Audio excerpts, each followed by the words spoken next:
Sleepy town settling for the night, where every lawn is tailored just right, and it's about time that the back porch light comes on.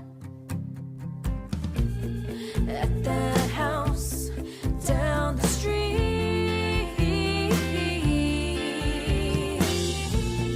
at that house on Magnolia Street. Good morning. Good morning. How was your day yesterday? Did you end up going home and just shutting off the world and... I shut down. I was so depressed, man, until Aaron got home. And I was like, because I was like, last week when I was pre-ovulation, I was like painting and writing and doing all this stuff. And yesterday I was nothing. Yeah. And my painting fell down today. God was like, don't Did you you be get painting, Lucifer. Dude, The string broke. The Satanic Temple of Salem followed me on TikTok. Oh my God. I don't know if it's their official page, but when I went back to follow them, their account was private. So I don't know if they're official. So I friended them. They accepted my friend request, so now I could see all the stuff on their page. They direct messaged me. They were like, hello, follower of Satan or something like that. Like, I don't know. I was like, okay, this Things a little off. Is there a check mark? No. That's why I'm like, yeah, I don't know about this. Interesting. So yeah, that was pretty interesting. I was like, yeah, I don't know if I'm gonna continue this correspondence. It looks like you found a lot. Yeah. I actually was trying to dig into the movie more because I was like, there's a lot of symbology here alone, like without even getting into like the mythology, the lore, and like we're gonna get into all that later, but yeah. Okay, guys. Hey, Witch, hey. Hey, Witch, hey. I'm Christina. I'm Justina. Welcome to Magnolia Street, your one and only musically inspired practical magic fandom podcast. Every week we deep dive on different aspects of the movie and the books, as well as treat your ears to our very own practical magic inspired original music. This week we're diving into the shadowy legend of the Black Dog. Across centuries and cultures, the Black Dog has appeared as an omen, a guardian, a spectral traveler between realms. Is it a harbinger of death? A protector of lost souls, or something far more mysterious? From the phantom hounds of Britain to the loyal Barghest of Yorkshire, the grim of the churchyard to the cursed hounds of the wild hunt, these eerie figures have long haunted the edges of our myths and realities. But the Black Dog isn't just a creature of folklore. It has found its way into witchcraft, symbolism, and even music. Today, we'll be exploring the magical significance of the Black Dog, how witches have called upon it for protection and power, and how it has become a metaphor for depression, fate, and the unseen forces that shape our lives. And in the background of all this mystery, there's Black Dog, a haunting song by the enigmatic man, Nick Drake, a musician whose life was ended in a shroud of mystery, much like the legends of the Black Dog itself. And Nick Drake's That Song was actually behind the scene of Michael's death that we're going to be talking about today. So just adds a whole other level of mystery. Was his song Black Dog a symbol of melancholy, an omen of his own fate, or something else entirely?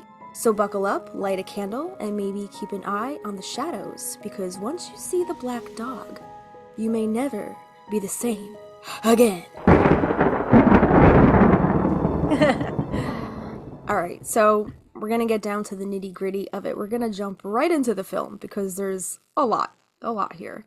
All right. So we've all seen the scene, Michael's death, right? We see the Black Dog walking after him, but there's a lot that happens before that I kind of want to point out.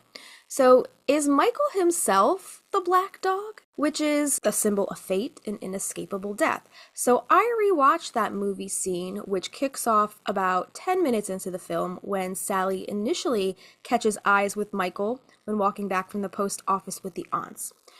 And after rewatching from about here up until probably the resurrection scene, there's some Black Dog symbology, whether in physical form or even more in a spiritual sense. So after rewatching that little stretch of time, it's clear that the presence of the Black Dog was an omen of Michael's death. However, I noticed a few things that led me to a few questions. Does the Black Dog, or dogs in general, represent Michael and the fate that he was always predestined for? So after rewatching Michael's scenes, I thought it was a fascinating idea that Michael himself is the Black Dog. His fate is sealed the moment Sally is bewitched into loving him. So before he has this spell cast upon him by the aunts, he's actually wearing, like, I don't know, a gray plaid shirt, or something. This was before the aunts even did the spell. Mm. So bookmarking from the time that the aunts work a spell up until I think when Sally goes to see the aunts. There's kind of like symbolism with the color black, like bookmarking those two occurrences. He has a few outfit changes. He's got a lot of outfit changes. Yeah, so we're going to talk about those in a second. So let's take a look at this. So prior to his death scene, the aunts work a spell to make Sally fall in love with Michael, a man who works at a fruit stand in the center of town. He's Mr. Apples, right? He's got his apples all the time. So once the aunts kind of like see them catch each other's eye in the center of town, the aunts kind of work their magic. And we know this is on a different day because Michael's wearing different clothing, right?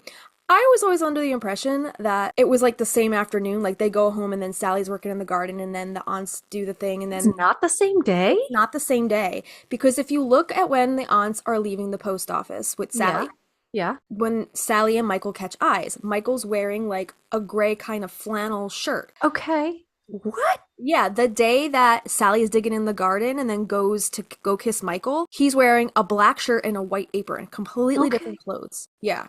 So it's not like she just like went home to get changed to go work in the garden because Michael's wearing completely different clothing. Got it.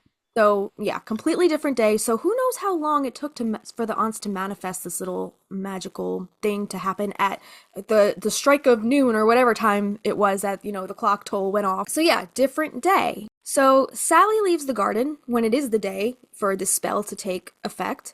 She runs into town to the market to go kiss Michael. And as Sally goes running to him, there is a group of dogs that are chasing her. None of these dogs are black, by the way. It looks like there's like 3 larger dogs, maybe a golden retriever, a collie type of dog, and then like some kind of like pit of some kind maybe. They go by really fast, so it's hard to tell like what exactly kinds of dogs they are. But then there's 2 smaller dogs, maybe a chihuahua or a smaller kind of white terrier. And then the last dog is more like a golden retriever color, but it's more of like a mid-sized kind of mutt-looking kind of dog. So that's 5 dogs total chasing Sally. So I was like, is the number of dogs significant here? And like, do dogs themselves represent Michael? You know? Because like the whole spell happens with him and then we have a dog occurrence with him later on closer to his death. Well, he's definitely like the golden retriever energy compared to Sally's black cat energy. Right. So I was like, that's interesting. What's with the number of dogs that are chasing Sally? So let's talk about the significance of those dogs that are chasing Sally. So as Sally rushes toward Michael, 5 dogs chase her. The number 5 often represents change, transformation, and the turning of fate's wheel. In numerology, 5 is the number of unpredictability and chaos. It signals movement, but not always in the direction that one can control. And we saw this later on of her kind of struggling with the things she can't control, right? When Michael dies, she goes to the aunts and right away she's like, bring him back. And they're like, we can't do that. So bring him back. So in tarot, the number 5 often appears in cards of struggle. Take, for example, the 5 of Pentacles, the 5 of Swords, and the 5 of Cups. Further reinforcing that Sally's love, though joyful in the moment, is built on an unstable foundation, right? And it was one that was temporary. It didn't stand the test of time, right? Mm-hmm. Like Gary's love really obviously did because she called to him when she was a child and like he didn't come to her until he was well into, she's probably like in her 30s at that point. So did that have something to do also with Michael dying? Because she already had a predestined person. And right, but I mean, was just trying to get Michael out of the way. But I mean, people break up all the time. People aren't just like, okay, well, that's not my predestined person. They should just die now. Like, you know? So, I mean, like, maybe, but I don't know how I'm just thinking around the cuff here. How plausible that is. But, I mean, it could be. Maybe that Owens curse is like, no, that's not who's meant to break the curse. So, that could be. It very well could. Yeah, so just that number of the dogs I thought could be significant. Could be. These dogs could also symbolize the push of destiny. Almost like unseen forces guiding Sally straight into the arms of the man she was cursed to lose. And these dogs aren't black because at this moment, Michael is not fully yet claimed by the curse, right? Isn't that exactly what Jet said? Sometimes fate needs a little push. Isn't that what she said? Or love needs a little push? She's like, we just thought you needed a little push or something like that, right? Yeah. Yeah, exactly. All right. So we talked about the number of the dogs. Let's talk about Michael's clothing as a visual symbol of his fate. Look at Mr. Apples looking so fine. He's Apples with his white. glowing. Yeah, sunny day, beautiful day that the spell happens, very idyllic, right? And again, before the aunts even cast this spell, when they see Michael and Sally in the center of town catching eyes, Michael's wearing something plaid, like something a little more neutral. Not this stark black shirt that he's wearing in this scene when the spell takes effect. So when the spell takes effect, I think that's what kind of set the trajectory of his fate in motion. Because when the aunts meddle, fate is like, no, no, no. The Owens curse ain't gonna make no exceptions because Sally's sad and misses her sister. So Michael, I think, is wearing black here as kind of like the kickoff to like, okay, spells cast, Owens curse is gonna do its job, but not quite yet, but it's coming. All right, so he's in this black shirt. So Michael's black shirt is a symbol of the black dog itself, the curse, right? So Michael could be symbolized as the black dog itself in this moment. So before Sally and Michael kiss for the first time, he's wearing the black shirt, almost as if the spell itself has marked him as the Walking Dead. He doesn't know it yet, but by becoming Sally's true love, he's already doomed. And this parallels how? In folklore, seeing a black dog is a sign that death is imminent. But in practical magic, it's not just about seeing the black dog, it's about becoming it. So I think Michael in this instant becomes that black dog, his predestined fate, the curse, all that stuff. So they kiss, right? Sally jumps on Michael, they kiss. And then in like a matter of seconds, the scene transitions into this overlay of Sally and Michael still kissing, but at a future point when they already, have established a relationship. Now they're married, they have kids. So now he's wearing a stark white shirt, completely opposite of the black shirt he was wearing in the scene prior. Okay, so the white shirt in this scene symbolizes marriage and family, or the innocence or illusion of safety. Because she's in white too. Yeah, they're both wearing white colors. And in the scene before, when the dogs are chasing her into town to go kiss him, she's wearing like a lighter color shirt because she was like working in the garden. So what she was wearing, I don't think had anything to do with Michael, but I do like the idea of when they're both kissing later on in both the white shirts, it kind of symbolizes that idealistic, like, this is Sally's idea of what life should be with the man she loves, right? So it's that illusion of that safety and that ideal life that she sought after for so many years. So they're already married. They have their 2 girls. He's wearing the plain white shirt, stark contrast to the black shirt he was wearing in the scene before. So that white is the color of purity, a new beginning, a temporary peace, right? Because we know the shitstorm that's about to come. This shift could symbolize the brief, beautiful life that he gets to share with Sally before fate comes to collect. The curse is still lurking, but in this moment, it's as if he's been given time to be happy, and Sally's been given this time to be happy, right? It's all gonna go south with just how idealistic and happy they all are. Any book that starts off like with a guy's perspective, saying how much I love my wife, she's wonderful, and we do this, I'm like, that wife's dying. She's gonna be dead by the end of the first chapter. Yeah, probably. It's no different for poor Michael here. And it says, like, he's been given some time to be happy. Quite a few years have passed. The girls are already, 5 years old at this point? So, that's a good half a decade before this shit hits the fan. I mean, when they're dancing in the living room, it looks like Antonia's already maybe 8, 9. Maybe even 10. Yeah, exactly. Yeah. So let's move on to that scene now, okay? So he was wearing the white shirt. He was wearing the black shirt. Then he was wearing the white shirt. Now he's wearing a green shirt. So now he's more into earthy tones, which depicts the day-to-day life, which signifies stability and the connection to life. And the fact that I think he was a grounding energy for Sally, right? Because she was so lost for so long and she's very watery. She's also earthy, but when she's in her emotions, she's very watery. She's connected a lot to the moon. So I think Michael was able to, whether he was temporary or not, he was able to really bring her back down to reality and give her that false sense of security and grounded with the starting of the family and the home life, and that green is tied to matters of the home. As much as we consider Sally to be very grounded in her Virgo-ness, I feel like she's high anxiety. Oh yeah. And Michael is giving me Aaron vibes, or Aaron is calm down. Yeah. Let's reel this back in.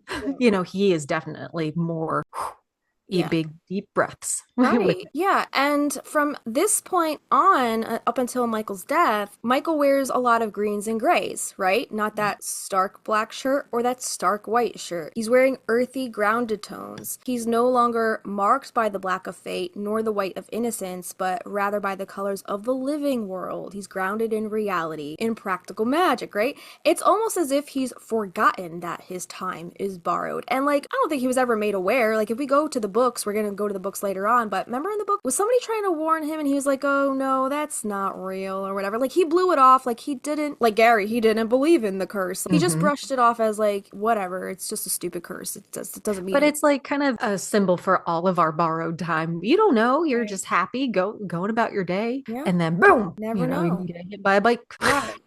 Yeah. So in this scene where he's dancing around the living room with Sally and the girls, he's wearing a green, like an olive green shirt. And going back to our color theory episode that we just did, like it grounds that whole scene in a more earthy sense because we have the wood of the clock and like everything around it, everything around them dancing in the scene is very earthy kind of looking. Yeah, and it's his connection to nature and to Sally. That's her color too, in a way. Yeah. And then when we look underneath that picture, it's another scene in that kind of happiness montage where they're pulling the kids on their bicycles and in the wagon in the center of town, and all the townspeople are saying hi, and now Sally's accepted. Michael is wearing looks like I It don't looks know, like a flannel, like a it's a check flannel? shirt. Okay. Like a slate gray or maybe even like another dark green or teal or something of the It sort. looks gray. It's like a gray flannel shirt. Yeah, so again, muted, neutral tones. So then we move on to the morning of his death. Can I comment real quick? Yeah. That picture where they're crossing the street, look in the way background. Is there a kid just playing with blocks in the middle of the road? Oh my God, I think you're right. What is he doing? Get out of the road. Get out. Like, Anyway. do cars? Well, cars clearly go down this street. This is where Michael was fucking killed, and there's a Clearly. fucking kid playing blocks in the street. I never noticed that before. That's so funny. Okay. Maybe, like, you know, when, like, markets happen some days, like, the streets are blocked off. Yeah, that Maybe probably is it. like that type of deal. And maybe the morning that Michael died, maybe the streets, it was so early and they were still setting up, so the streets weren't blocked off yet. Yeah. Right, maybe. I'm just trying to make it make sense in my brain because that's really weird that there's a kid playing blocks in the street and nobody's worried about him getting run over by a Tour de France or a freaking truck that Or to flies out of Boston. nowhere. Anyway, so yeah, moving on to the morning of his death scene now, okay? He still has on like a kind of, it looks like he has a few layers on here. It must have been chilly that morning. So he's got on the plain white shirt underneath again, right? And this is saying that it represents sacrifice and surrender. And we're going to talk about his moment of surrender in a minute. But over the white shirt, he's got on like a flannel. And then on top of that, he's got like on a gray, like light spring jacket or something. So the morning he dies, he's wearing that greenish overshirt over the white one. The white has returned. Now it's no longer a symbol of innocence, but more of a transition. And in a way, the symbolism of the white he's wearing is him preparing to cross over. Mm-hmm. When he finally sees the black dog, it is though he is recognizing his own fate. He has been wearing its mark from the very beginning, the scene where the aunts kicked off the love spell and Sally goes to kiss him when he was wearing the black shirt, right? So let's talk about the death scene. Prior to Michael's death, the couple shares this blissful, ordinary life together, unaware of the fate that looms over them. And as discussed earlier, Michael's color choice of the black shirt in the scene where the spell was cast, that could have very well symbolically indicated Michael's fate. And to us, the viewer, even on a subconscious level, right? Like, I never noticed that before, that he was wearing a plain black shirt and then it shifted to a plain white shirt. Like, I never noticed, like, the color changes. Yeah, it's not something you typically notice. And like usually black is on a more antagonistic character, not like a main love interest, unless Right. they're going for that like tall, dark, and handsome Yeah. person. All the other characters, the only time we see black is, kind of in the Jimmy realm and when the girls are bearing the body. And towards the end, when they have to deal with the exorcism, they're in the black tops. Right. But other than that, Yeah. not typical. For this very earthy, ethereal white is usually, beige and creams are the go-to colors. Yeah, exactly. And even when we think of like when we see Gary later on, Gary never wears black. He's always in like denim or brown or even that blue shirt that he had in that one scene. So I think it's interesting that black clothing in this film, it's used, I don't know if you would say frequently, but enough to prove a point. Either grieving or death or, I guess, a completion of cycles, so to speak. Gary knows his color palette. He knows what season he is. Right, exactly. Yeah. We're still stuck in the color theory thing. I think Yeah. it's changed the way we're going to look at all the other symbolism. That was so fascinating, for sure. Mhm. Yeah. Mhm. So, the morning of Michael's death, as Michael goes about his day, a mysterious black dog begins to follow him. The presence of the dog seems innocent enough. It doesn't seem that mysterious. I mean, in the scene prior, when Sally is running to him and the gaggle of loose dogs are running after her before she jumps on him and kisses him. I don't know, maybe stray dogs are like a Maria's Island problem? Why are there always these stray dogs running around, right? So perhaps seeing a stray dog or two isn't something that out of the ordinary. So he kind of just passes it off like, oh, hey dog, whatever, and go about his day, right?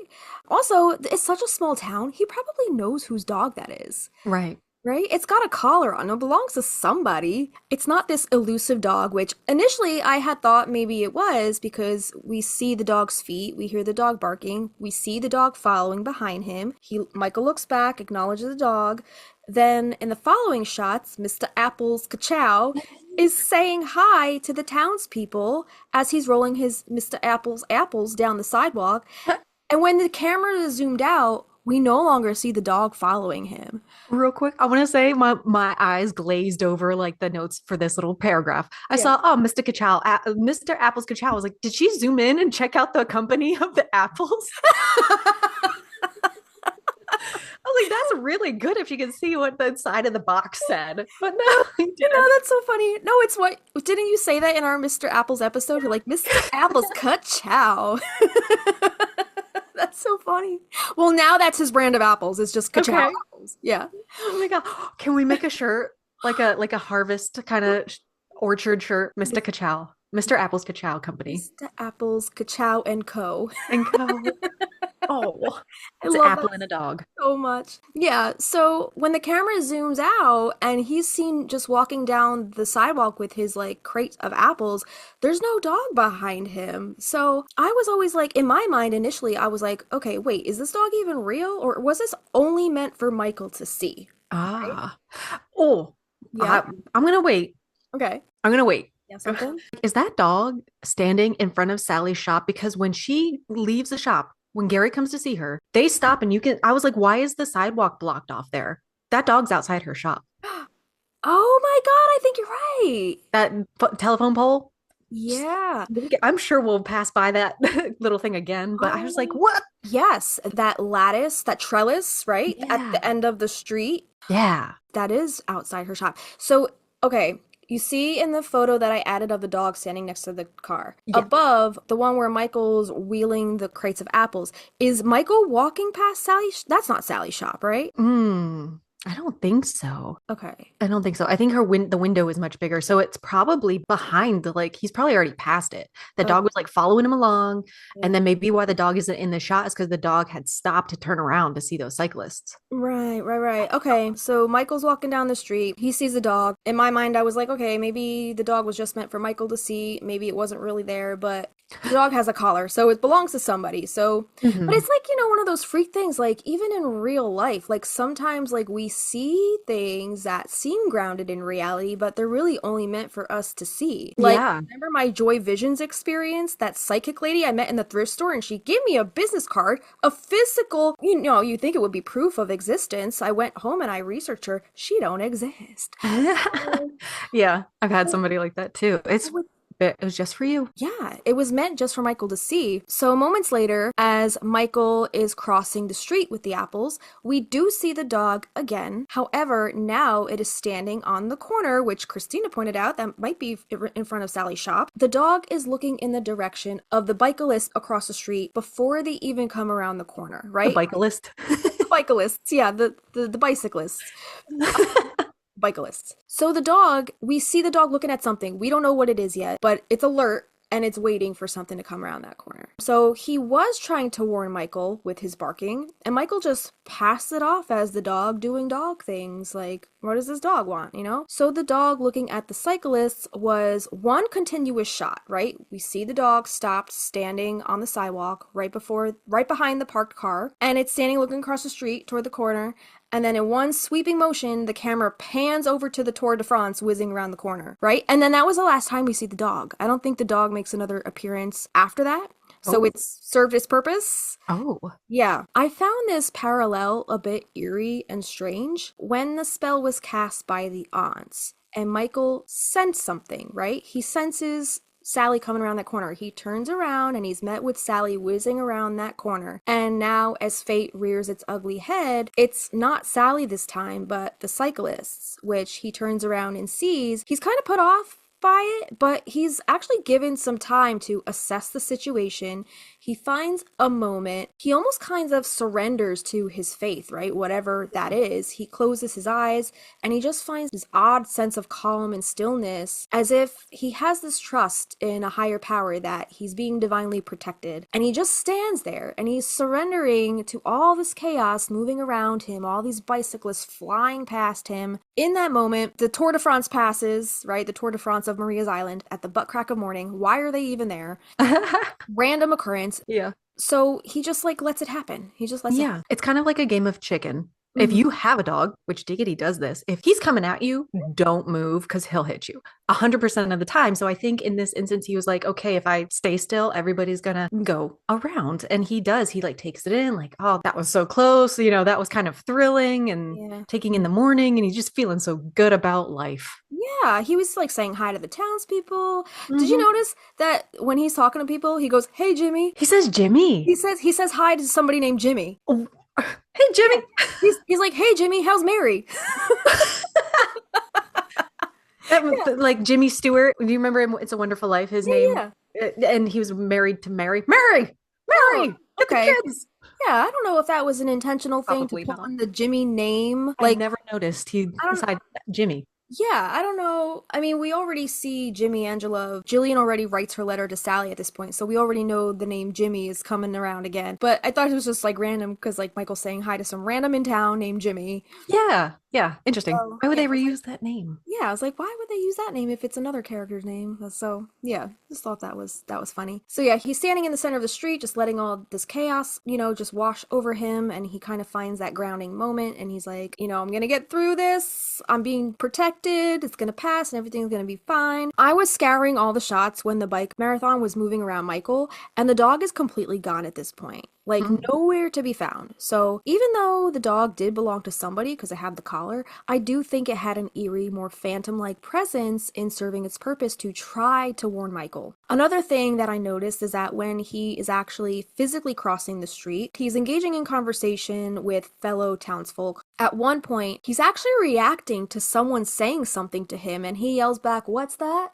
And you start to hear the commotion of the bikes coming. So that comes as a second warning that Michael ignores or is just oblivious to. Or maybe he wasn't ignoring it, but maybe he wasn't meant to hear the warnings. Maybe this was like fate doing its thing. Maybe the dog wasn't warning him. Maybe the dog was just saying, "You're coming with me, bitch, whether you like it or not." Okay. So maybe it wasn't a warning because Michael had two things trying to like get at him to get his attention, and he wasn't hearing any of it. So I'm thinking maybe it was just his fate doing its thing and he just wasn't paying any mind to it. It wasn't until that lady at the market screams, "Michael, look out!" that he is even aware of what is coming. And again, when all is said and done, there's no black dog around to be found, so it served its purpose. And maybe when all is said and done, it wasn't meant to warn Michael. Maybe it was to call Michael home, or collect the soul, so to speak, kind of like the Grim Reaper, right?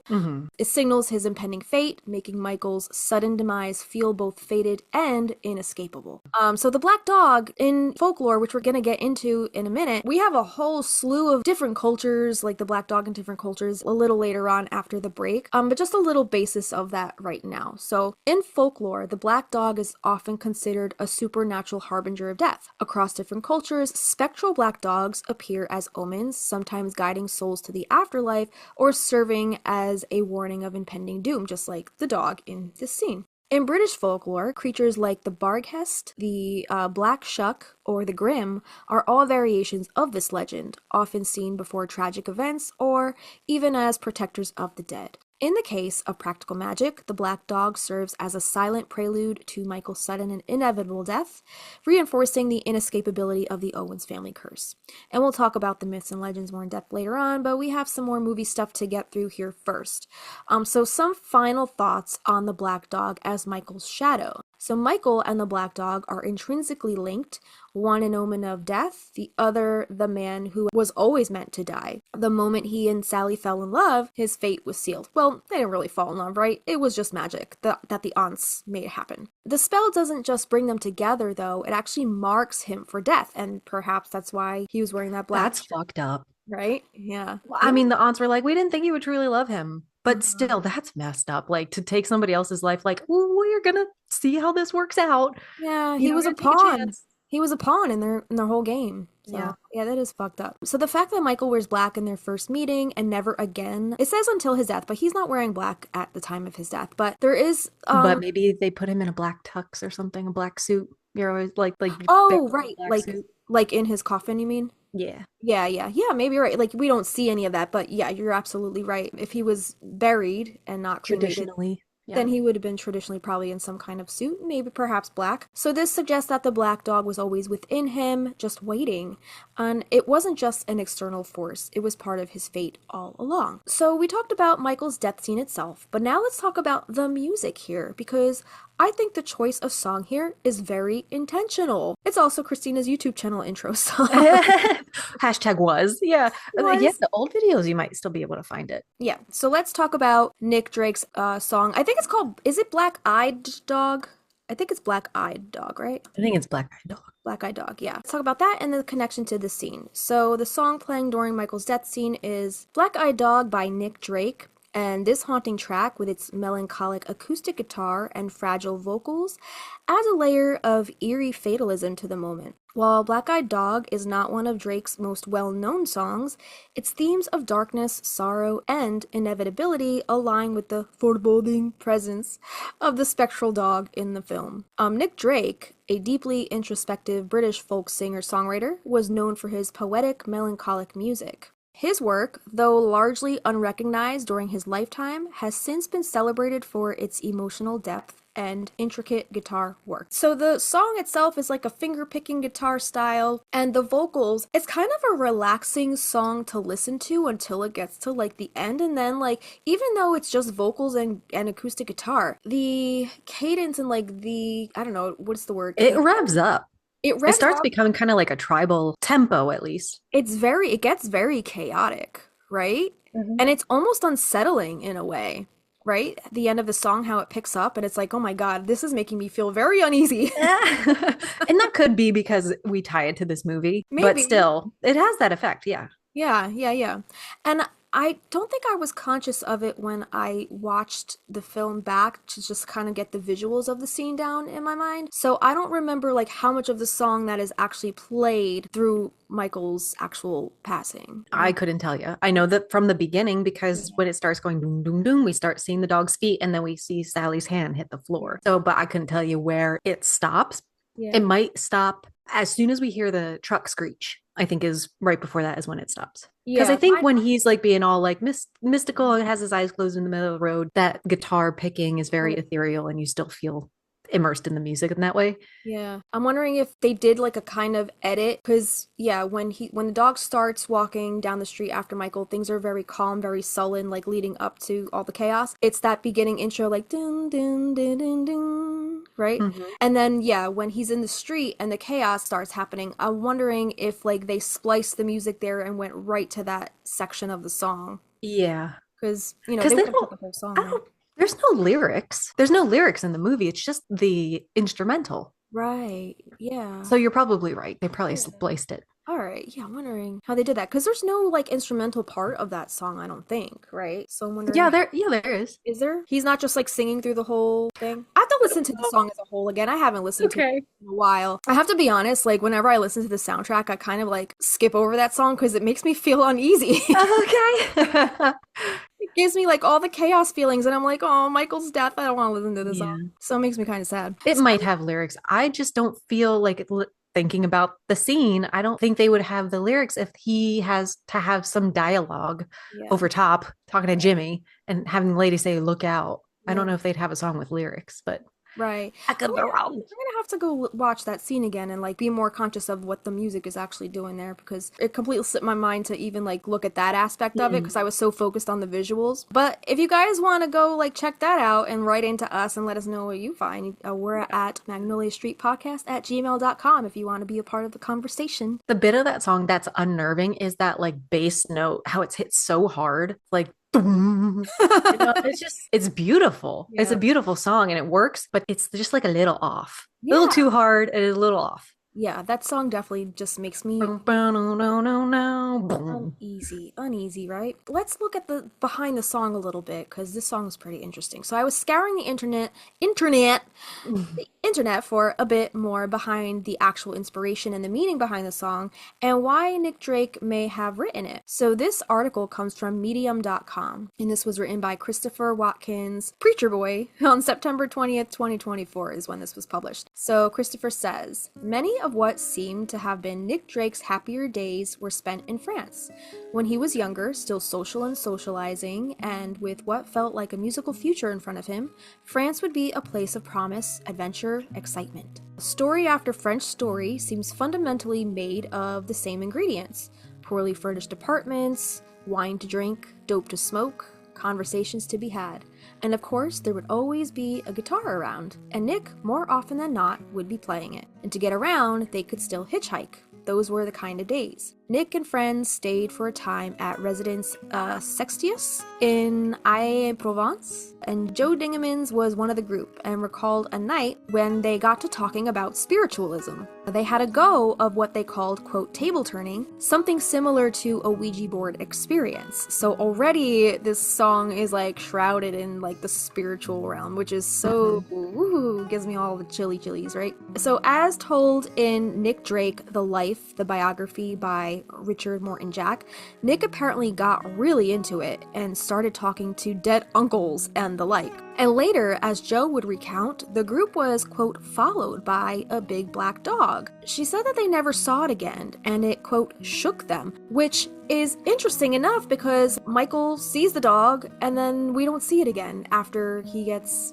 hit. Actually, we don't see it from the point the cyclists come around the corner. We don't see it from then on. Even while Michael is kind of standing there, like just surrendering to the moment, we don't even see it through all the bicycle chaos. So I think it's an interesting parallel here that Nick Drake, the writer of the song, also had an experience with a black dog and it freaked him out and then it was never seen again. So that's a little weird. So Joe remained convinced that this was the dog Nick was referencing in his song, The Black-Eyed Dog. So the lyrics go like this. Black-eyed dog he called at my door, the black-eyed dog he called for more. So virtually everyone else who's ever heard the song seems to presume the dog was a metaphor for the illness that would increasingly consume Nick Drake until the day that he took a too big dose of pills and left the world for good. But what if it was actually just a big black dog? Or perhaps the black-eyed dog is death itself, a kind of English hellhound on Nick's trail. And what about the home? Is this a return to the primordial womb? Or is this Farleigh in Tamworth and Arden, the home where his parents lived, to where Nick would return and return and return, alternatively relying on and hating his reliance to the place? Perhaps it's a dog with literally a black eye, not a dog with eyes that were colored black. A dog with a black eye, as in a dog that had been punched in the eye. And this says, what if the black-eyed dog is Nick himself? The himself he thinks he's already becoming. The old before his time prizefighter aging away outside a ring that there's no returning to. So that line right there stuck out to me. What if the black-eyed dog was Nick himself? It's kind of like how we were just comparing Michael to perhaps symbolizing the black dog himself in that initial kiss scene when he himself is wearing the black to show his impending fate all along. So I thought that was another interesting parallel between Nick Drake and Michael's death scene. So in Nick Drake's final and most depressive months, Nick would apparently often talk about how his moment, his chance, had passed him by and that he'd already given what he could. At 26, he felt as if he was already past a prime that he'd never even had in the first place. In some ways, it's as if he simply feels himself disappearing, succumbing to a void that is increasingly eclipsing his very being. In his so-called, quote, final 4 songs, he references his name in all 3 of them. And the first of those final songs is called Voices, and the lyrics go, "The sound on the ocean wave, and the sound in the tree, sound in a country lane, you say you can be free. Tell me you crowd, tell me again. Tell me out loud, this sound is rain. Tune from the hillside, and tune full of light, a flute in the morning, and a chime in the night. I know the game again, I know the score, I know my name, but this tune is more." This is giving me Vincent vibes. Yeah, definitely. Like the I Walk at Night, right? Yeah. Yeah. Was it? I don't remember. The song that Vincent wrote, I Walk at Night, was that kind of like depicting his impending, like his fate? Was that talking about his own fate? I don't remember. I think it was talking about him. He's trying to find his sexuality, but just walking at night. Didn't he like bar hop a lot and like he was doing drugs and, he walks at night alone looking for his person? Yeah. I think kind of longing song. Yeah, very like tortured troubadour. Oh, yeah. Yeah, for sure. Emo. Yeah, so the next of these final songs, this next one is called Rider on the Wheel, and the lyrics go like this. Again, referencing his name. The lyrics say, "And now you know my name, but I don't feel the same, but I ain't gonna blame that rider on the wheel. You know that my song is new. You know it's new for you. I tell you how it's true for that rider on the wheel. And round we go. We take it fast and slow. I must keep up a show for the rider on the wheel, for the rider on the wheel. Know my name, but I don't feel the same. But I ain't gonna blame the rider on the wheel, the rider on the wheel." So again, referencing his own name. And then, of course, the Black Eyed Dog song. It says there were 4 songs that he mentions his own name, but this article only gave the 3. Black Eyed Dog, he called at my door. The Black Eyed Dog, he called for more. A black eyed dog, he knew my name. A black eyed dog, he knew my name. A black eyed dog, a black eyed dog. I'm growing old and I want to go home. I'm growing old and I don't want to know. I'm growing old and I want to go home. Black-eyed dog, he called at my door. The black-eyed dog, he called for more. So these were the last batch of songs that he wrote before his death. I just think it's so sad. Like, he was only 26 years old and he already thought he was past his prime. Mm-hmm. You know? Yeah, that's rough.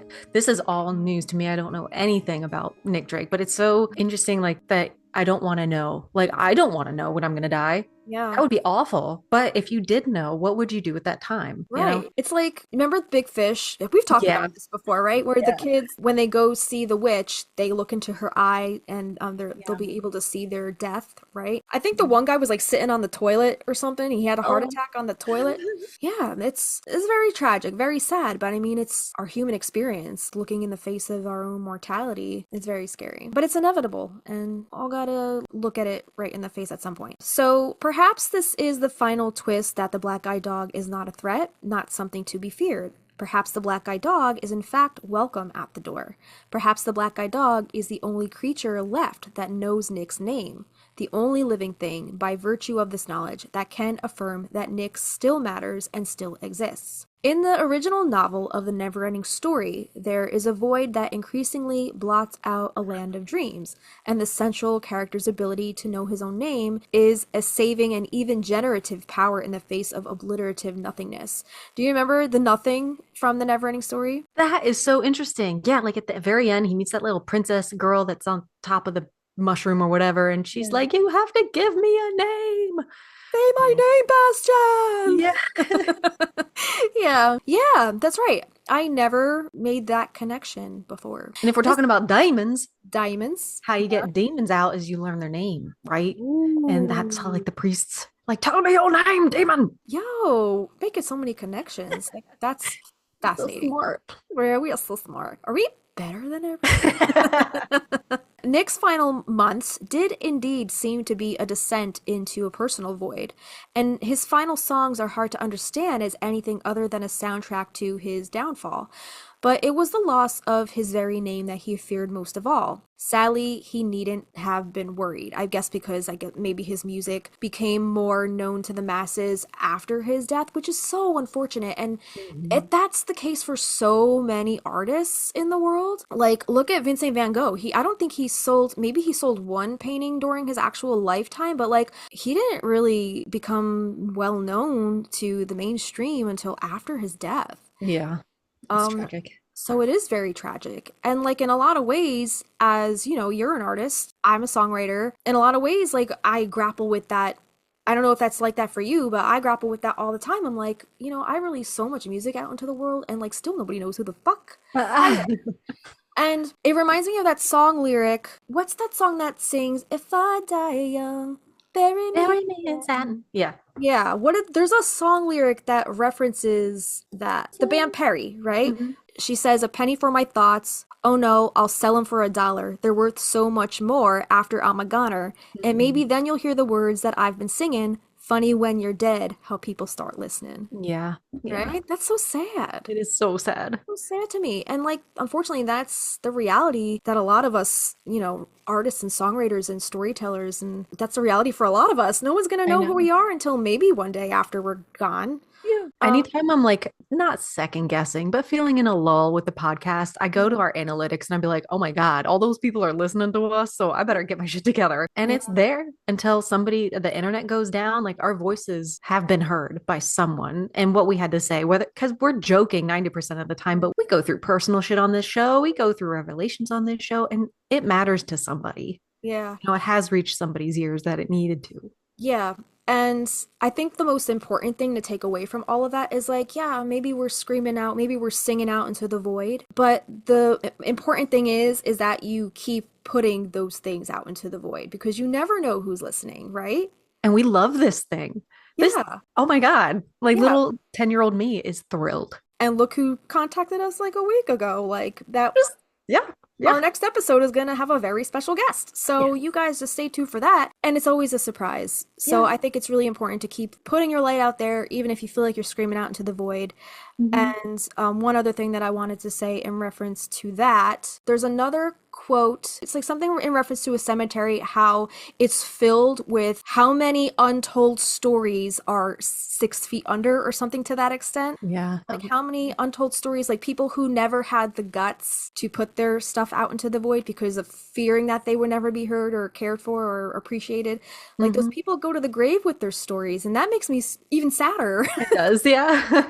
Same. So I'm just gonna keep telling our story, my story, your story, and like we're both look at us both right now. We're like trying to write novels now, and I know. Look at us, like creativity and like flowing. who knows if that'll go anywhere? But like I'm like even if it's for me, at least I'm getting it out of my system, you know? It's a place of solace right now Yeah. too. It's like, oh, thank God, I have this too to Right. escape to. And even like in our political climate, like look at like someone like Anne Frank. Hmm. She probably never thought her journals were gonna get discovered and used for history. I Like, know. you know? I'm glad they're getting used for what they, have ultimately changed in the thought processes that they've altered. But oh my God, if I die and my dad finds my journals and sells that shit, I'm fucked. Not that I'm not comparing myself to Anne Frank, please.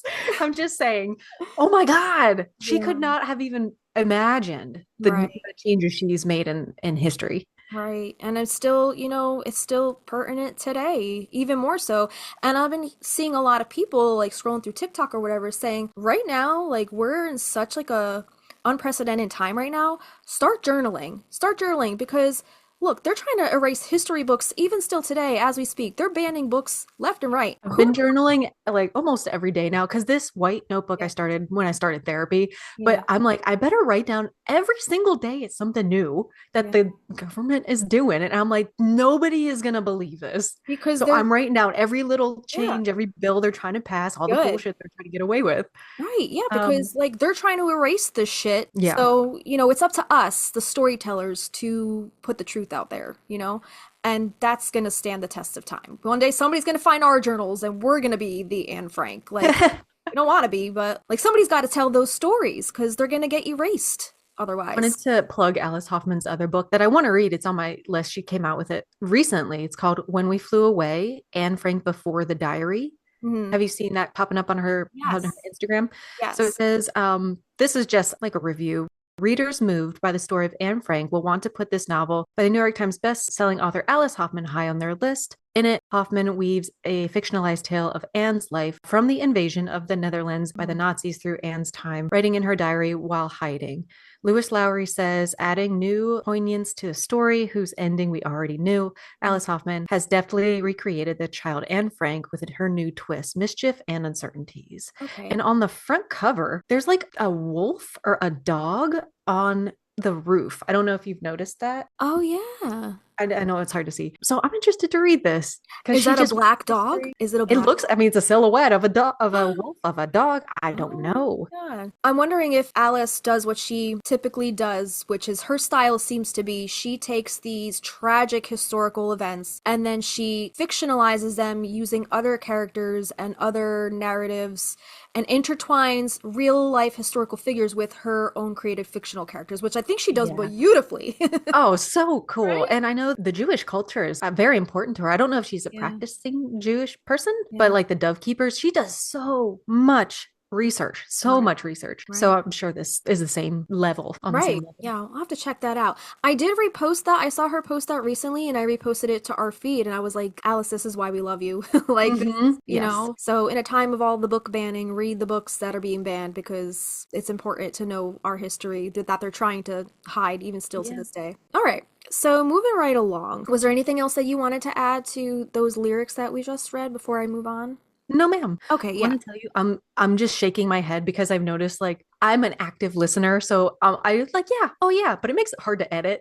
So I'm like, I'm just gonna shut up, and maybe it'll make it easier for you to edit. But if I have something, I'll chime in. Yeah, definitely stop me if you want to talk I about didn't something. want you to think I was like being a No, you're snarky good. bitch. You're good. All right, so I wanted to pick at these Black Eyed Dog lyrics a little more. So Nick Drake's Black Eyed Dog, it's one of his most haunting and enigmatic songs, often interpreted as a metaphor for his depression, death, and the inescapable pull of fate. So let's break down the symbolism and the themes in the lyrics. So the first obvious one, the black-eyed dog as an omen of death. The black-eyed dog in the song is a clear reference to the folkloric black dog, which has long been associated with death, misfortune, and the supernatural. In British folklore, encountering a spectral black dog, sometimes called the Barghest, or a black shuck, is a warning that death is near. The way the dog, quote, calls at my door, suggests that death, or something ominous, is actively seeking the narrator out, knocking at the threshold of his own life. The fact that the dog, quote, called for more, could mean that this isn't the first time. Perhaps it has visited before, slowly wearing him down. Again, like before reading that article we read before, I didn't know about the whole story that, the whole table turning thing and him actually having an encounter with a black dog and it kind of like rattling him a little bit, and that was probably the basis of the song, so I think that's fascinating in and of itself. Secondly, the black-eyed dog lyric, quote, knew my name. The repetition of he knew my name suggests an inevitability. This entity isn't just a random visitor, it knows him, as if it has always been a part of his fate. It's personal, inescapable, and even intimate. This could symbolize how depression or thoughts of mortality feel deeply personal, almost as if they are tailor-made for the sufferer. And number 3, the lyric, I'm growing old and I want to go home. This line is particularly heartbreaking. Home could mean many things. It could mean a longing for peace, perhaps even death as a form of escape. It could mean a desire to return to childhood, to a time before the weight of the world sets in. And it could also represent a spiritual home, whether that be the afterlife, oblivion, or simply a place where suffering ceases. Nick Drake's conflicting statements, I want to go home, and, quote, I don't want to know, reflect an internal struggle. It's a push and pull between resignation and resistance. He's tired and aging, perhaps not physically, but emotionally, and feels lost, right? Like, how many of us, like, even at 25, like, having, like, that quarter-life crisis is like, all right, I'm fucking exhausted. Can I get off this train? Like,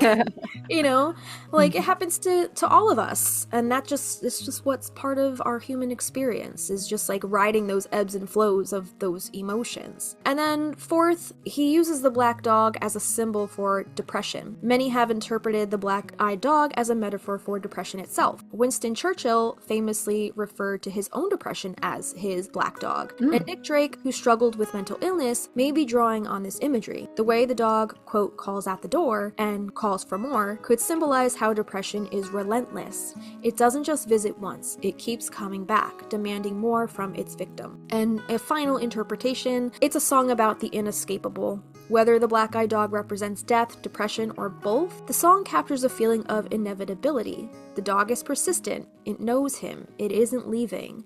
The narrator, tired and aged beyond his years, is caught between wanting to give in and not wanting to acknowledge what's coming. In the context of Nick Drake's life, his struggles with depression, his tragic early death at 26, would that make him part of the 27 club? Dying either at or before the age? Slightly before, yeah. Yeah. The song feels even more haunting. It's as if he knew the black dog had been following him all along. And Nick Drake's black-eyed dog has a subtle but significant connection to Sam Cooke through the song Trouble Blues, which was recorded by Cooke in 1963. In Trouble Blues, Cooke sings, "I went to the door and the door was shut. I went to the gate and the gate was shut. I went right back and the door was shut." These lines mirror the repetitive, almost cyclical structure of Black-Eyed Dog, where the presence of an ominous force persistently calls at the narrator's door, in this case, the black-eyed dog. Both songs use the metaphor of an unwelcome visitor, be it trouble, depression, or death, knocking at the door, unable to be ignored. It's been suggested that Nick Drake, who was a fan of blues and folk music, may have been influenced by Trouble Blues when writing Black-Eyed Dog. Themes of loneliness, struggle, and inevitability align in both songs, with Drake transforming Cooke's idea of, quote, trouble into the folkloric black dog of death and despair. And this connection adds an even deeper layer to Black-Eyed Dog. Not only does it evoke traditional folklore, but it also subtly nods to blues and soul music's long history of expressing suffering through metaphor. Let's talk a little bit about Nick Drake's mysterious death. So he died at a very young age, just 26 years old, on November 25th, 1974, under circumstances that still remain debated. He was found in his childhood home in England, having overdosed on amitriptyline, an antidepressant, and some believe it was an accidental overdose, while others speculate suicide, given his long battle with depression. His music, often characterized by themes of solitude, existential longing, and the beauty of melancholy, has since influenced generations of musicians. So the use of Black-Eyed Dog and Practical Magic is a poignant and layered choice, as both the song and the folklore surrounding the black dog mirror the inescapability of fate, sorrow, and death.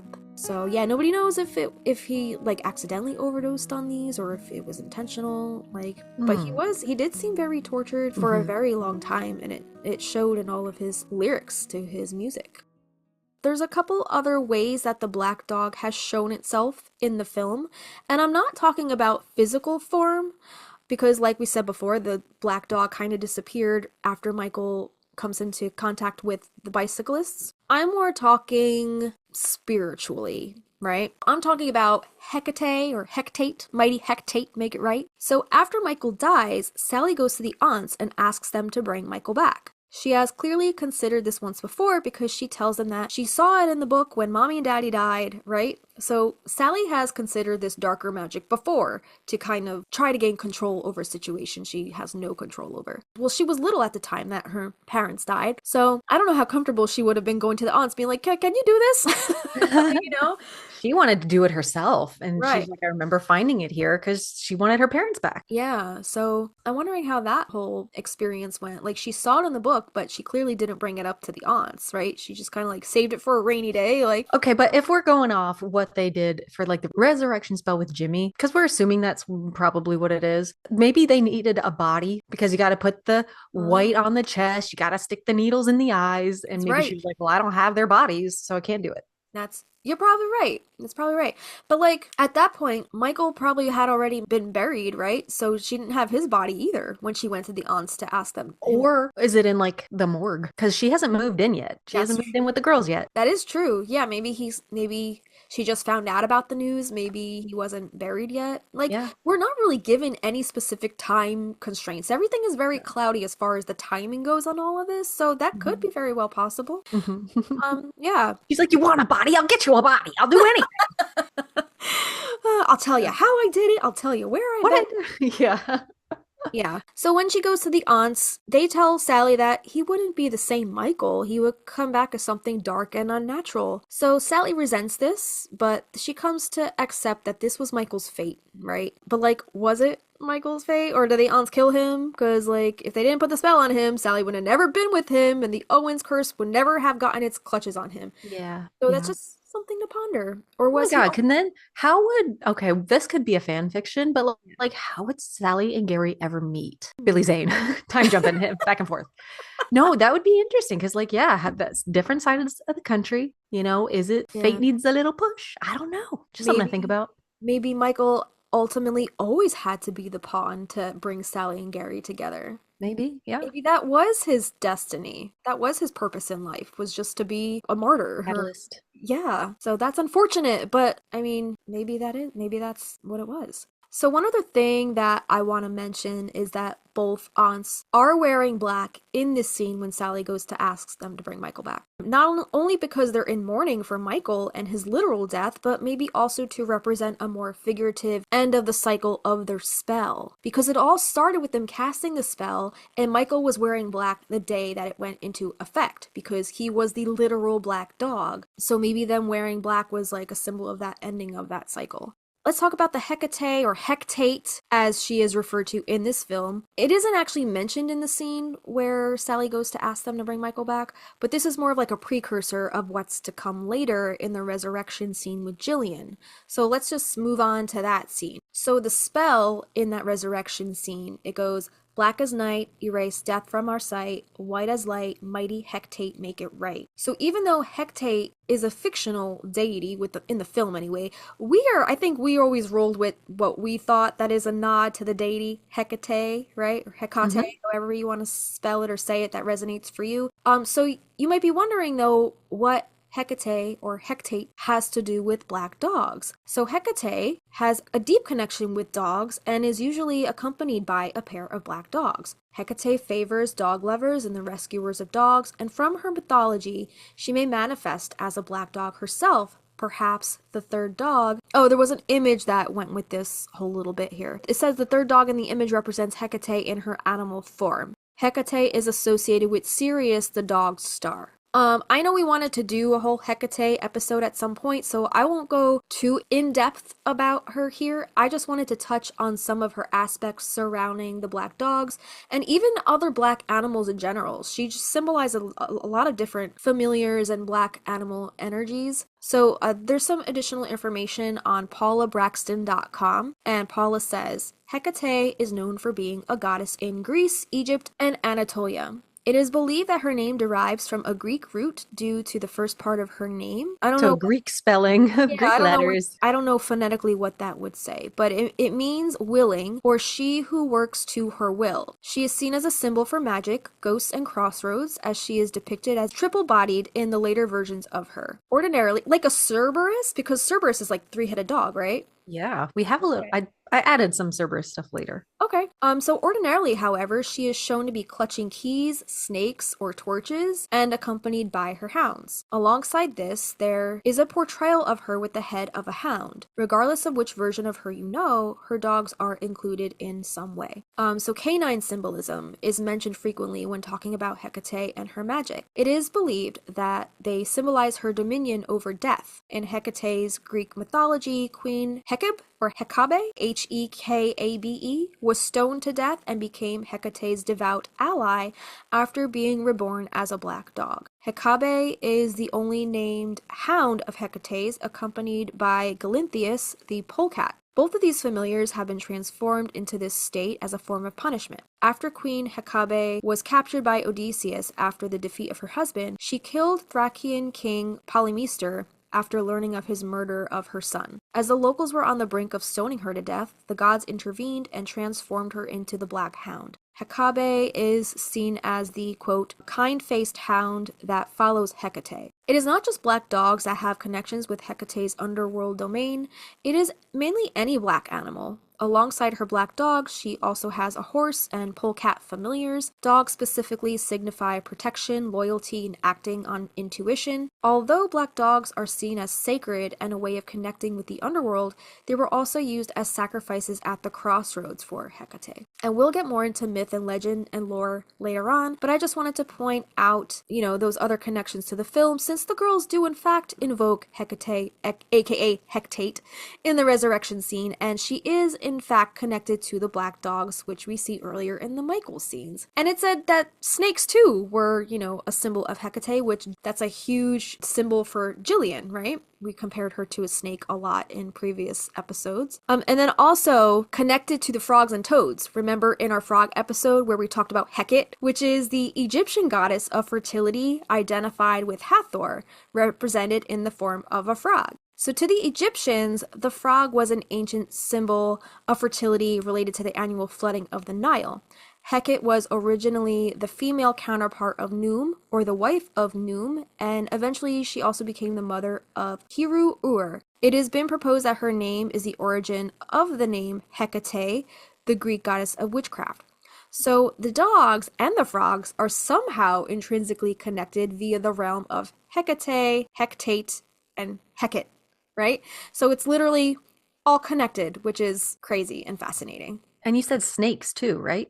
Yeah. Interesting. Yeah, so snakes, the black dogs, the frogs, they're all coming at you a mile a minute in this movie. It's like it's all laced with these rich motifs that somehow all tie back to Hecate. It's all connected. And nothing matters. And also nothing matters. So, yeah. So that's all I had as far as the movie was concerned. I don't know if you had. That's fantastic. Did anything else stick out to you that you want to pop in? No, I interjected when something came up. All right. Yeah. So that's all I have for the film. We're going to get into the books now. But before we do that, we're going to take a quick break. Do we want to do our card pull when we get back? All right. All right, so yeah, we're going to do our book mentions, and later on we have some fascinating lore for you guys, so stick around and we'll be right back. Hey little witches, the scene is here. If you've been listening to our podcast for a while, you would know how much we love using the Practical Magic Inner Witch Oracle deck by Grounded by the Moon. And now we want to share the magic of Grounded by the Moon with you, our listeners. Joseph Benitez Egerton, the creator behind Grounded by the Moon, would like to offer this very special 10% off discount to all who wish to experience the magic of his Practical Magic themed tarot and oracle decks. But that's not all. He also creates other divination tools like tarot workbooks, deck bags and altar cloths, pendulum kits, oil blends, cleansing sprays, smoke wands, teas, and ritual kits. And let's not forget about his custom handcrafted all-natural soy candles, where every candle is hand-poured and personally infused and charged under the light of the moon. They even come with a crystal. And did we mention all of the ingredients in the candles are ethically sourced? All of Joseph's offerings are just so magical. So go visit groundedbythemoon.com and use the coupon code Magnolia Magic for 10% off your entire order at checkout. That's MAGNOLIA MAGIC. So get your discount today.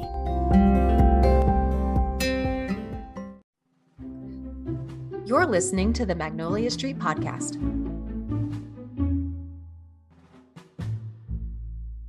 All right, everybody, welcome back. We're going to do our card pull before we dive into our book mentions. So I'm going to shuffle up a guess. And also, don't forget to get 10% off of your entire order over at groundedbythemoon.com. With Magnolia Magic. That's right. Yeah, I guess it would help if I included the coupon code. It's in our break. Yeah. All right. Tell me when to stop.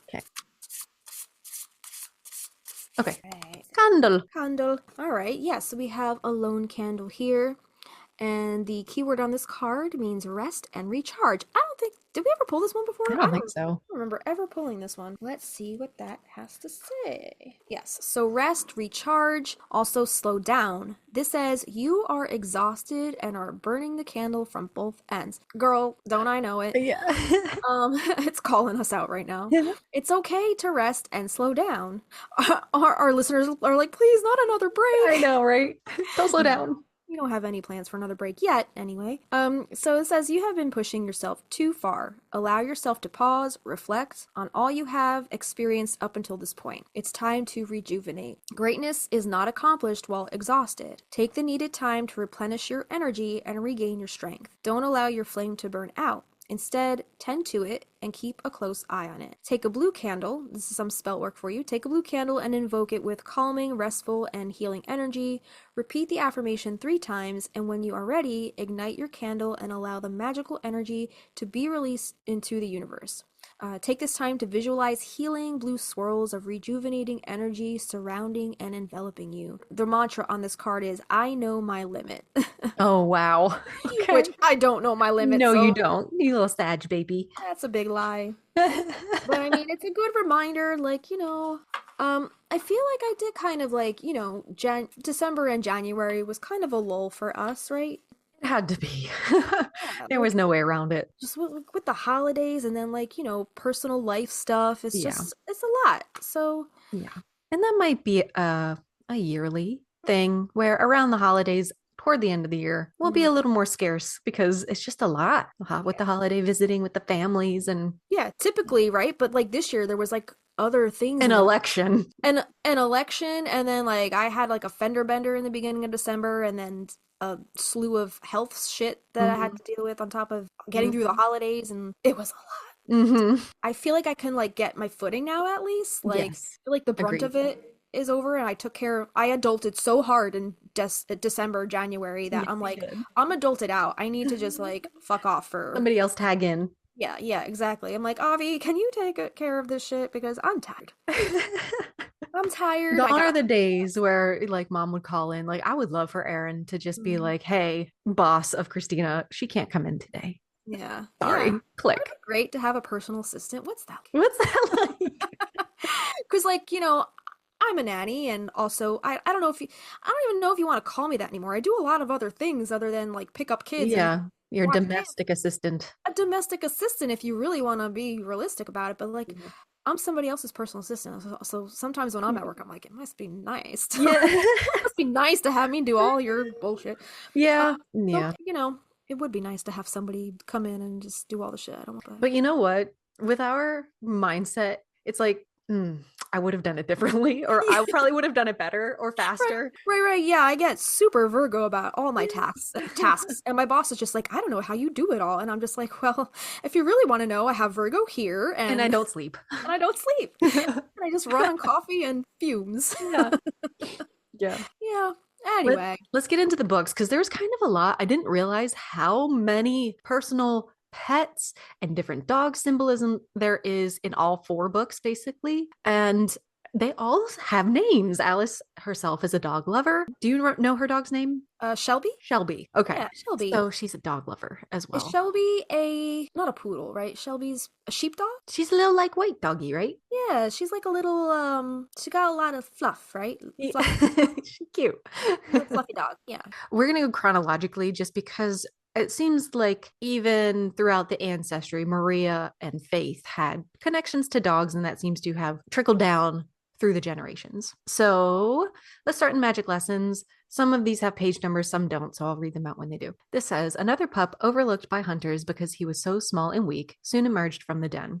His half-opened eyes were silver gray, the same shade as Faith's own, and his coat was pure black, all the better to slip through the night unnoticed. He went to Faith as if he'd known she was waiting for him, and that she could be trusted, and that they belonged to one another. Faith raced home carrying the tiny surviving pup. Maria gave Faith a leather glove filled with goat's milk for the wolf pup to drink, suckling on a hole cut in the fingertip. Faith kept the wolf in her bed that night to make sure he stayed warm. She named him Keeper, for she didn't intend to let him go. Sometime after midnight, the pup ceased whimpering, and soon they were dreaming the same dream, girl and wolf alike. a dream of blood in the snow and warm milk, and of a bed in which to sleep without worry or fear. Oh, I that's know. cute. Yo, okay. Coraline fell asleep on me last night. Yeah. And she was like on her back and I was like rubbing her little belly and she had one arm over me like hugging me Oh. and she was like so zen. I was like, what's it like to sleep that good? Oh my gosh. Leaf, he's here in the studio today. He will my cats don't typically rest their cheeks on things unless they're super passed out, but he rests his little cheek.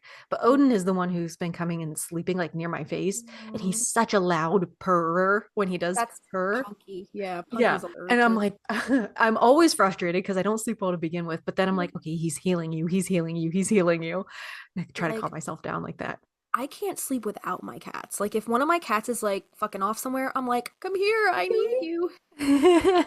Yeah, I have to sleep with them. They're my babies. You're go, babe. Right. So this continues. Yeah, in the early morning, Faith carried Keeper through the dark to the little shed where they kept 2 goats and filled the glove with milk. Maria found her there once the sun had risen, asleep in the straw with the wolf by her side. She recognized a familiar when she saw one. Such a creature must always come to you on its own. You cannot choose it. It must choose you. Once it does, it will be loyal for the rest of its life. And Caden had been. So Maria had Caden the crow. Later on, it goes on to say, wolves are killed here, Maria told her daughter that day.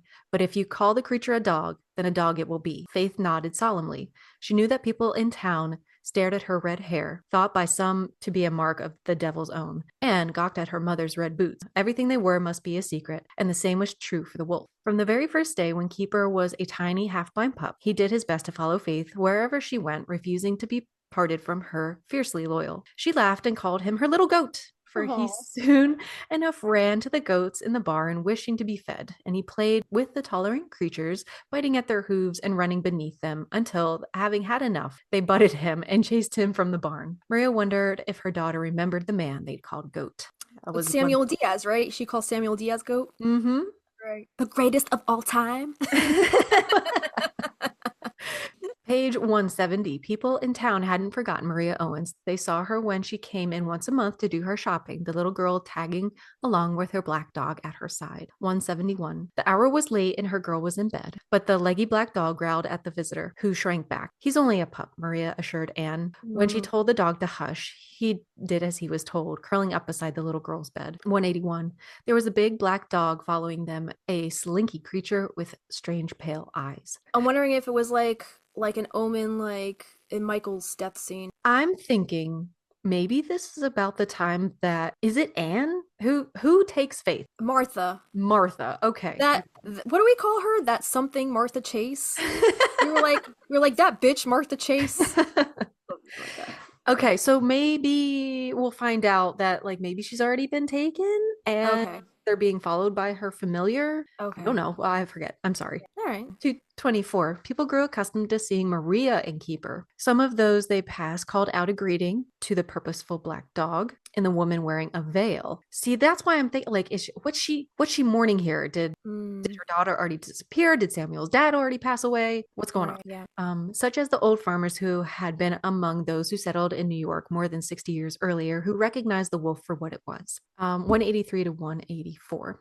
She stood in the door in her white nightdress, reciting a spell of protection, but whoever had come was still there. It was then that she felt the same chill she had when Thomas Laughlin and his brothers rode across Devotion Field with murder in mind. She took the wooden box of salt she kept in the bureau, then poured a thin line along the walls and the door. But the salt evaporated in a white cloud as soon as it was laid down. Nothing would stick. It was too late for protection. Keeper had begun to growl and scratch at the door. "Tie up that dog of yours," a man shouted. "Tell a witch to bind a wild creature and she will do the opposite." Maria opened the window at the back of the house. "Go," she told Keeper. The wolf refused to move. He would listen to one voice alone. Faith had been woken by the ruckus and sat up, clutching her doll, terrified by the shouting outside. "Tell Keeper to run," Maria told Faith. She knew he would fight to the death to protect the child, and she sensed the men outside would be grateful for any excuse to shoot him. It's for his own good. Faith asked the wolf to go, and he reluctantly leapt through the window, tail between his legs. They could hear him out in the woods, howling. It was that moment that Maria wondered if she shouldn't have sent Faith with him, as Santa had sent her away, but it was too late to reconsider. 186. She threw Faith a look, and her gaze softened. You don't want them to take the little girl away as well. Okay, is this Martha? Maria Oh. looked into the dark and saw silver eyes watching them. Stay away, she told the wolf, who had hidden in the darkness. She could not stand to have Faith see her wolf's blood shed. Martha took the message for Keeper to be meant for her. I'm only a neighbor wishing to help.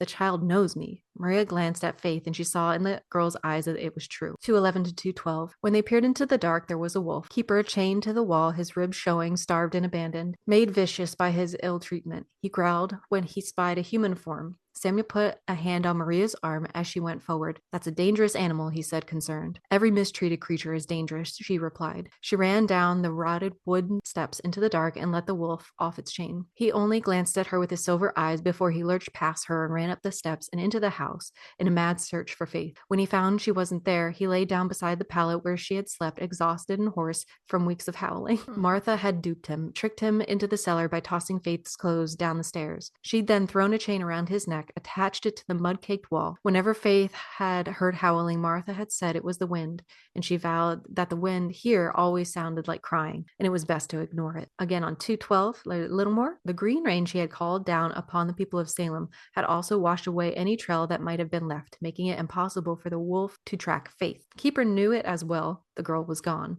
I forgot about all of this stuff with the wolf. Yeah, it's so sad. It's so sad. 224. Keeper was always beside Maria as she searched northward in the wild area beyond the wall built by the Dutch to keep out native peoples and pirates and the British. Wall Street, built in 1685, ran beside the ramparts and crossed an old Indian path now called Broadway. Maria trailed the river on the west side, taking the road called Love Lane, a nighttime tryst place, hiking into the highlands where there were still large Dutch farms, and making her way through the woods where some Lenape people remained. Hidden in the old forest where the trees were so big, it would take 10 men to circle the trunk of a single one. The Lenape people did as well, but they called him brother, for they knew that when the Dutch and the English claimed the land, they treated keepers kind as they had the original people, with the intent to own and destroy. 231 to 232. The black dog and he were both waiting to be fed. They were patient even though the hour before breakfast had long passed and their stomachs grumbled. On most days, Maria was awake long before the old man rose from bed, while the morning was still dark. But today the sun had been up for hours, and the old man and the wolf were still waiting. 241. Who these bad people were, Faith had no idea, for all she could remember was her loving mother, a man who told stories when she was little, more than a babe, and a black dog that followed her faithfully. 248. Faith considered running away, but she didn't know the name of the place that they had come from, so that she might return. Only that there had been a bottomless lake nearby, and the water serpent who ate bread from her hands, and a wild black dog she found in the woods who never left her side. 283. For all this time, Keeper had searched New York for her. He was fully grown now, not leggy, skinny, half-starved creature, but her familiar, her heart and soul, in pain over his loss. When he howled at night, those who heard him shivered in their beds, well aware that there was never a dog that made such mournful cries. Faith could hear him now across the water, her familiar, who had chosen her. 285. Keeper escaped from the front yard one fine August day. One minute he was there, and the next he was gone. Maria went to search for him, at last spying the tracks of his huge paw prints in the muddy lane. He was heading east to the riverside, a dangerous place populated by the sort of men it was best to avoid, sailors and criminals alike. 286. A ferryman was perched on the edge of the dock, ready for the incoming boat, there to tie up the ropes when it docked. He kicked the beast at the edge of the pier and shouted for the creature to get away, but Keeper stayed where he was, his lips pulled back so he could show his teeth to his abuser, making it clear that he could not and would not be moved. 287. From where Maria stood on the deck, all she could see was the nervous Cornishman driving a wagon drawn by an old horse with one eye, and Keeper beside a girl who scrambled in order to stand on the seat of the wagon. 290. Faith and Keeper walked side by side, completely at ease with each other. Maria had grown dizzy with emotion, and fortunately, Jack Finley brought out smelling salts to revive her. You'll be fine, he told her, but she certainly wasn't. It was a shock to see someone come back from the great unknown. What was gone could return, but not necessarily as it was. 297. Keeper followed at her heels, clearly disapproving of her mission. He growled at the bookseller and at those searching through the stacks. Occasionally, Faith was asked to leave a stall and take her hellhound with her. She began to leave him at home when she went searching, though the poor beast clawed at the door and howled, startling the birds in the branches of the trees of heaven. When a Elizabeth rapped on the door, a suspicious red-haired girl appeared, her black dog at her side. Faith was an unwelcome figure, glaring at the unexpected guest with narrow gray eyes, for the sight allowed her to know where the girl had come from. You're from Salem, Faith blurted. I've come to see Maria Owens. Elizabeth lowered her voice. I fled before the constables could arrest me. 318. Faith laughed and went inside the house. She and Keeper set off for the butcher, where she would get a bundle of bones and meat scraps. She had a few women in mind for Finley. Oh, matchmaker. The fruit vendor's daughter at the market, a neighbor who had recently lost her husband, a woman who sold books. She planned to take the 10th with her, the love spell. But in her hurry, she left it on the garden table. Faith was happy to be with her beloved Keeper, forgetting that once magic had begun, it cannot so easily be put away. 326. We don't do that here, Maria said. You do all sorts of things, Faith said archly, for the benefit of those in need. Maybe you don't think I have the power. That's not true. I believe in you. You're just not ready. I've been ready since I was 6 years old and you left me. Maria stepped back as if slapped. I told you I never wanted to leave you. I had no choice. I thought we all had choices, Maria said, her gaze turning to ice. If you hadn't gone to Massachusetts, none of this would have happened. Oh, the angst. The lies Martha had told Faith had done damage and she carried the scars of abandonment. She went inside and sat on the floor beside Keeper. He had a distant, somewhat removed character and resembled Faith in that way, but now he put his head on her lap and she stroked his fur. Here she was in her own home, and she was still invisible, her true self lurking in the shadows. 239. Faith certainly didn't intend to leave Keeper behind, for the loyal creature would have leapt into the freezing river to follow her if he must. When the pursuer went off to see to his other duties, Faith withdrew a figure made of hemlock bark. Keeper has a big place in this story. Yeah, again, I don't remember this wolf having this much to do with the story, but I guess being Faith's familiar, it makes sense, is a big part of her life. But he leaves her at one point because she's kind of being a bitch, right? Right, yeah. It's like that TikTok video. What have you been doing to all these cats? I don't think I've seen that one. What? I don't think I've seen that. It's like calling out people who have shit to say about cats, but cat people who are nice to cats, the cats love them and aren't acting like assholes. Oh, yes. What you've been doing all these cats to make them hate you. Yeah, that's the one. Yeah. 330. When the pursuer returned, he no longer noticed Keeper and failed to say another word about the wolf's presence. In fact, the pursuer's vision was cloudy and would remain so. It was the first time Faith had used left-handed magic for her own selfish reasons, and later, in the evening, when she bit into a slice of bread she brought along for her supper, she tasted blood and found that a tooth had broken. Blood magic had a price. Faith felt a chill, and she wondered if she was about to go too far. What you send out comes back to you threefold. What you give to the world returns in kind. Blood begets blood. She huddled close to Keeper to stay warm. Several of the sailors looked her over. A girl of 13 traveling alone was considered fair prey. Keeper growled low down in his throat to warn them, but that was not the only thing that kept the sailors away. It was Faith's silver eyes, cold as coins. It was how she appeared to be one thing, a red-haired girl, and then suddenly she seemed to be a woman with black hair. It was best not to cross. 333, Keeper went off toward the woods, where he could go unnoticed, for he certainly would not be welcome here. 359 to 360. She was not the person that he had been attached to, the one he had come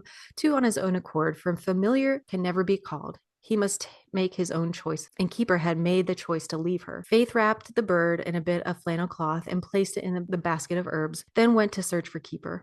There were muddy footprints that led past the lake where she had fed handfuls of bread to a huge eel, but when she searched the cliffs and caves, Keeper was nowhere to be found. Faith cried out for him. She whistled and clapped her hands. Still there was no sign of the wolf. Her most loyal friend had deserted her, and for good reason. She was not the girl he knew. It is easy to become what your actions have made you. Go ahead, she called in a broken voice. If you leave me, then you are nothing to me anyway. Yo, what a bitch. What a bitch. Yeah. Yo, last night, Avi called me. He was like, why are you being a snot?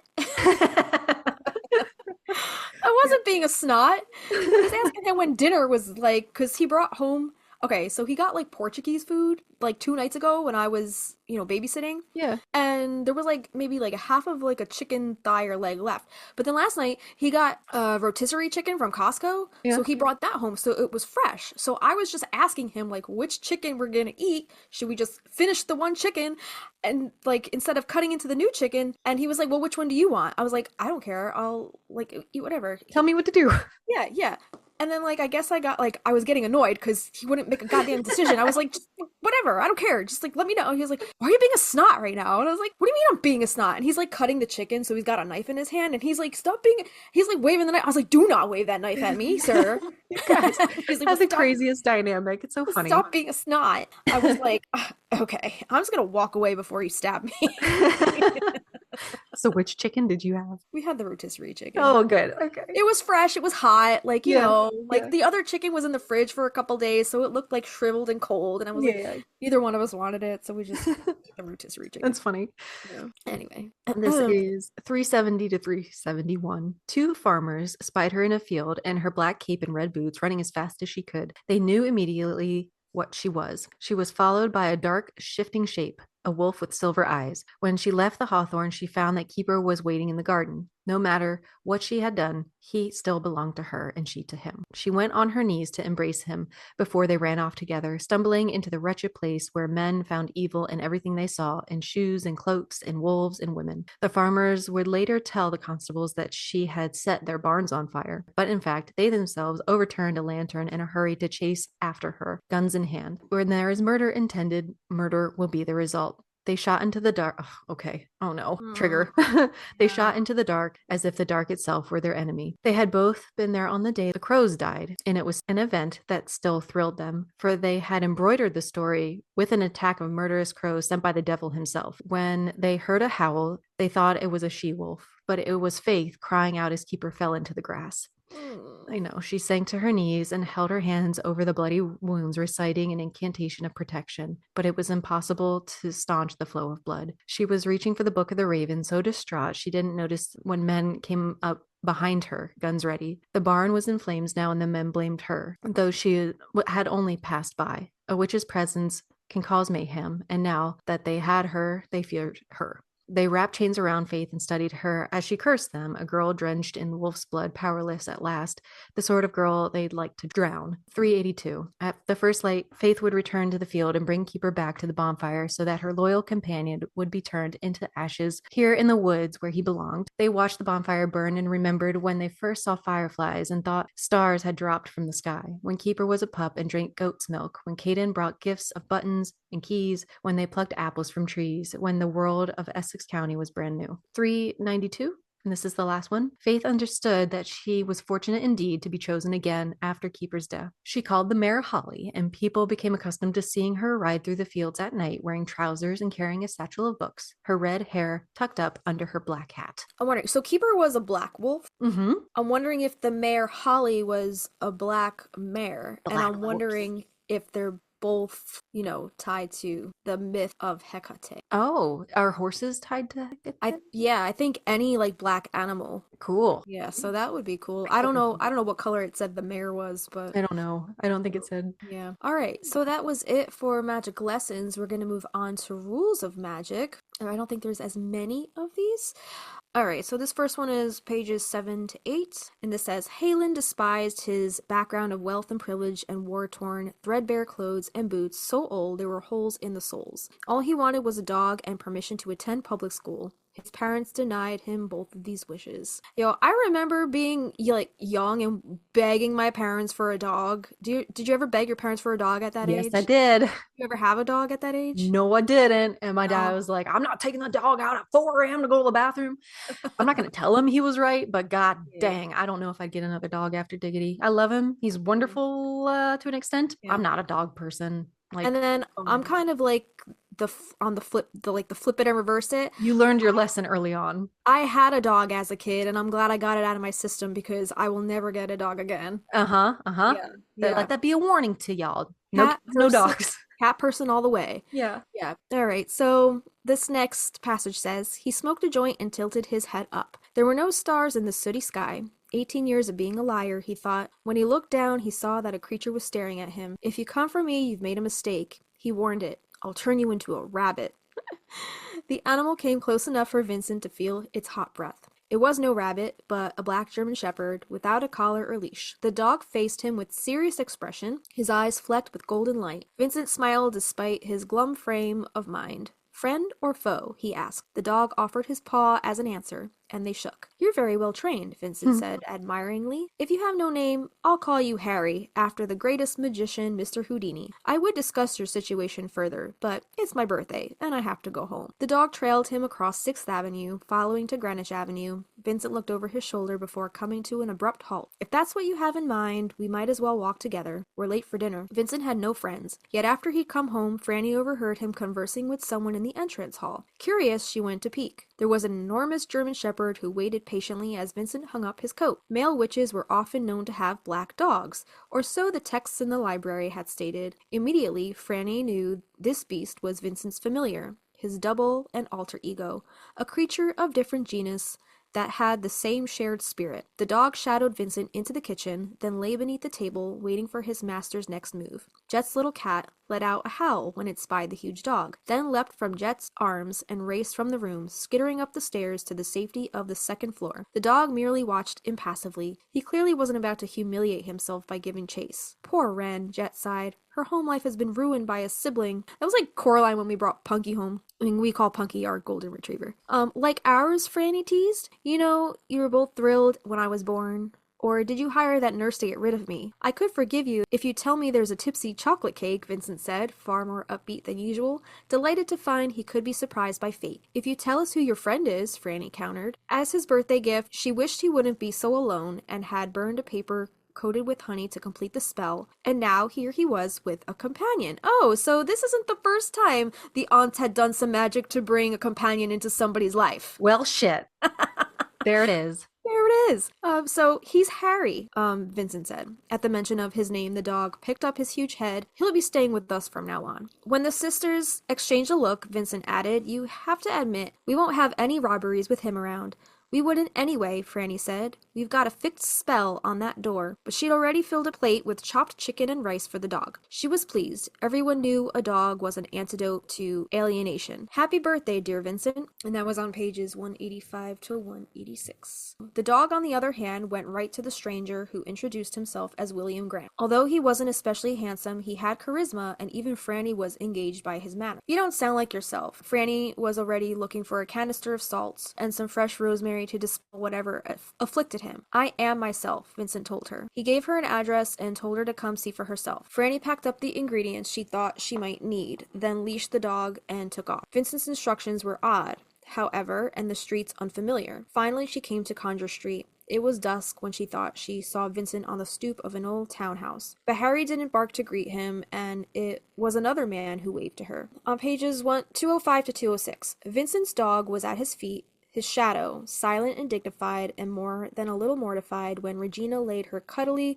stuffed bunny rabbit beside him. "I call her Maggie," Regina said. "Do you?" Vincent said, giving April a grin. "What did you expect her to call it? Mrs. Rustler?" Deep cuts. Whoa, that's savage. Mm-hmm. On page 207. In the morning, the cousins were gone.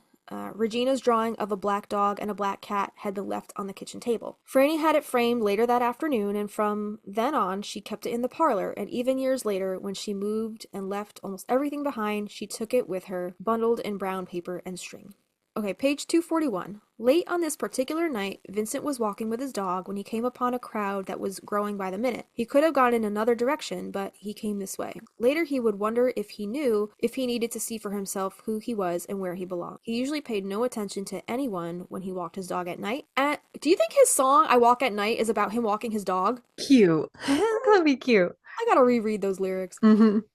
When he walked his dog at night, as he would have paid no mind to the crowd, which had been growing in number ever since the brutal arrests, had the police not encircled the area. On 242, one of the homeless kids from Christopher Park was being beaten, doing his best to protect his face with his hands. Before he could think, Vincent pushed the officer off. He concentrated, and a hail of stones fell, scattering several of the officers. When the kid limped away, the officer went for Vincent, tackling him. Vincent toppled, his face hitting the cement. Harry was barking like mad and would have attacked whoever came after him next. But Vincent gathered his wits and rose to his feet, calling the dog off. On pages 280 to 281, Franny took a cab to Long Island that same day. Before leaving, she had to lock the dog in the bedroom and make sure the windows were shut so Harry couldn't leap out and search for Vincent. He'd been distressed ever since Vincent's disappearance, pacing and whining and refusing to eat. "I'm going to find him," Franny told the dog. "You just stay." Page 307. The dog followed Franny around, but she was a poor substitute for Vincent, and he began sleeping at the front door, waiting for his master to reappear. On page 320, the dog was usually up on the porch with Lewis, the two old creatures who never were pets and who now needed their food to be mixed with water, which was easier on the digestion. So they're probably getting older at this point, the animals, right? She wondered if the old dog dreamed of Vincent as she did. She liked to imagine her brother in a village in France, strolling through the dusk with William, past fields and woods. Page 336. Franny still had the drawing of the black dog and the cat. It hung in the kitchen in its original frame. The girl resembled Vincent with her long black hair and confidence. She had bloomed and was a true beauty, but then she would be, considering who her parents were. So the girl that resembled Vincent, his daughter, obviously, right? Regina? The drawing of the black dog and the cat, do you think that resembles the both of them? Or was that supposed to represent the both of them? Like she was the cat and he was the dog? Very I don't cute. remember what the picture meant, right? Yeah, I don't know if Regina had met Harry. Yeah, that's what I'm saying is like if a little kid drew this, that would be interesting that she would like pick that Put up. that together. Yeah.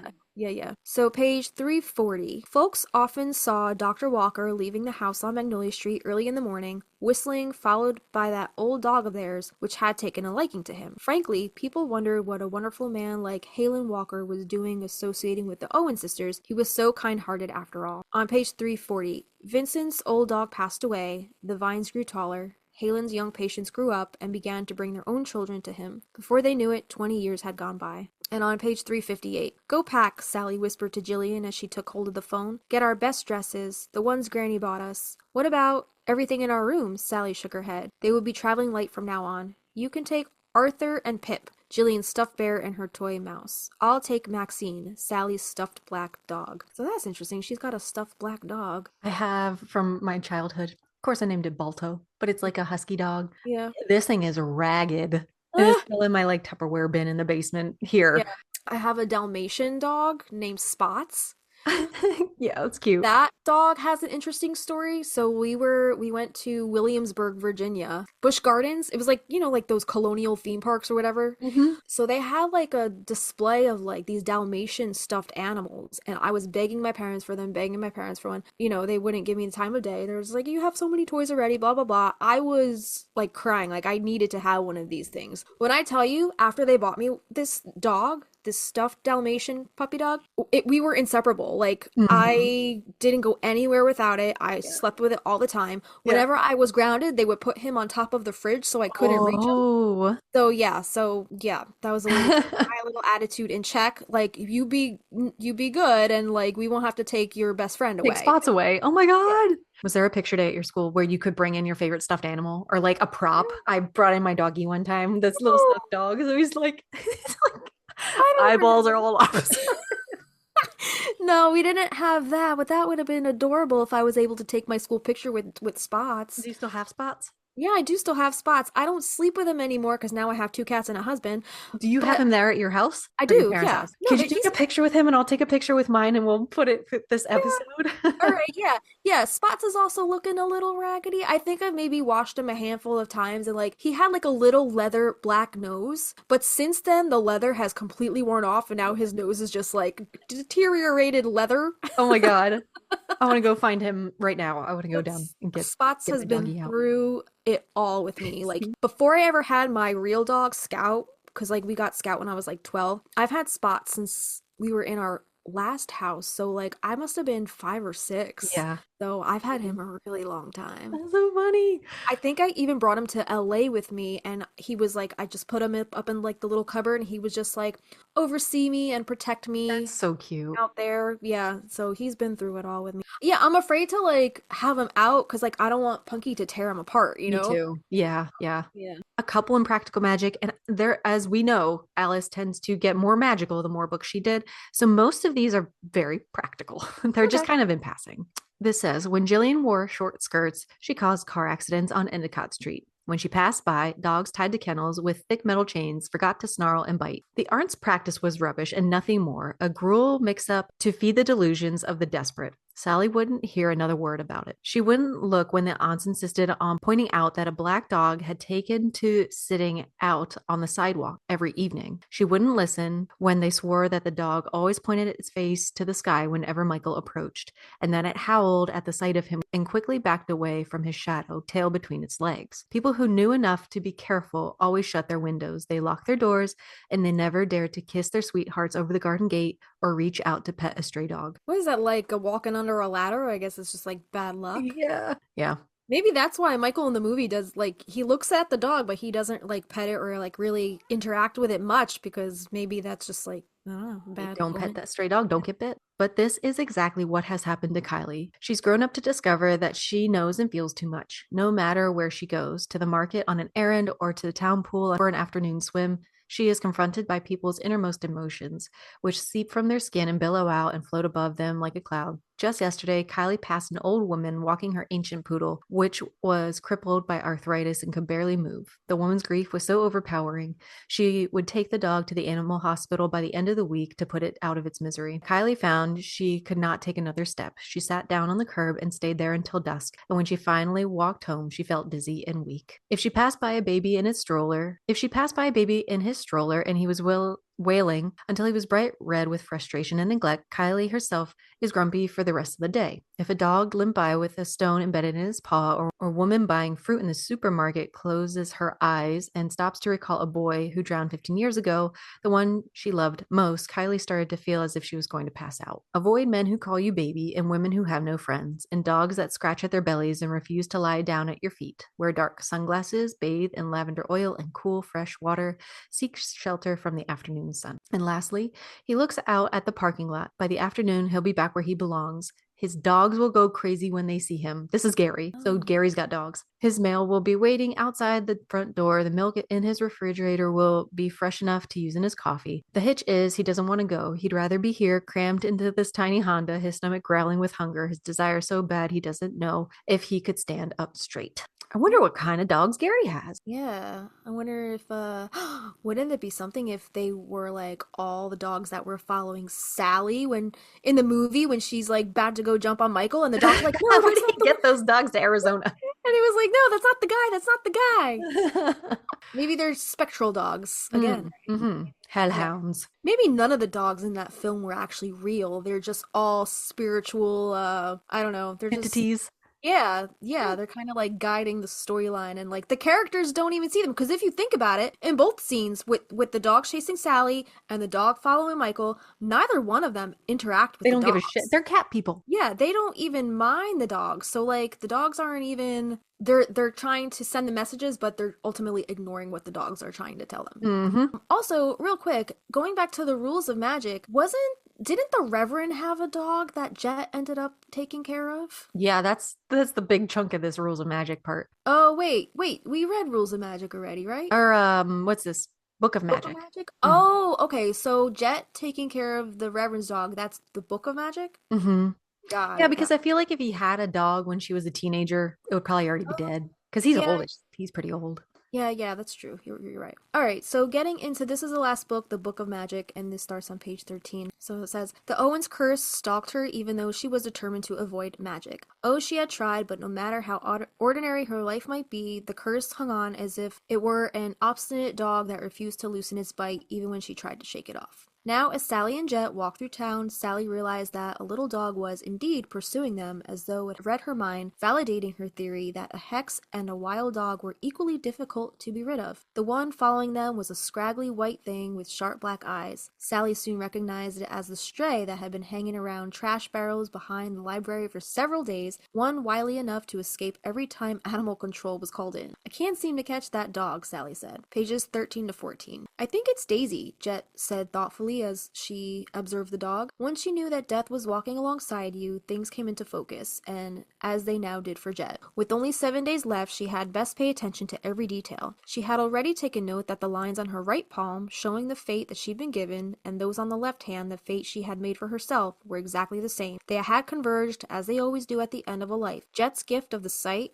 had intensified. She could envision the dog's heart beating under its tangled fur, just as she saw the slow unfolding of black leaves on the last surviving elm trees in Essex County. The Reverend Willer had owned a dog resembling this one before he'd been forced into residing at the retirement home on Endicott Street. The Reverend had passed his 100th birthday and could no longer care for himself, let alone a dog. It was said that his little Maltese had run off and was now dodging around town, eating from garbage cans, sleeping on porches, begging for food from children exiting the school bus. Wary, the dog ducked beneath the thickets, but Jet stopped and waved cheerfully. "Come here, Daisy," she called. "I think she belongs to the Reverend." "You don't want a dog," Sally reminded her aunt. "You're a cat person." True enough, Jet had a series of adored black cats when she was younger, all named for birds, including magpie and goose and crow. Yet when Daisy, if indeed it was she, began to approach, Jet felt something prick her heart. She went to pick up the dog, and when she held it, she could feel its jumpy heartbeat next to her own. She remembered being told that you didn't choose a familiar, it chose you. In truth, Jet felt comforted by Daisy's presence. Life of any sort was marvelous. She saw that now.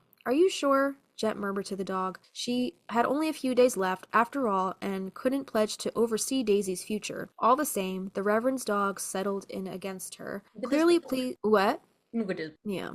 All the same, the Reverend's dog settled in against her, clearly pleased to be carried along, although it didn't make eye contact. That was curious. A familiar saw inside you. It was then Jet realized she was only a temporary caretaker. Daisy was meant for someone else. On pages 4, we're talking about Papa Dog. Yeah. You wanted to say hi. Oh, hi. You were like, yeah. I was like, hey, look at this dog, and you're like, yeah. Oh, I didn't have my the Zoom screen up front. I had the my OneNote taking up the entire screen. But I didn't even see him come in there. So cute. You know, that's so weird. It's like he knows that we're talking about him. I've never seen him like sit with you like that, like on this podcast. He wants to go outside. Yeah. Okay. Pages 14 to 15. Here we go. Sally's tone. Oh, she's like more like, here we go. Sally's tone was gloomy. She had no patience for anything these days, although she looked far younger than her age, likely due to the miraculous black soap the Owenses had concocted from a family recipe since the 1600s, when it had been useful in treating those infected with the plague, in a time when simply washing one's hands made a world of a difference. With ingredients that were disinfectants, including rosemary, lavender, and mint, Sally distrusted the world, an attitude that aged like a person beyond her years. Soap couldn't fix that. One thing will lead to another, Sally told her aunt, and the end result will likely be fleas. What a negative Nancy. Page 15 to 16. Jet patted the dog and didn't argue. She had always loved the month of March, though it was wild and unpredictable, evoking hope as the wintry brown world began to flourish. Jet felt extremely grateful to experience it this one last time. Everything was greening and the hedges had a fresh, peppery scent. There was a chill in the blue air, yet daffodils were pushing up through the damp black earth, and in the Owens' garden they had already bloomed. Oh, what a beautiful, unexpected world this was. Be prepared. Franny will have a fit if you bring a dog home, Sally continued to warn her aunt as they walked along past the Black Rabbit Inn. Because you know what's going to happen? Jet's going to pass away, and then Franny's going to get stuck with this fucking dog. Yes. So the next one says, there was chickweed and feverfew and juniper with the last of its berries. The dog was sniffing around, making itself at home. Did you see what we picked up on the way home? Sally asked Franny. When her aunt looked blank, Sally laughed. Franny did have a way of ignoring the townspeople, as did she, and she likely never noticed the dog before. Daisy. The Reverend's dog? To hell with the Reverend's dog. I love Franny. You know, Franny is so Justina coded. Can I just say that? To hell with the Reverend's dog, Franny said, turning to stalk past the plumy weeds on her way into the rear of the garden where they kept a beehive. It was empty. When she tapped on the sides, it rattled, and then Franny knew. Their very own bees had announced the death to come. There was no denying what would happen. One of their family, one of their own. On pages 18 to 19, I told you she wouldn't be happy about this, Sally glared at the dog. But Jet was no longer beside her. She had gone after her sister, her dear Franny, who was as different from her as night was from day, but whom she always loved beyond all reason. On page 19, when she walked in with the dog under her arm, no one behind the desk asked any questions. They never had. She was always without a suitcase and simply packed a nightgown, some undergarments, and a change of clothes into her purse. This time, she had brought along a tote bag containing dog food, and she always paid cash. Is that at the Black Rabbit Inn? Or I don't remember where that was. I think at the hotel.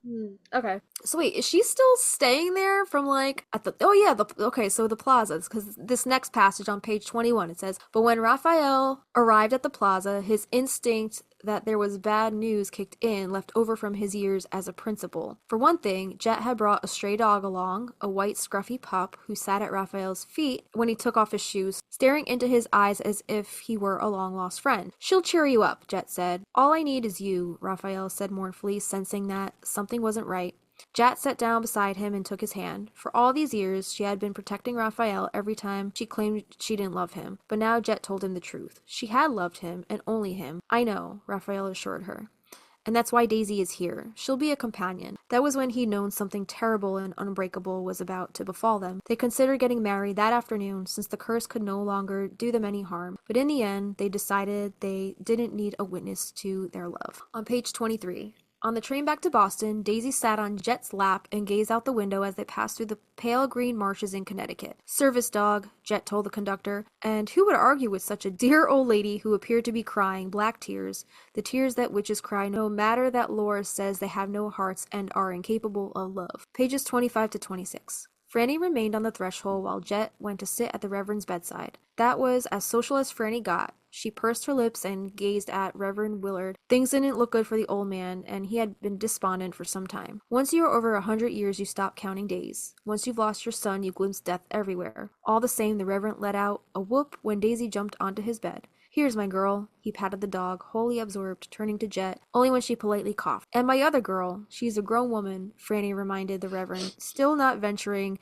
any farther than the doorway. An old one at that. One who was spending precious time with a man who had made her life miserable long ago, but that was clearly water under the bridge to everyone but Franny. Yeah. Yo, that is seriously Justina Code. Like, don't fuck with my people. If you fuck with my people and then you're gonna act like everything's honky-dory, I'm never gonna forget, like, the hell that you put my friend through. And I don't normally hold grudges when it comes to my own shit, but when it comes to my friend's shit, I'm like, I don't like that person forever and ever. Yeah, forever and ever. Forever and ever and always. It's just Sagittarius is our, I guess, ride or die like that. We're very, right. Yeah. Page 41. A small dog came out, yapping at them. What's going on here? Antonia wanted to know. Who is this creature? It was explained that Jet was watching over Reverend Willard's dog and that she had gone to fetch Sally and would meet them at the inn. On page 63. That scruffy little white dog who'd come to New York with Jet on her last visit had been ignored ever since her death, and now tagged after him, shadowing him to the topmost stair. Annoyed, Raphael did his best to chase it away. Go on, scat, he told the dog, but there it was, escorting him along the second-floor hall, gazing up at Raphael to make certain he was following along. Also on 63. Along the porch, twisted branches of wisteria wound up toward the roof, thick with purple buds. The dog had made itself comfortable on the carpet despite Raphael's admonitions that it should get out. He had no choice but to ignore the wretched little thing. Daisy, Jet had called it. She'll watch over you, she'd said. Raphael sat heavily on the edge of the bed, his head in his hands. He didn't hear Franny enter the room or know she was there until the bed sank down as she sat beside him. On page 64. You seem to have done just fine, Franny patted his shoulder with awkward compassion. You knew how to love her. And this dog, Raphael declared, eyeing Daisy. The pup gazed back at him, and for some reason he felt like weeping all over again. How could it be that this mutt understood him? How could she know his pain? What am I supposed to do with it? I suspect Jet left it for you so you wouldn't be alone. Now you're stuck with it. Franny's like, better you than me. Oh, thank God. Yeah. Dodge that bullet. Franny stared at the dog. But what of me? Raphael patted Franny's hand. She nodded her thanks for his attempt to comfort her, then lifted her hand away. They sat for a while in a haze of grief until they heard a ruckus downstairs. On page 66, talking about Raphael, he walked the long way back to his parked car left outside of the cemetery gates. The dog was trailing him, and he understood that Jet had meant for this to happen. She hadn't wanted him to be alone, so he whistled, and Daisy walked beside him so he could take her home to Queen. How do I do this? Raphael said aloud. The dog looked up at him, but they kept walking, for that seemed to be the only answer. Raphael counted 25 magnolias as they went along, all abloom, each one planted in the name of love, a long time ago, when there was a man who refused to believe in curses, and a woman who wished she had no love when she first saw it. So he's walking in the cemetery out to his car, parked outside the cemetery gates. Yeah. Motherfucker whistled in a cemetery. Did you pick the... Don't do that. Is that a no-no? That's a no-no. And don't whistle at night. Did your parents ever, like, when you went to, I don't know if you guys ever went to, like, go visit loved ones at the cemetery when you were a kid, but we used to go visit my grandmother and my grandfather, and sometimes my dad's side of the family, and every time we would enter the cemetery gates, they would turn the music off. They were like, okay. I don't remember them doing that, but that would make sense. I would probably do the same thing. Like, they were always like, reverent. No music allowed in the cemetery. It's disrespectful. I think because my mom had family in there, like my grandfather's sister and like some of his brothers, I think, were buried there. And I guess that's like what my grandfather did with my mom as a kid. So she just like, she learned that as a kid to like respect the dead. So she carried that on to us. So like every time we enter a cemetery, I'm like, shut the music off. Even though like, I'm like, you know, I don't consider myself of the Christian Catholic faith anymore. And like, if you're in a cemetery, like you have to be respectful of the church, right? Like, well, even when you and I went to the cemeteries in Salem, like you're respectful, right? Right. Yeah. So that's just something that I always like remembered as a kid. Like, how interesting. Yeah. So the next one is on page 72. And this says, by the end of the evening, he seemed to have acquired a dog, or rather the dog had acquired him, following at a distance at first, then side by side when Vincent shortened his usual long strides so the dog could catch up. They were an unlikely duo. This dog was the opposite of Harry, the German Shepherd dog of Vincent's youth, the one we talked about in Rules Event, right? A dignified creature who had lived out his last years on the porch of the Owens house on Magnolia Street after Vincent disappeared, leaving his post only to follow Franny's husband as he attended his rounds, the last physician in town to make house calls. The stray dog was a comic mix involving a corgi and a dozen other breeds, a clown who jumped on gravestones during their walk in the cemetery. Vincent decided to call the stray dog Dodger in praise of his ability to have clearly lived for so long on the streets of Paris without being run over. Soon enough, Dodger wouldn't leave his side, and Vincent wondered if William had sent his new companion to him to make certain he wasn't alone. And I also think that's like, I do think that sometimes pets are sent to us as gifts from our dearly departed ones to kind of make sure we're not alone. And I think that is probably the case for my mom and dad. Like they were never cat people before me, right? And they never wanted a cat. Me growing up never wanted a cat. And then this stray motherfucker shows up on the front porch and they're like, yeah, come on in. That's like make yourself baby. at home. Yeah. And now that's baby. Right. Exactly. So my mom was like, it's just weird how it like just kind of showed up out of nowhere and like it just came into their lives like that, and now they love it. It's their baby, right? It could be a gift from, you know, either like my grandma or grandpa. Where are we at? Okay, so page 74. Dodger hopped onto Vincent's lap at the breakfast table. The dog could be a clown, but he was empathetic and could chart his new owner's moods, and Vincent stroked his head as he thought about his dream. Page 121. The dog Dodger was happy to be unleashed as he bounded down to the river, yipping with joy. Franny, on the other hand, had her troubles. Her knee, her hip. Her condition had improved with her own salves, yet she was still unable to keep up with the others, which was quite annoying. She had her umbrella to lean on. All the same, she took the stairs slowly, and Vincent hated to see that. Pages 222 to 223. Vincent as a wild free spirit walking down a city street with a wolf-like dog at his heels. Jillian as a child spinning with her arms out. I like that reference to the movie, right? Hoping not to fall, but not really caring if she did. And Sally was right there before him, a dark, serious girl who wished she would ever fall in love, so afraid her heart would break that she had never unmasked it and had thereby broken it herself. So I'm wondering if the dog that Vincent found, it said a wolf-like dog at his heels, so perhaps this is the reincarnation of Keeper, Faith's dog?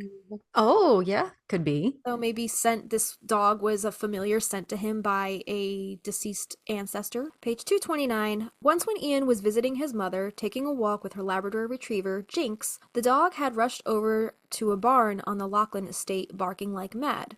Because of the dog's racket, Ian had stopped to peer into the house. Tom was naked in front of a bonfire that spat out flame and smoke, fed by the fuel of books he'd found in the manor house. On pages 270 to 271. What about your sister, the tall one? The Reverend had on a white shirt, a black tie, and black trousers. Many of the other men his age were in bathrobes and pajamas, but he didn't like to be seen in public that way. But there was some man who'd driven up from New York the other day, bringing Daisy for a visit, and she sat in the Reverend's lap as if she'd never been gone. Everyone went to look for my sister, Antonia said, thinking it was too complicated to say much more, only adding, she's missing. Then you should make apple pie, Reverend Wheeler suggested.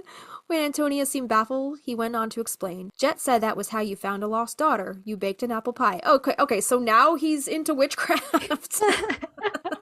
Now he's senile and taking everything Jet says as gospel. Now he's into the witchcraft? Okay. All right, so there's two more.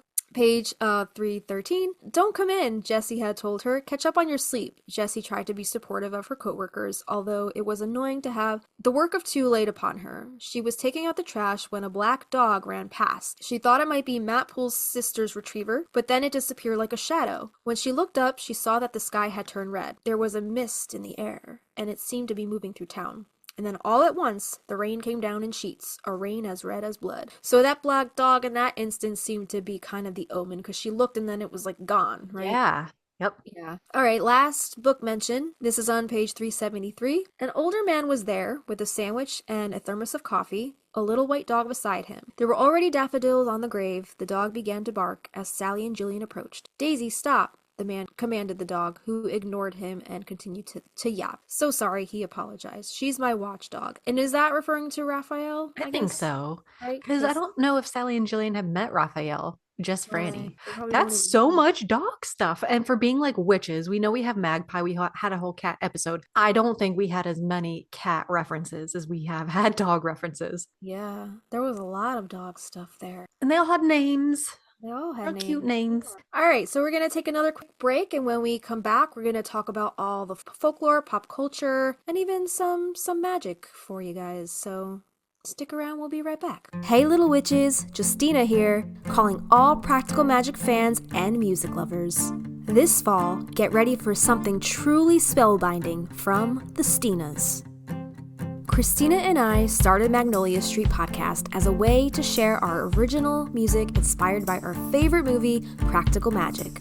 We've been hard at work in the recording studio since September, brewing up our 5-song debut EP, Magnolia Street Volume 1.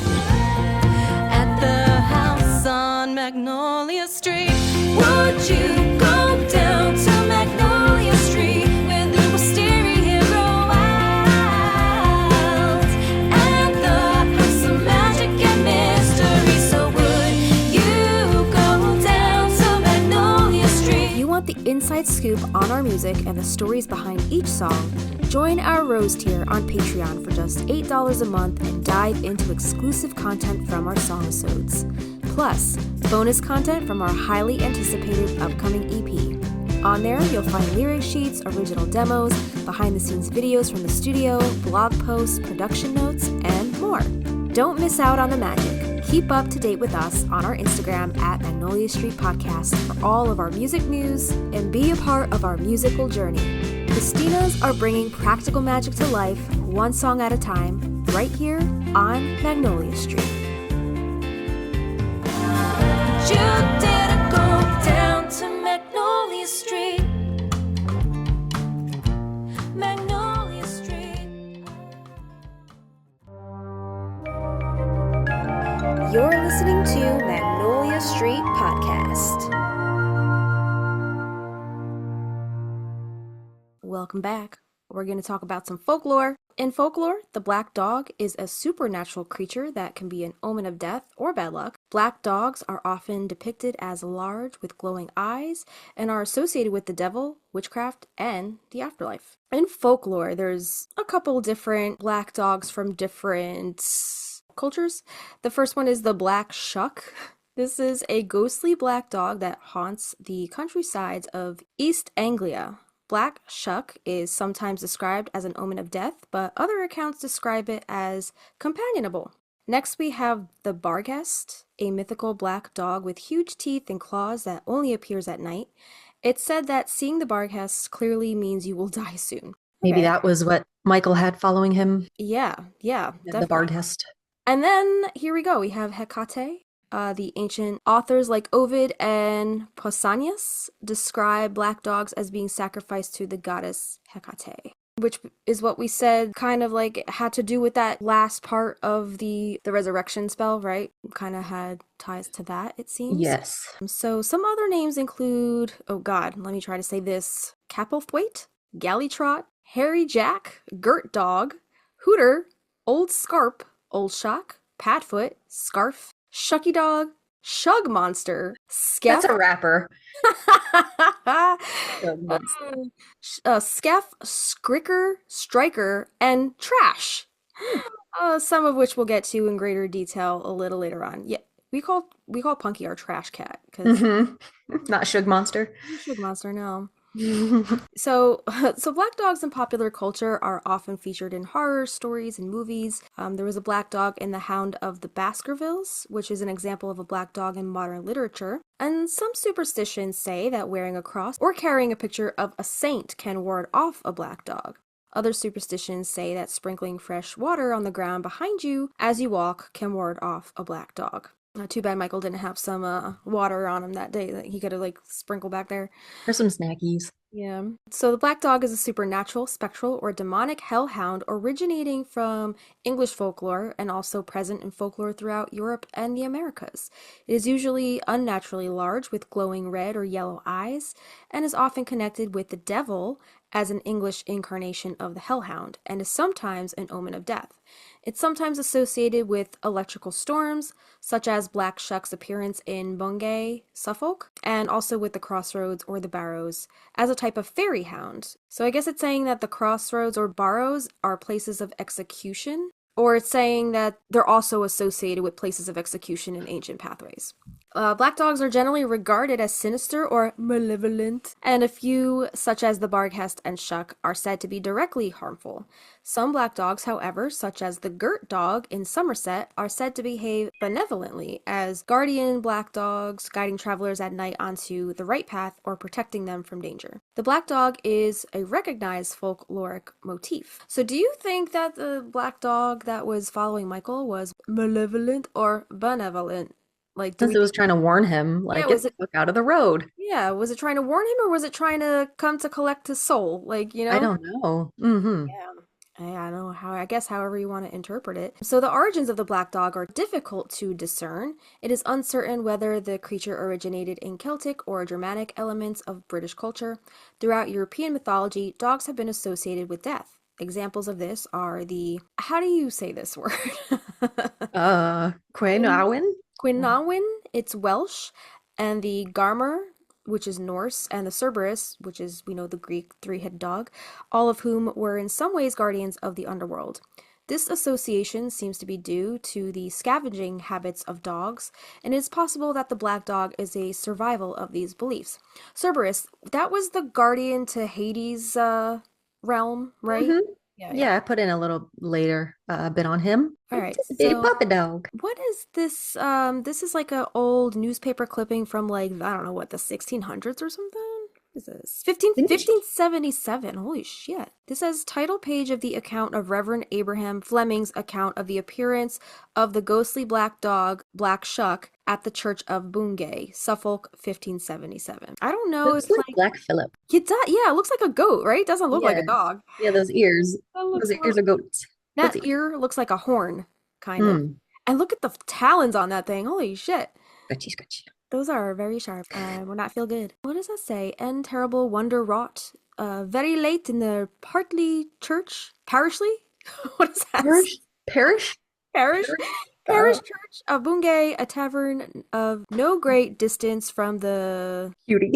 Jesus, I can't read this. City of Norwich, namely the 4th of August? August in the year of our Lord, 1577. In the great temple of the Benevolent. Rain, lightning, and and thunder, thunder. the weird bath. What? I don't know. Oh my Trying god! to read 1577 dialect.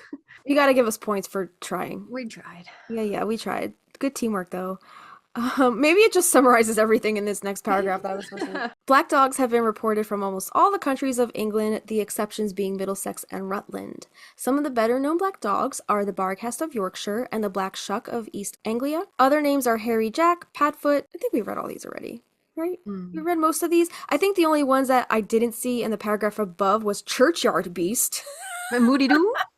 Ah, You're a beast. that needs to be another t-shirt. Churchyard Beast. Modi Doo, Hateful Thing, Swooning Shadow, Bogey Beast, Guy Trash,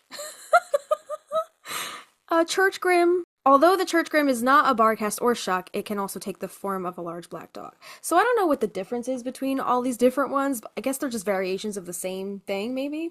It sounds like east, like parish or each Uh-huh. location name their own dog. Punky's getting in the trash. What else is new? Go in Punky your bed. punky. Go in your bed. Good boy. Okay. I like how Christina just gives me all the hard words. She's just like, all right, you take this first paragraph.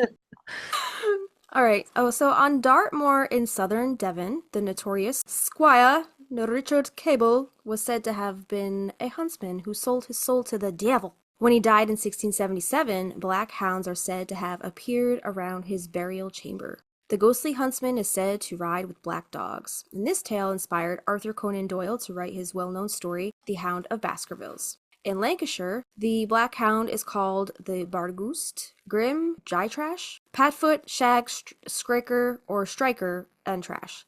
Stories are told of the black dog in Tyford near Winchester.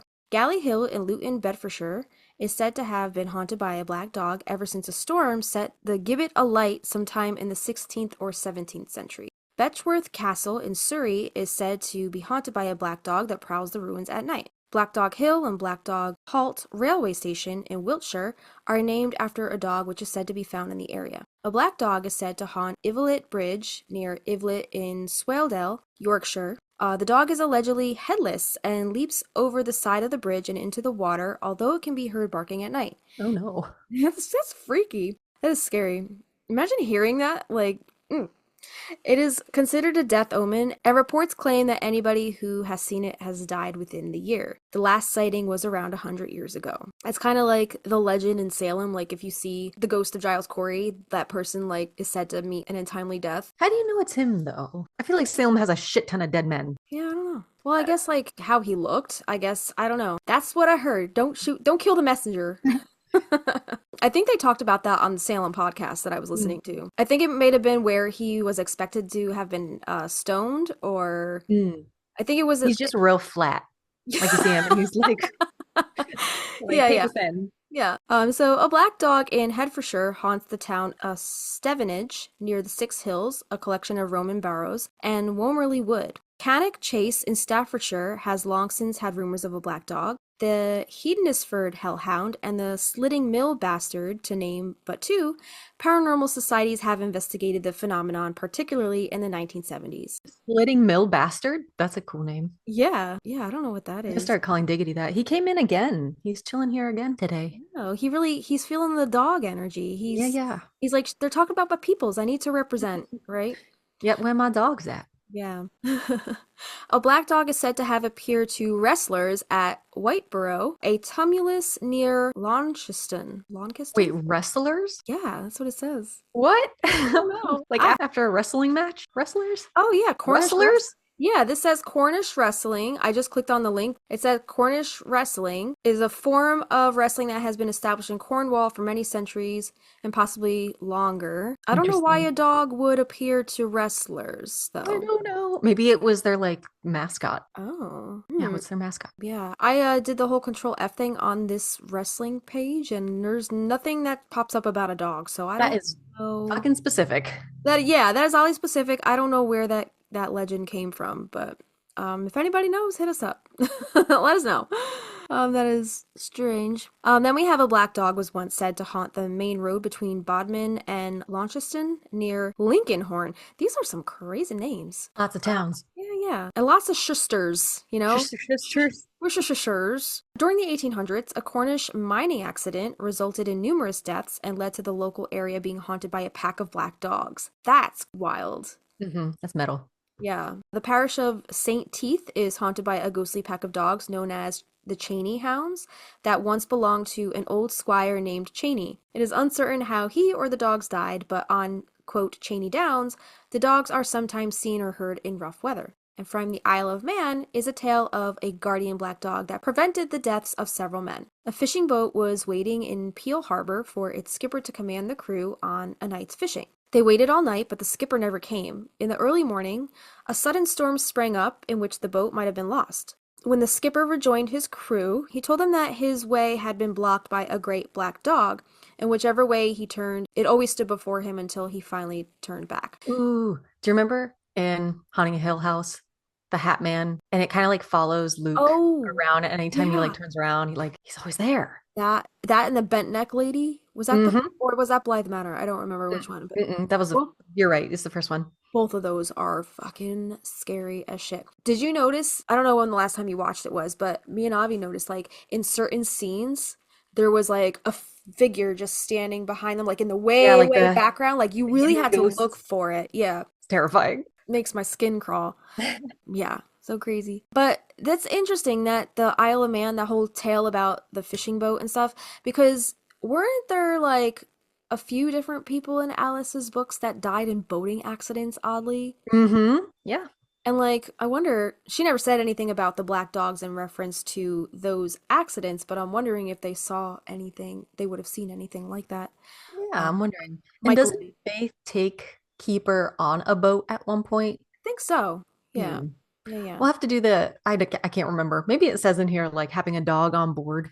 What like, that's supposed to mean? Like bad luck. Yeah. Are you supposed to have one? Not supposed to have one? I know cats are okay because they keep the mice at bay. I don't know. Women are not though. No women. No whistling. No women. However, the only woman allowed on the boat is like what do they call that piece at the end of the boat? Right. Yeah, I don't know what it's called. But you know what I'm talking about, right? Yeah. It's usually a lady with the boobies. Yeah.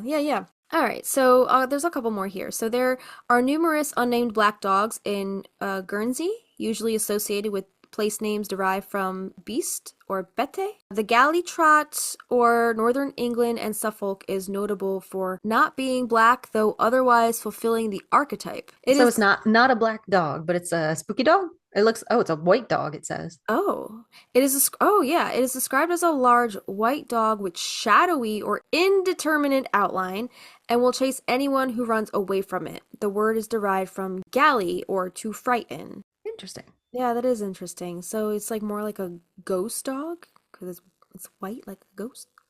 Let's talk more about the Barghest dog. This one is said to roam the Snickleways and the side roads of York, preying on passerbys, and also has been seen near Clifford's Tower. To see the monstrous dog is said to be a warning of impending doom. Oh my. Yeah. That one seems to be a popular one. I keep hearing the Barghest one over and over again. Yeah. The next one is the Black Dog of Aylesbury. So this says, a man who lived in a village near Aylesbury in Buckinghamshire would go each morning and night to milk his cows in a distant field. One night, on his way there, he encountered a sinister black dog, and every night thereafter until he brought a friend along with him. When the dog appeared again, he attacked it using the yoke of his milk pails as a weapon.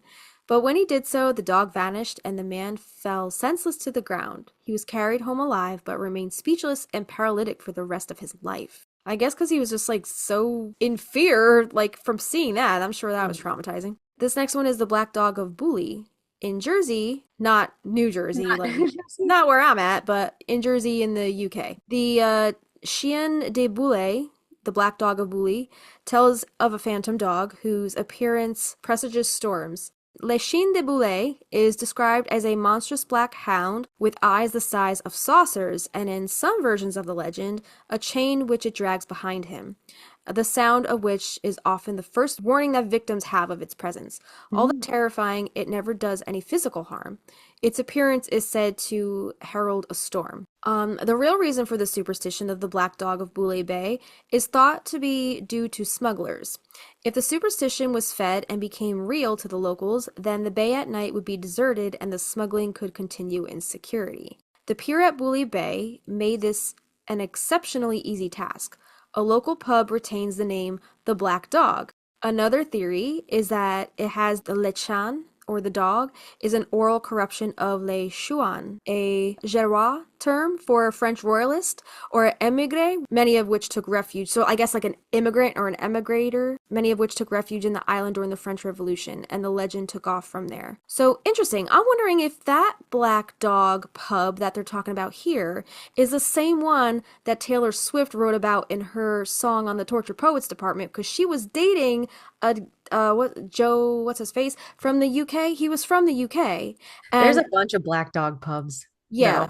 Yeah, I'm wondering if that's the one though. I don't remember where the one that she was writing about was, but Didn't you and I, we had Black Dog Pub in another episode. we did. I What put was it at it? the end. Okay. Yeah, it was on our Maria's Island episode. Okay. Yeah, so there is a Black Dog pub in Martha's Vineyard, which is what Maria's Island was modeled after, so I thought that was interesting. Yeah, I'll talk a little bit more about that later on. The Black Dog of Lyme Regis. So near the town of Lyme Regis in Dorset stood a farmhouse that was haunted by a black dog. This dog never caused any harm, but one night the master of the house, in a drunken rage, tried to attack it with an iron poker. The dog fled to the attic, where it leapt out through the ceiling, and when the master struck the spot where the dog vanished, he discovered a hidden cache of gold and silver. The dog was never seen again indoors, but to this day, it continues to haunt at midnight a lane which leads to the house called Hay Lane. Halen? Halen? Halen? Miranda? Or Dog Lane. Dogs who are allowed to stray in this area late at night have often mysteriously disappeared. A bed and breakfast in Lyme Regis is named the Old Black Dog, and part of the legend states that the man who discovered the treasure used it to build an inn that originally stood on the site. So next we have the Black Dog of Newgate. The Black Dog of Newgate has been said to haunt the Newgate prison for over 400 years, appearing before executions. According to legend, in 1596, a scholar was sent to the prison for witchcraft, but was killed and eaten by starving prisoners before he was given a trial. The dog was said to appear soon after, and although the terrified man killed their guards and escaped, the beast is said to have hunted them down and killed them wherever they fled. Grim, or Fairy Grim, is the name of a shape-shifting fairy that sometimes took the form of a black dog in the 17th century pamphlet, The Mad Pranks and Merry Jests of Robin Goodfellow. He was also referred to as the Black Dog of Newgate, but though he enjoyed frightening people, he never did any serious harm. Then we have the Black Dog of Northorpe. In the village of Northorpe, in the West Lindsey district of Lincolnshire, not to be confused with Northorpe in the South Kesteven district. Oh, geez. The churchyard was said to be haunted by a Barghest. Some black dogs are said to be human beings with the power of shape-shifting. In another nearby village, there lived an old man who was reputed to be a wizard. It was claimed that he would transform into a black dog and attack his neighbor's cattle. It is uncertain if there was any connection between the Barghest and the wizard. So, I don't know, maybe that's part of, the origin of why they think witches can turn into their familiars, or, You're a wizard, Harry. shapeshifters. Yeah. And guys they turn into the werewolves, I guess. Right. Next one is the Black Dog of Preston, and this one is said to be a guardian of the city gates, appearing when danger threatens the town. It is a headless boggart who could howl nevertheless, and whose howl meant death, as also did its lying down upon a doorstep to someone who dwelt within that special house. And then we have the Black Dog of Tring. In the parish of Tring, Hertfordshire, a chimney sweep named Thomas Coley was executed by hanging in 1751 for the drowning murder of Ruth Osborne, whom he accused of being a witch. Coley's have you heard about that one before? Oh, I just said fuck that guy. Oh, yeah, fuck that guy. Coley's spirit now haunts the side of the gibbet in the form of a black dog, and the clanking of his chains can also be heard. In one tale, a pair of men who encountered the dog saw a burst of flame before it appeared in front of them, big as a Newfoundland, with the usual burning eyes and long, sharp teeth. After a few minutes, it disappeared, either vanishing like a shadow or sinking into the earth. You know what a gibbet is? No. It looks like a gallows, Mhm. but instead of hanging, you're like put in some kind Oh. of cage. Oh, I and see left it. there to like die What or the wrapped up in rope. Dude, yo, medieval times were terrifying. Done. Terrifying. Yeah, hanging in Holy, chains. holy shit. Yeah, interesting. What's All a right. dick? Okay, so now we're going to talk more about the Black Shuck. So in Norfolk, Suffolk, Lincolnshire, and the northern parts of Essex, where Maria's from, right? Essex, Mm. a black dog known as the Black Shuck, also Old Shuck or Shock, is regarded as malevolent, with Mhm. stories ranging from terrifying people or killing them outright to being a portent of death to themselves or a person close to the victim. There are tales that in 1577 it attacked the church in the market town of Bungay, killing 2 people and appearing on the same day at the church in the nearby village of Blytheburg, taking the lives of another 3 and leaving claw marks which remain today. Ooh, so I guess if you go visit that today, you'll see the claw marks. That's crazy. That's the news article we had at the very top. That Mm-hmm. 1577. Right. In the parish of Overstrand is a lane known as Shuck's Lane from its frequent appearances there. According to urban legends, if the spot where it was just seen is examined, then one may find scorch marks and the smell of brimstone. Whoa. So the dog might actually very well be the Yeah. actual devil, right? And there are also less common tales of similar dogs said to accompany people on their way home in the role of protector rather than an omen of misfortune. Again, maybe the dog that was following Michael, debatable. What its intentions were. Among other possible meanings, the name Shuck is derived from the provincial word meaning shaggy. So I guess they weren't always like black lab type dogs, like short-haired dogs. But maybe some of them were a little more shaggy. The next one is the Bodu. In Guernsey is Bodu or Chen Bodu, and his appearance, usually in the Clos du Val, foretells death of the viewer or someone close to him. All right, the next one is Capelthwaite. In Westmoreland and adjacent parts of Yorkshire, there was a belief in Capelthwaite, who could take the form of any quadruped, but usually appeared as a large black dog. He took his name from the barn in which he lived, called Capel. I can't say this fucking word. Capelthwaite Barn near Millenthorpe.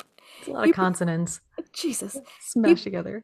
He performed helpful services for the people on the farm, such as rounding up the sheep, but toward outsiders he was very spiteful and mischievous until one day he was banished by a vicar. As both a helper and a trickster, the Capelthwaite behaved more like a domestic hobgoblin than a typical black dog. The Wayside Inn had a hobgoblin. Do you remember? Was it the one that was living like in that stairwell? Was that what the one she was talking about? I don't remember. I can't tell you the room. It had nothing in it. It had like a fireplace, but it was Okay. empty for some reason. But what, like, I don't remember what she said about the hobgoblin. Like, what did it do? It just like moved stuff around? I think it just like would run through the room. So fucking weird. Just imagine like seeing like this like gremlin with zoomies just like fucking running Thump, around. thump, thump, thump, thump, thump, thump. Pounding. Oh man. Did I tell you we watched The Labyrinth the other night? Did you? Because Aaron's never seen it. What? And he's never seen it, but we were watching The Illusionist that has Bowie in it also, and that's why I was like, "Oh, you haven't seen The Labyrinth?" So we watched that, and I was like, "What'd you think?" He was like, "I was just distracted by Bowie's package the whole time because he's in like, leggings." That's the whole point, Aaron. That's the entire point of that movie. I forgot how impressive the like Jim Henson like Matronics and things, the puppets are. It's very impressive. Ugh, I love that movie. That But movie, they're all hobgoblin like yeah, to yeah. me. I could watch that movie all day, every day, forever. Really? Yeah, I was obsessed with the music of that movie as a kid. Like I would just run around singing those songs. When somebody says you remind me of the Babe, like you can't just leave it at that. You have to finish Babe with the power. What power? Power of voodoo. You what? I don't know the rest. You don't know the rest? That is my favorite shit. It's surprising I knew that much. Yeah, yeah. I was like, okay, let's keep going. Let's keep it going. But it ends with you remind me of the Babe. I was gonna say something else. Oh, did you ever see Fire Walk with Me? It was like the Twin Peaks movie. No. David Bowie's in that. Is Or David like, Lynch in it? yeah, David Lynch is in it too. But David Bowie has like a cameo for like, I don't know, maybe a few seconds. We watched it. I was like, oh my God, what is he doing in this movie? It was so I random. love it. It's surprising that the acting talent like Yeah. that he has. I'm He for was it. a pretty good actor. I liked Yeah. him in movies. Right. Yeah. All right, so the church Grim guards a local Christian church and its attached churchyard from those who would profane them, including thieves, vandals, witches, and warlocks. For this purpose, it was the custom to bury a dog alive under the Oh, that's fucked up. No. For this purpose, it was the custom to bury a dog alive under the cornerstone of a church as a foundation sacrifice. That's so fucked up. I don't like that at all. That makes A me no for me. very uncomfortable. I can't even watch movies where they kill the animals. Like, I'm like, fuck this shit. You and I were just holding our breath reading the package where Keeper dies. Like, Yeah, yeah, yeah. we're like, oh god. I can't watch films with animals dying. Mm-mm. And like you always know when it's coming too because they always like emphasize they put the emphasis on the animal and how it's like so Helping. cute and helping out the situation and Like then you're like Binks. then Yeah. you're just like this animal's gonna get fucked over. Like Yeah. why am I watching this?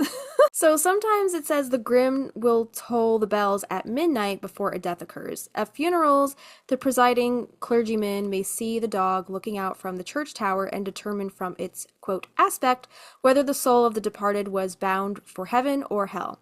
Oh. Another tradition states that when a new churchyard was opened, the first man buried there had to guard it against the devil. To save a human soul from such a duty, a black dog was buried in the north part of the churchyard as a substitute. Hopefully, it had already died from natural causes and it was not buried there alive or unalived for the purpose of burying it there. Yeah, I like that idea of like, okay, we need a guard dog for the cemetery. That works if he's already dead. Right. The other thing you read was like the dog in the church tower. So he's kind of like a death weather vane. Like, depending on what he's doing, Yeah. the person's going to heaven or hell. Yeah, yeah. Yeah. Okay. Okay, that one's interesting. The only reason I put Cerberus here is because I was like, oh, we're going alphabetically. Okay, that makes sense. But it kind of deviates though, because this is not having to do with the UK. But we will get back there. But that's the only reason why I stuck it here. So most people, I think, who aren't into Greek mythology know Cerberus from like the Harry Potter movies, the big dog with the three heads, also known as Hound of Hades, was a multi-headed dog who guarded the gates of the underworld, preventing the dead from leaving and making sure that those who entered never left. A child of Typhon and Echidna, he was part of a monstrous family, which included Orthus and Hydra, Lernaean Hydra, and the Chimera as well. Only on 3 occasions, Cerberus was tricked by visitors of Hades.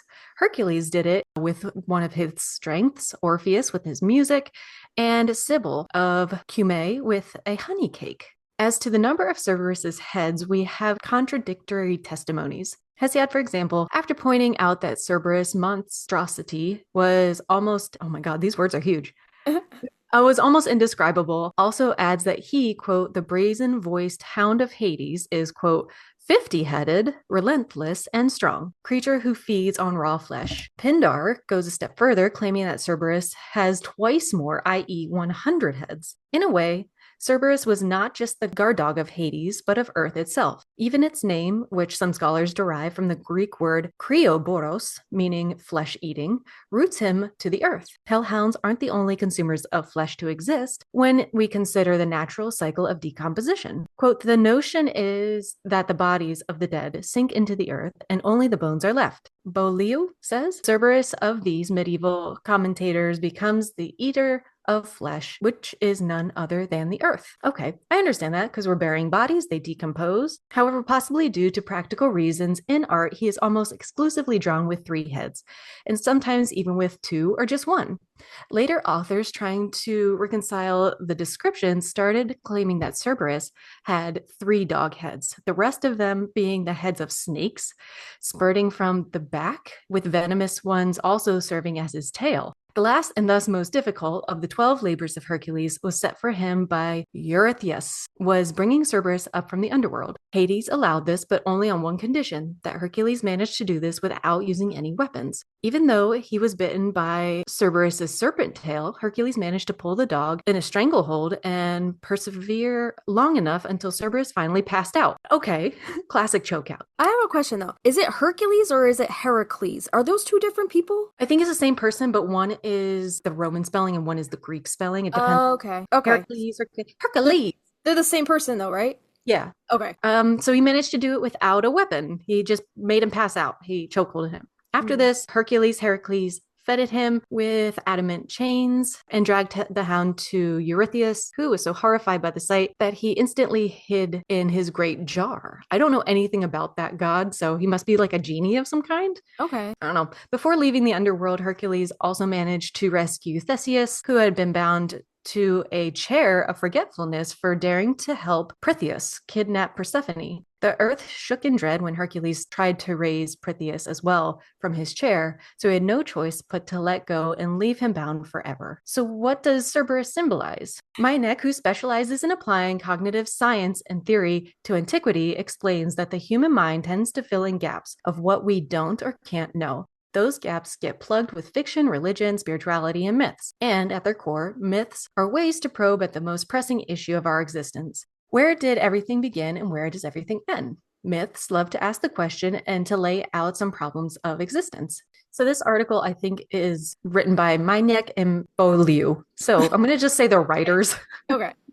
Yeah. Okay. So myths love to ask you the question and to lay out some problems of existence, the writers go on to say. In Greek mythology, particularly, death is a hound, which hunts both its characters and storytellers. Cerberus' story was one way to make sense of death's inevitability. The writers go on to say that even the ancient Greeks were probably aware that their mythology was on some level fictitious. The big question is, did they believe their mythology or did they not? The writers think that they could hold both ideas at the same time. They go on to say, I don't think many Greeks thought that they would go to the underworld and meet Cerberus, right? But I think they understood that it was a metaphor for the fact that when you die, you are not coming back.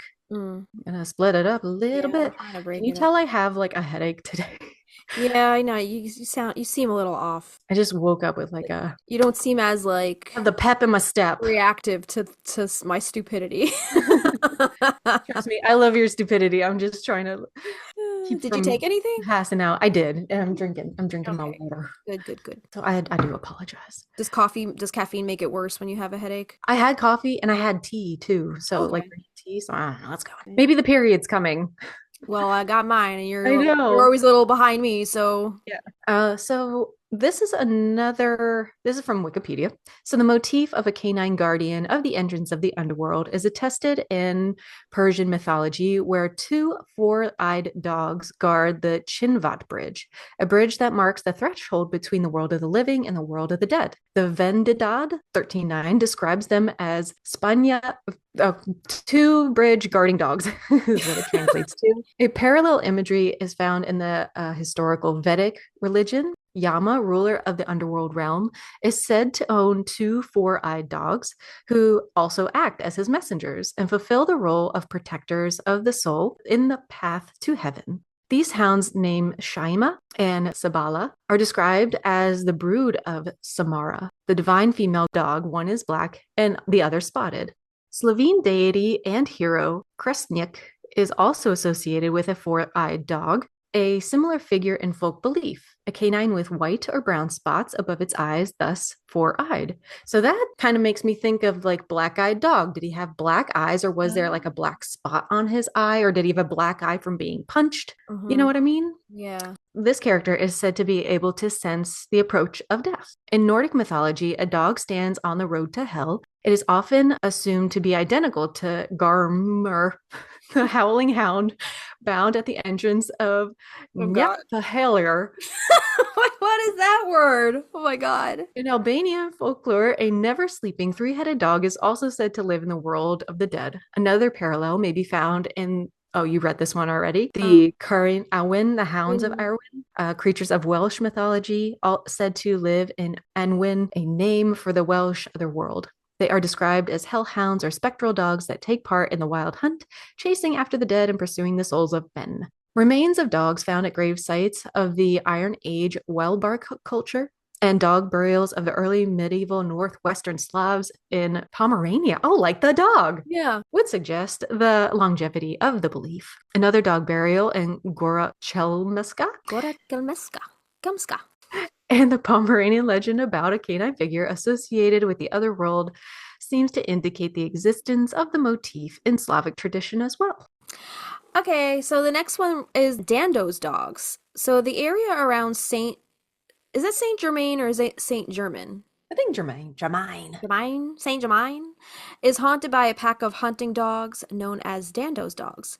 Dando was an unrepentantly sinful priest and an avid huntsman who was carried off to hell by the devil for his wickedness.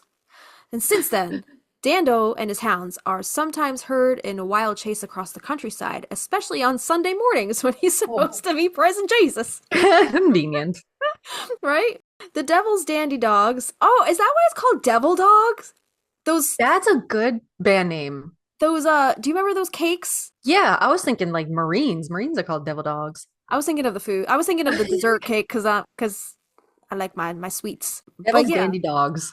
I'm wondering if that's what they got the name from. The Devil's Dogs. The Devil Dogs. Have you ever had one of those? Those were so good. No.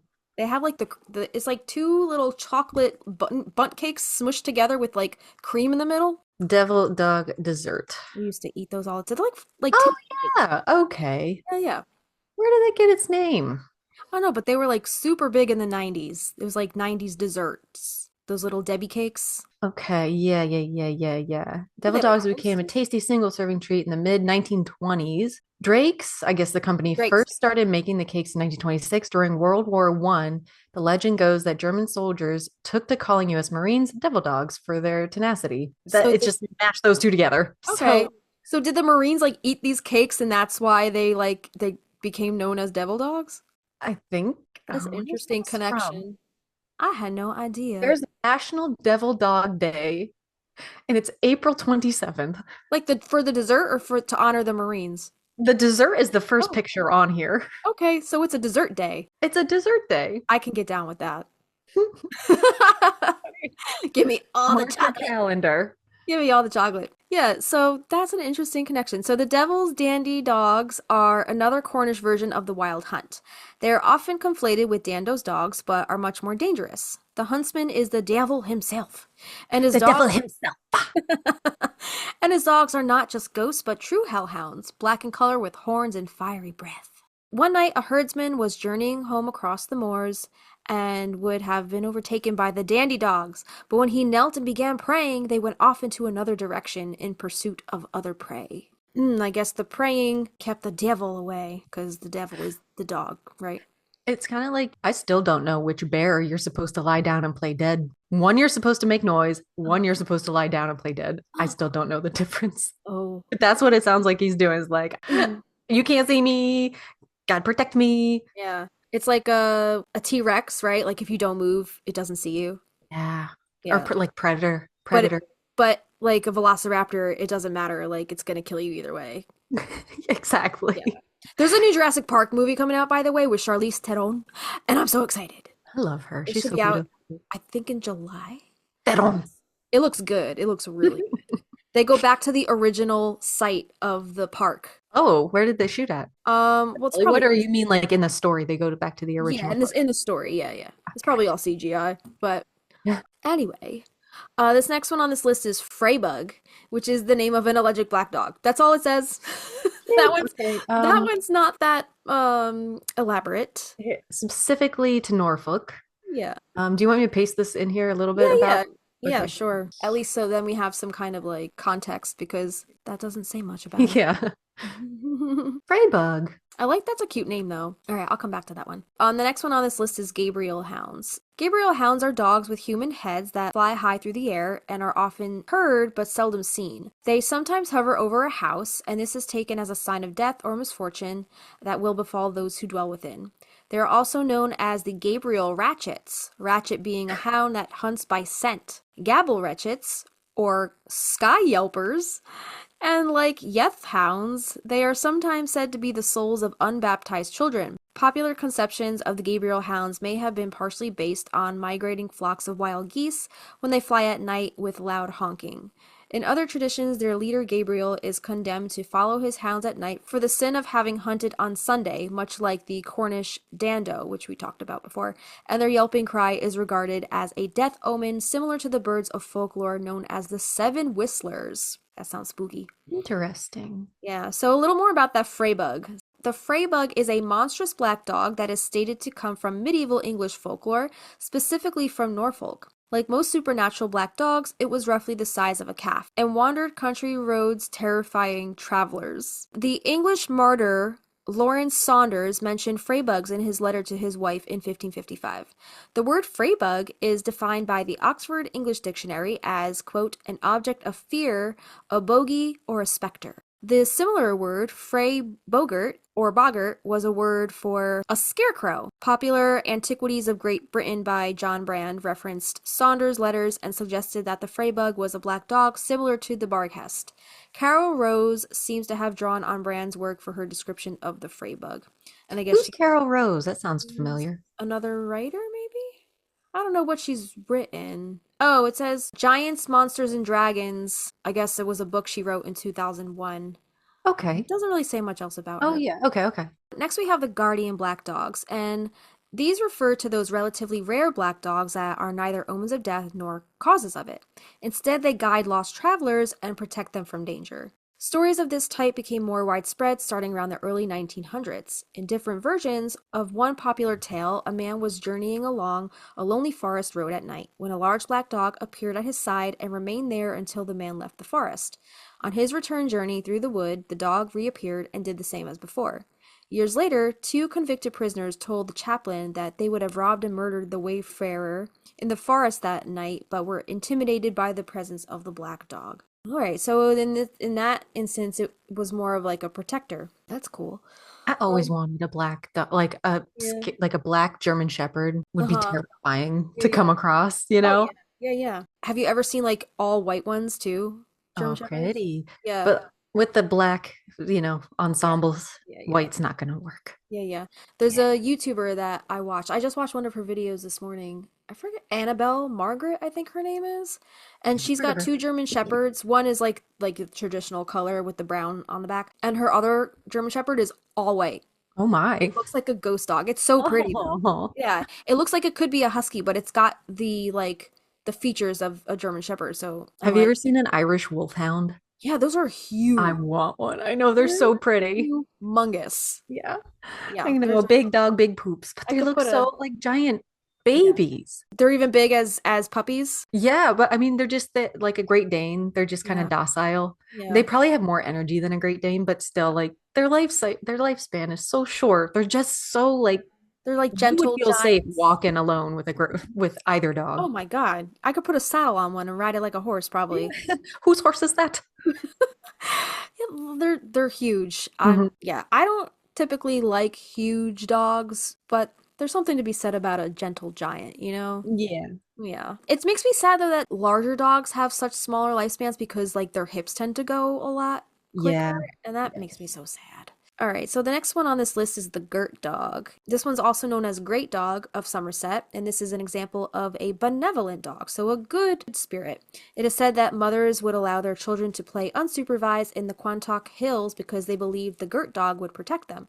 It would also accompany lone travelers in the area, acting as a protector and a guide. And we're going to get into the Jai Trash now, or Guy Trash, however you want to pronounce it. But this is a black dog and a death omen of northern England that haunts solitary ways and also takes the form of a horse, mule, and cow. It was popularized in folklore by its mention in the novel Jane Eyre by Charlotte Bronte. I still haven't finished that book, but I started the audiobook like a year ago, and I think I got up to like the first chapter and then I like forgot about it. I was listening to other stuff, so I forgot. I should go back to I that hope though. you pick it back up. Yeah, I heard it's very spooky, right? Yeah, spooky. Yeah. So the most important Jai Trash references appear in the writings of the Brontes. Bronte. Bronte, is that how you say her name? Yes. Bronte?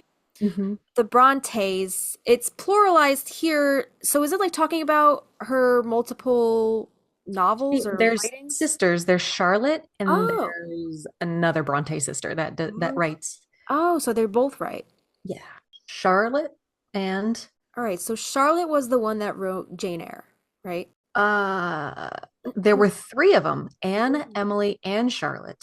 Okay. Okay. All right, this isn't specific. It just says the Jai Traff references appear in the writings of the Brontes.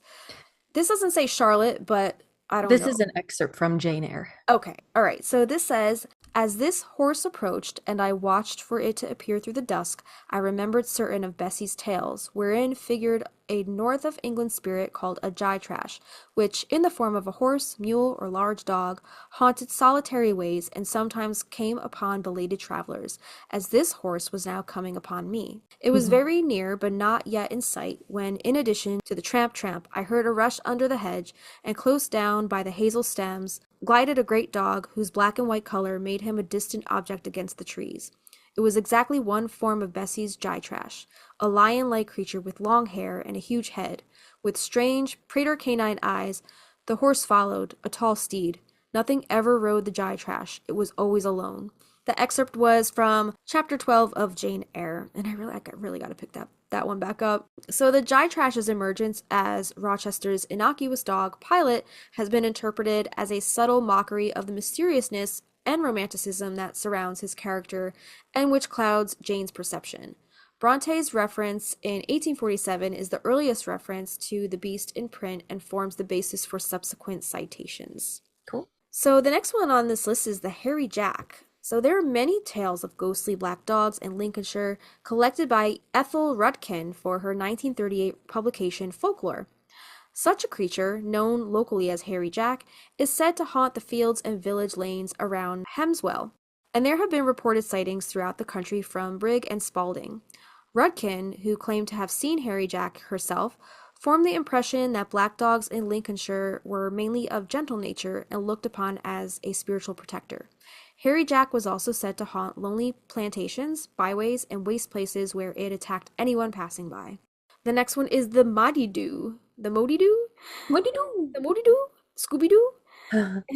In the Isle of Man is the legend of the Modidoo, or the black dog, in Manx. Manx?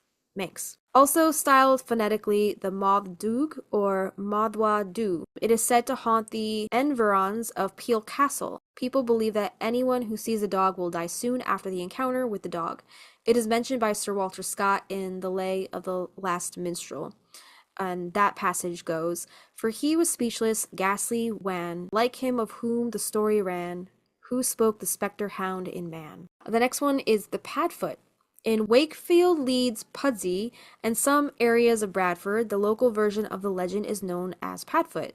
A death omen like others of its type, it may become visible or invisible and exhibits certain characteristics that give its name. It is known to follow people with a light patting sound of its paws, then appearing again in front of them or at their side. It can utter a roar, unlike the voice of any known animal, and sometimes the trailing of a chain can be heard along with the pat of its feet. It is best to leave the creature alone, for if a person tries to speak to it or attacks it, then it will have the power over them. One story tells of a man who tried to kick the Padfoot and found himself dragged by it through hedge and ditch all the way to his home and left under his own window. Wow, jeez. Although usually described as black, another tale concerns a man who encountered a white Padfoot. He attempted to strike it with a stick, but it passed completely through, and he ran home in fear. So it was a ghost. That one was a ghost Padfoot. Yeah. Soon afterward, he fell sick and died. Oh. My God. And then the next one on this list is the Striker, or the Trash, of Lancashire and Yorkshire. And this is a death omen like many other of its type, but it also wanders invisibly in the woods at night, uttering loud, piercing shrieks. That's the kind of sounds like, do you remember the tale of the La Llorona? Of, like, the woman searching for her children, and she's just like crying and screaming? There's something about like a lady with wet hair. It's just creepy. Yeah. Like, doesn't she hang out by bodies of water? Mm-hmm. Yeah. Looking for her lost children. It's how they will warn their children to stay away from bodies of water so they don't drown. Yeah. Like, don't go too close or La Llorona's gonna get you. Yeah. Yeah. There's some fucking spooky ass videos on TikTok that have been coming up, mostly like Appalachian stuff, but just the sounds that come out of the woods, like that definitely sound like somebody screaming like help or like just anguish. And you're like, what do you do? Like, go back inside? Like, you want to help, but you're like, that's a no. So a lot of creepy shit comes from like the Pacific Northwest. Mm-hmm. Yeah, that Sasquatch. Yeah. I used to listen to this podcast called Tanis, Tanis. It was really cool. It took place in the Pacific Northwest, and they would like talk about like different old legends and like, you know, creepy things that would happen up there in the Pacific Northwest. It's worth a listen if you like a narrative podcast. And there's like sound effects and stuff. It's like cool how they produce it. Yeah. It's really neat. I like local creepy stuff. I Yeah. don't know the next time I'm going to be in the Pacific Northwest. Oh, I've never been to, well, I've been to Seattle like once, but I've never been in like the Pacific Northwest, like the woods or anything like that. But I think it's like so fascinating because there's so much creepy shit up that way. No Forks, Washington for you for Twilight. Never mind. Like, I've never been there, but I've seen like vloggers like go to the whole Twilight yeah. tour, and that Little looks push baby. but then also then there's like Twin Peaks. Like the actual real life Twin Peaks is over there too. So That's true. there's That's a true. lot of creepy Pacific Northwest shit going on. So I'm just saying, maybe make a visit out of it. I would love to go visit. I was only there for a very short time. Same. Yeah. It was like we were just like passing through, but I would love to go actually visit some of the wilderness out there because Mm. it's kind of spooky, you know? Yeah. So the striker or trash may also take visible form as a large black dog with enormous paws that make a splashing sound when walking, like old shoes walking in soft mud. Ooh. And for this reason, the striker is also known as trash, another word for trudge or slog. The name skriker is also derived from a dialect word for screech in reference to its frightful utterances. Yeah. That have you ever heard a screech owl at night or a barn owl? It is Yeah. Yeah, terrifying. yeah, yeah. Have you ever heard of fox mating? No. It sounds like a woman in distress. Oh my God. We get them around our property sometimes, and one night, I think it was like summertime, and we had the windows open, and it was just like, "Ah!" Yeah, it was like this woman screaming Oh my God. yeah. And me and Avi just like, we were sitting on the couch and we looked at each other and we were like, did you hear that? Like, what That's the so fuck? We were crazy. like, should we call 911? Like, what the fuck was that? We was like, we thought a woman was getting attacked. And then we're like, I'm like, I think that's a fox. Like, I Oh think the wow. fox is mating. I think I remember that from that song. What does the fox say? Right? Oh. Remember that song? That's how I learned my fox sounds. I don't know about you. You're teaching me right now. This is real time. Go listen to that song. Oh my God. But yeah, it was like, it was the freakiest thing. I was like, that is disturbing. The next one on this list is the Chico in Guernsey. Where is that? Is that the UK? In the UK. I only know like they came out with like a romance movie Uh-huh. not long ago, like Letters from Guernsey or something like that. Okay. So in Guernsey, the Chico or Tchico, It's an um, island. is it? Oh, okay, okay. There's It a lot is of islands. it looks like it's between, I guess, France is next door and the UK. Okay. The Chico or the Chi, it's spelled the same, but one is like hyphenated. Mm. They're two Norman words for dog. It's headless and is supposed to be the phantom of a past bailiff of Guernsey, who was hanged for falsely accusing one of his vassals. The next one on this list is the Yeth Hound and the Wished Hounds. The Yeth or the Yellhound is a black dog found in Devon folklore. According to Brewer's Dictionary of Phrases and Fable, the Yeth Hound is a headless dog said to be the spirit of an unbaptized child that rambles through woods at night, making wailing noises. It is also mentioned in the Denham Tracts, a 19th century collection of folklore by Michael Denham. It may have been one inspiration for the ghost dog in The Hound of the Baskervilles by Sir Arthur Conan Doyle, described as, quote, an enormous coal-black hound, but not such a hound as mortal eyes have ever seen, with fire in his eyes and breath. And that's Sherlock, right? Sir Yeah, Arthur Conan Doyle yeah, is I the think you, author. yeah, I think you're right. The wished or wish hounds are a related phenomenon, and some folklorists regard them as identical to the Yeth hounds. Wistman's Wood on Dartmoor in southern Devon is said to be the home of the wished hounds as they make their hunting forays across the moor. The road known as the Abbot's Way in the valley of the Doerstone are favored haunts of the hounds. Their huntsman is presumably the devil, and is said that any dog that hears the crying of the hounds will die. One legend states that the ghost of Sir Francis Drake sometimes drove a black hearse coach on the road between Tavistock and Plymouth at night, drawn by headless horses and accompanied by demons, and a pack of headless yelping hounds. Charles Hardwick notes that black coach legends are relatively modernized versions of Wild Hunt and Furious Host traditions. Robert Hunt further defines wish or wished as, quote, a common term for that weird sorrow which is associated with mysterious causes. All right, so we're going to move over to Scotland and Wales now. So, though English, black dog folklore has spread to other parts of the British Isles. In Scotland, the Muckle Black Tyke is a black dog that presides at the Witches' Sabbath And it's supposed to be the devil himself. Why do they always say the devil himself? Like, I don't if it know. was the devil, who would it be? It wouldn't be somebody else. What else would it be? His minions, his diamonds. Yeah, I guess. Yeah, I guess you're right. I guess the devil could come in many forms that are other than himself. I don't know. Yeah, That's so funny though. Dave, Um, it's Dave Grohl, 100%. There's no little imp. no, the pick of destiny. So, whilst near the village of Mirthly is a standing stone, and it is said that the person brave enough to move it will find a chest guarded by a black dog. In Wales, the black dog counterpart was the Gwilgi, or dog of darkness, a frightful apparition of a mastiff with baleful breath and blazing red eyes. Another ghostly black dog is said to haunt St. Donat's castle, with some witnesses claiming it to have been accompanied by the hag Grak E. Ribbon. Hold on, what is this?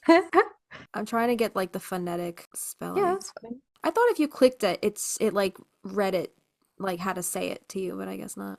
All right, never mind. So, other British examples of a spectral or supernatural dogs exist which fulfill the broader hellhound archetype and which may have influenced black dog folklore, but which are not themselves black dogs. These include fairy hounds, such as the Welsh Cwyn Anwyn, which we talked about before, connected with the otherworld realm of Anwyn and referred to in the four branches of the Mabinogi and elsewhere, which are described as dazzling white hounds. Didn't we talk about the Wabanaki? Or am I thinking of the Indian tribe, the Wabanaki? Yes, Okay. yes, I think that's what you're thinking of. The Coosith of the Scottish Highlands is dark green in color and the size of a stirk, which is a yearling calf. They were usually kept tied up in the brua, which is a fairy mound, as watchdogs, but sometimes they accompanied the women during their expeditions or were allowed to roam about alone, making their lairs among the rocks. They moved silently, had large paws the size of adult human hands, and had a loud baying sound that could be heard far out at sea. It is said that anyone who heard them bark 3 times was overcome with terror and died of fear. The dogs belonging to the Farishin or Manx fairies can be found in a wide variety of colors. They are sometimes described as white and wearing red caps, or may be found in all colors of the rainbow. And then moving outside of Britain, variations of the hellhound are known throughout world mythology and folklore, some of which may have influenced or been influenced by the English black dog. In mainland Europe, the earliest known report of a black dog was in France in AD around 856, when one was said to materialize in a church even though the doors were shut. The church grew dark as it padded up and down the aisle as if looking for someone. The dog then vanished suddenly as it had appeared. On mainland Normandy, the Ronger Deos wandered the streets of Bayeux on winter nights as a phantom dog, gnawing on bones and dragging chains along with it. Yo, my brain just doesn't do French. It's okay. It just doesn't.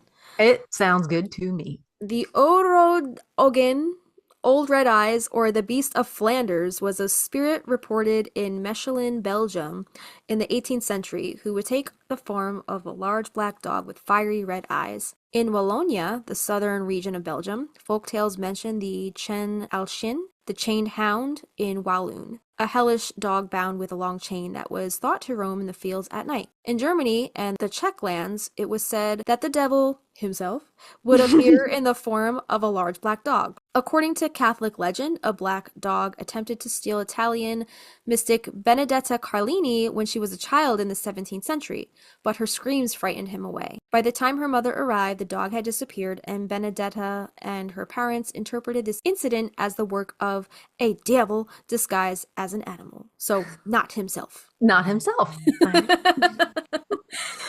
All right, and then Latin America, before we get over to North America, black dogs with fiery eyes are reported throughout Latin America from Mexico to Argentina under a variety of names, including the perro negro, Spanish for black dog, or the nahual in Mexico, the huaychivo, and huaypec, also in Mexico.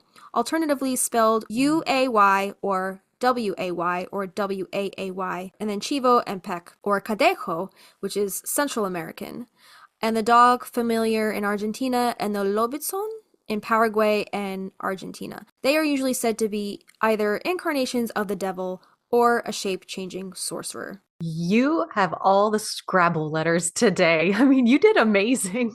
Thanks for My that. tongue would be so tired. Oh man. All right. So now Christina's going to take us through North America where all the words are easy. Take it away. You did put all of these notes together. I added two things. Well, I just saw you turn that section green. So she's like, I'm just going to give myself the I'm easiest. gonna do this and the next, and then the whole show is yours. Thanks. Thank you. Give me a break. I don't feel good. Okay, so hey, do you want this show to sound good and me read all the hard words? I thought I was stumbling on all that shit. No, I thought it sounded great. Anyway. I'm gonna edit the shit. It sounded fine. If you want to reread anything, I since might. we're editing, Well, we'll see. I might have to. I think I kind of like try to alternate, like say things a couple different ways, and then I'll Then you research it later, and then like yeah. I'll put in what the right one is. Yeah. Good old editing. Black dog folklore in North America likely spread with the English diaspora. After the colonization of America, the legend of a small black dog has persisted in Meriden, Connecticut.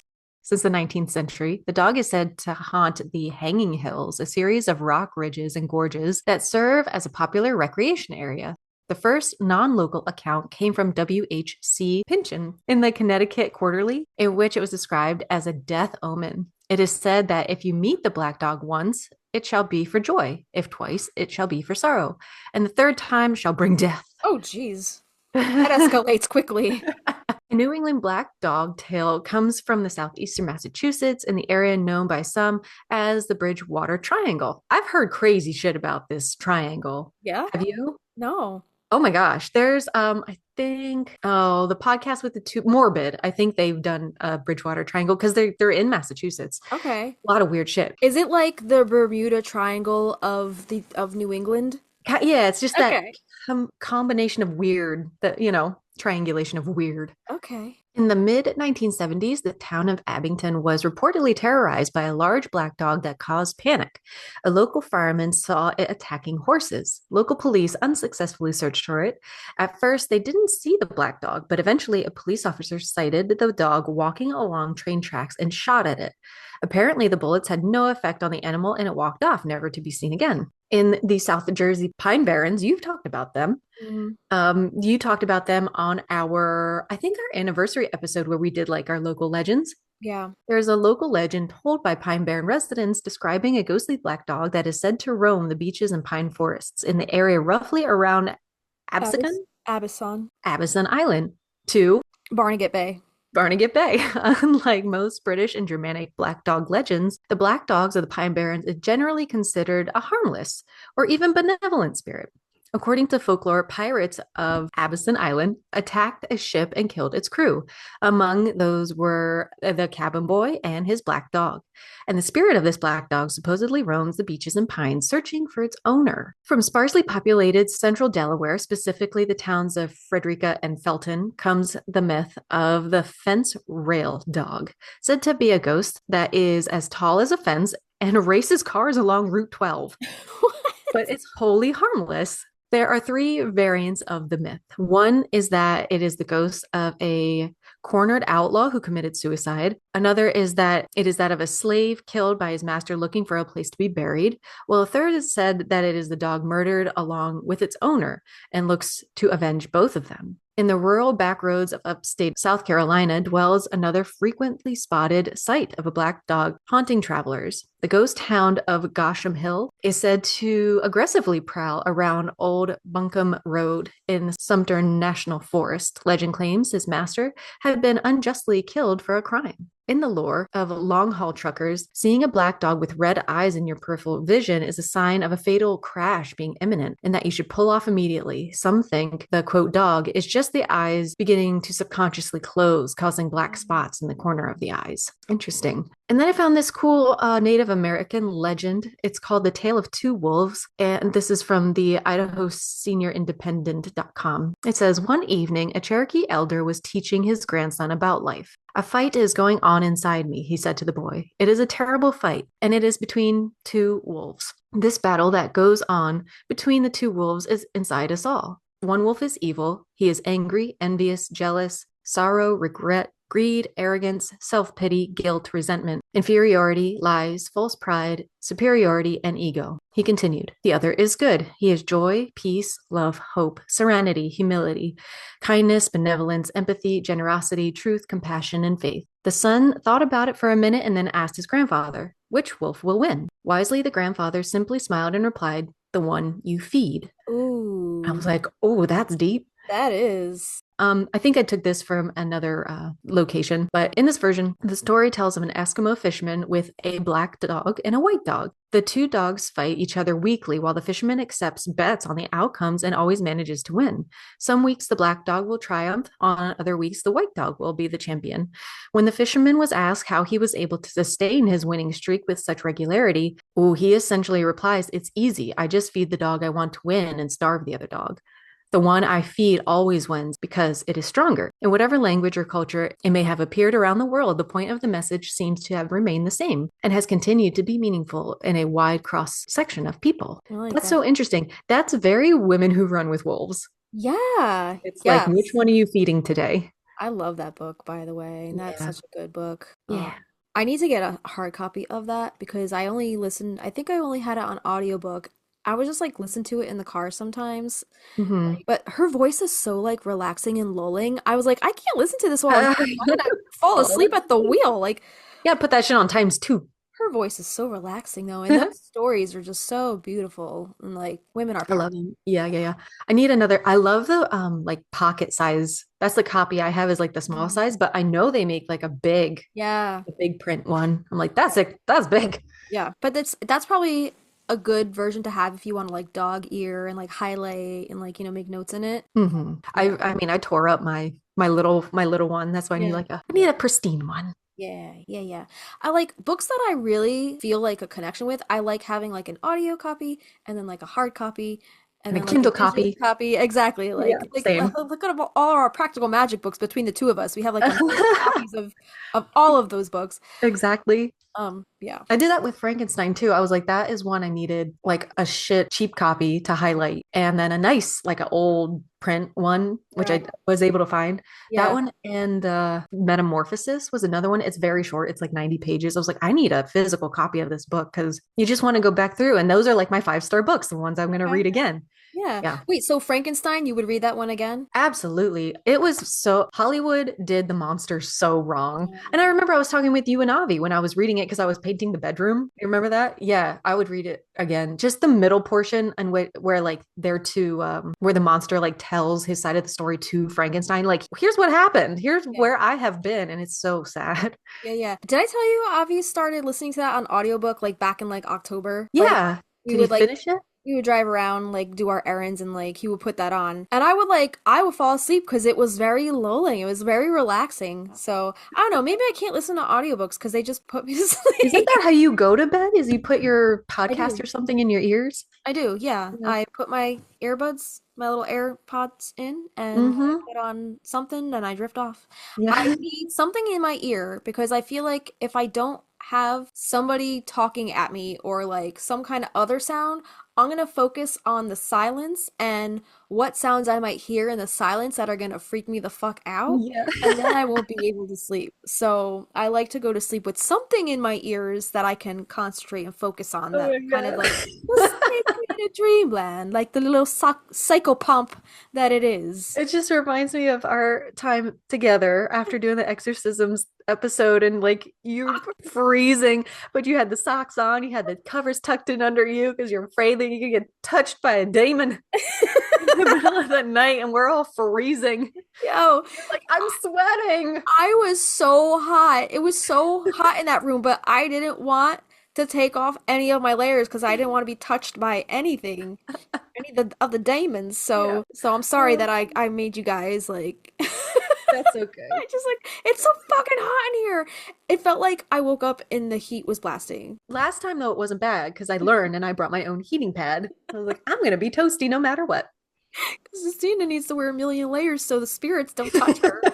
The hotel room spirits. That's so Yeah. funny. Yeah. Oh man, I the mean, things how that lit, we've learned but about each other. not to get too off course, but how many people do you think die in hotels yearly? That That place. is that's horrifying to me. Yeah. It's horrifying. I don't know what weirds me out more, like the people who died in there or the people who are like doing it all over those bed sheets that we're sleeping on. That's true. That's true.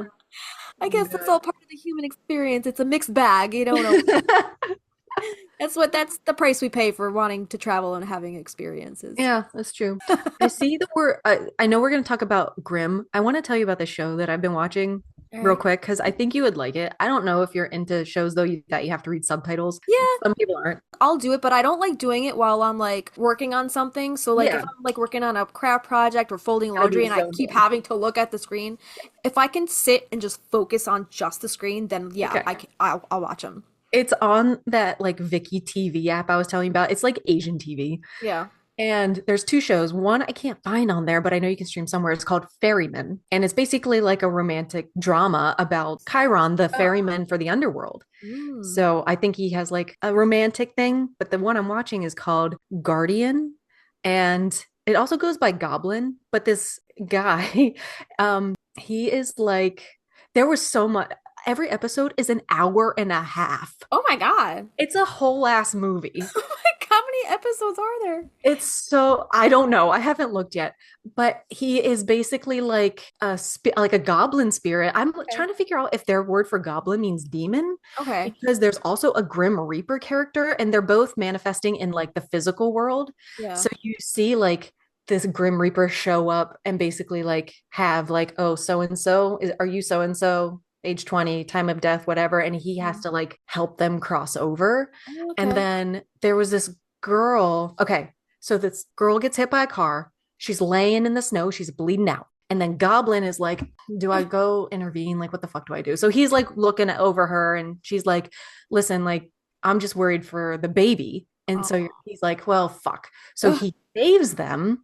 So the next shot is you see the snow and you see the blood, and the Grim Reaper guy is coming up and he's like, huh, like, where's my body? So this mom ends up having the baby. And then in the hospital room, you see ghosts behind her. Oh And they're shit. like, that's the goblin's bride has just been born. And so it follows this girl who sees ghosts. So the little baby has grown up. She sees ghosts. And then she sees, like, for her 9th birthday, her mama is like, yes, we can have a cake for you, whatever. So she goes to school, comes home. Mom's sitting on the floor with the cake in front of her. Little girl blows out the can. No, she doesn't blow out the candles. But then she sees her mom and she's like, you're not here. And then she starts crying. She's like, where are you? How did it happen? Her mom is dead and her ghost is sitting there Oh with my her cake God. in front of her. And so her mom's like, I died at this intersection. I'm at this hospital. They're going to come get you. Don't trust anybody, basically. So, like, you see this little girl grow up and she's now in college and she's like seeing ghosts all the time. And this goblin guy is like, I can't find my wife. What the fuck? It's so multi layered with Oh like wow. gods being in the physical world. It's Yeah. really, I love stuff like that. And what language is it? I think it's Korean. Okay. Yeah. Wait, so what app do you find that on? It's called Viki, Vicky? Vicki. It's like on a smart TV. You just type in Okay. Viki. Yeah, all right. I'll try Yeah. to find that app. Yeah, I'll It's watch it. cute. Avi's not too into subtitle stuff. He's a I lazy. just love the gods aspect of it and like Yeah. mythology and Yeah. stuff. That's wild. I'll have to check that out. Lead us into pop culture. Put it on the list. Okay. Talking about movies and pop culture, let's get into some of the pop culture surrounding the black dogs. So, one of the most famous ghostly black dogs in fiction appears in Sir Arthur Conan Doyle's The Hound of the Baskervilles, where a large dog-like creature haunts a family estate. Sherlock Holmes is brought in to determine if the dog is in fact real or supernatural, and this story makes use of folk tales where black dogs symbolize death. I don't know if I ever read that one in school. It sounds familiar. The Hound of Bakersville. I didn't read it either, but I know like Sherlock the show had an episode Did it? that was this. Yeah. Yeah. Do you ever see Glass Onion, the Glass Onion movies? Yeah. I They're like so those. good. Did you see both of them? There's the second one. Knives Out and Glass Onion. Yeah, yeah, yeah, yeah. Yes. Yeah, Yeah. same universe, right? Yeah. Glass Onion is with the James Bond guy, but he has like a Texan accent. Yeah, I can't. What's his Detective fucking name? What's his name? Daniel Craig. Daniel Craig. Yes. Yeah. Great movie. Yeah. Star-studded cast. I think both of those movies, right? Were those Sherlock Holmes, Glass Onion, and Knives I Out? don't know. I'm not sure. They kind of have that vibe, right? Detective. With Yeah, a twist. Yeah. Whoops, yeah, sorry. dark comedy. That's I guess how you can explain it. Another famous ghostly black dog may be found in J.K. Rowling's Harry Potter series, The Grim, which is a giant spectral dog that haunts churchyards and is the worst omen of death, according to Harry Potter's divination teacher, Professor Trelawney. Another reference to the legend can be found in the same book, Harry Potter and the Prisoner of Azkaban, Padfoot being the nickname of Sirius Black, and Animagus, who can turn into a large black dog who is mistaken for the Grim by Harry. English rock band Led Zeppelin's song Black Dog is loosely inspired by the trope of the black dog, incidentally, as well as reference to the nameless black Labrador retriever that wandered around the Headley Grange studios during recording. American singer-songwriter Taylor Swift released her bonus track entitled The Black Dog on a special edition of her studio album The Torture Poets Department, and the song is slow with a sad theme, but the Black Dog is referenced as a London pub with the same name. Like I said before, her, ex-boyfriend used to frequent this pub. She wrote a song about it. Now all her fans are frequenting the pub, thus ruining this spot where her ex-boyfriend used to hang out. So he can no longer go there because now it's Taylor Swift fan location. Yeah. So that sucks for him. Swifty Station. All right, so in the Dungeons and Dragons role-playing game, Black Hound is another name for the intelligent moon dog, which counter to expectations is a helpful creature bent on hunting evil. The game also features evil Yeth hounds as, quote, massive human-faced dogs that serve as the hunting dogs of the powerful Fae. So I think that's all I had here as far as the pop culture goes. We did talk about this on our Maria's Island 02568 episode. I don't remember specifically what number episode that was on, but I think it was season 1, right? We did Maria's Island? 42. 42? So do you remember on that episode we were talking about all the notable places to visit on Martha's Vineyard, in which Maria's Island in the movie was actually modeled after? So one of those places that we discovered on that episode was the Black Dog Tavern. I pulled this off of their website. It says, for many men, there is something especially alluring about a sailboat and the sea. It is the bond between a man, a boat, and nature. A dream of stepping back to a simpler time. Captain Robert Douglas had that dream. In February 1964, his boat, christened the Shenandoah, sailed a course for Martha's Vineyard. A black lab boxer mix named Black Dog, after a Treasure Island character, will come aboard in 1967. The dog, captain, and boat would be nearly inseparable. One cold day in 1969, over a bitter cup of coffee and a dry packaged store-bought donut, the captain's dream included a place where vineyards and visitors could enjoy a good cup of chowder and friendly conversation year-round. That dream began as a sketch on a napkin. In 1971, the doors to the Black Dog Tavern opened. Everyone said that the chowder was just right, and there wasn't an empty seat in the house. In the corner by the fire, now I gotta do the whole rest of the fucking thing in that accent. In the corner by the fireplace, the captain and his dog watched with satisfaction. The food was great, and the fire warmed the room with a glow, and that only a fireplace can impart. The legacy had begun. Years later, the Black Dog logo had become famous all over the world. The Black Dog has come to stand for the highest quality, from baked goods and freshly prepared meals to apparel and gifts for the home. Out of one sailing captain's love for the seas, his island home, and of course his dog, the Black Dog brand was born. So if you'd like to visit the Black Dog in Vineyard Haven, you can find it at 20 Beach Street Extension, Vineyard Haven, Massachusetts, 02568. I want to go there. Yeah, if we ever find ourselves on Martha's Vineyard, which I think we definitely should try to get there. I mean, look how we manifested getting to Sudbury and Salem twice. I know. I know. I mean, how far is it really from Salem? Right. Yeah. I think, we did the episode, I think we said it was I don't know, maybe an hour or so ferry ride from the mainland to the island, something like that. Okay, all right. No, it's not horrible. It's just how is the universe going to conspire to get us back up there again, you know? Yeah. Yeah. And I think even Alice Hoffman had a beach house up there, and she writes up there, right? I think so too. Yeah, I think she does. So we'll have to find a way to make it back up there and visit this. Alice, we're coming. Yeah. So the Black Dog also has a line of doggy clothes and other items, as well as Black Dog wine and rum. Not to mention, they do a lot of philanthropy work. They have a doggy adoption month. In March 2014, the Black Dog launched their first ever doggy adoption month. And during the months of March and September, the Black Dog general stores and outlets partnered with local animal shelters to bring adoptable dogs to their stores for a chance to find their forever homes. And their general stores have developed long-standing partnerships with local animal rescues across Cape Cod and other islands, and from Maine to Florida. In the decades since they've run their twice yearly events, they've raised over $100,000 for local shelters, and they have also found homes for hundreds of shelter dogs. Yay. Yeah. So based in Martha's Vineyard, Angels Helping Animals Worldwide is a 501c organization that relies 100% on donations and grants. Founded in 2014 by Leslie Hurd and a few dedicated volunteers, their mission is to transport rescues from areas where there is an overabundance of stray, homeless, and endangered animals to areas where there is a shortage of adoptable pets, and to facilitate the adoption process. And through educating and increasing awareness, Angels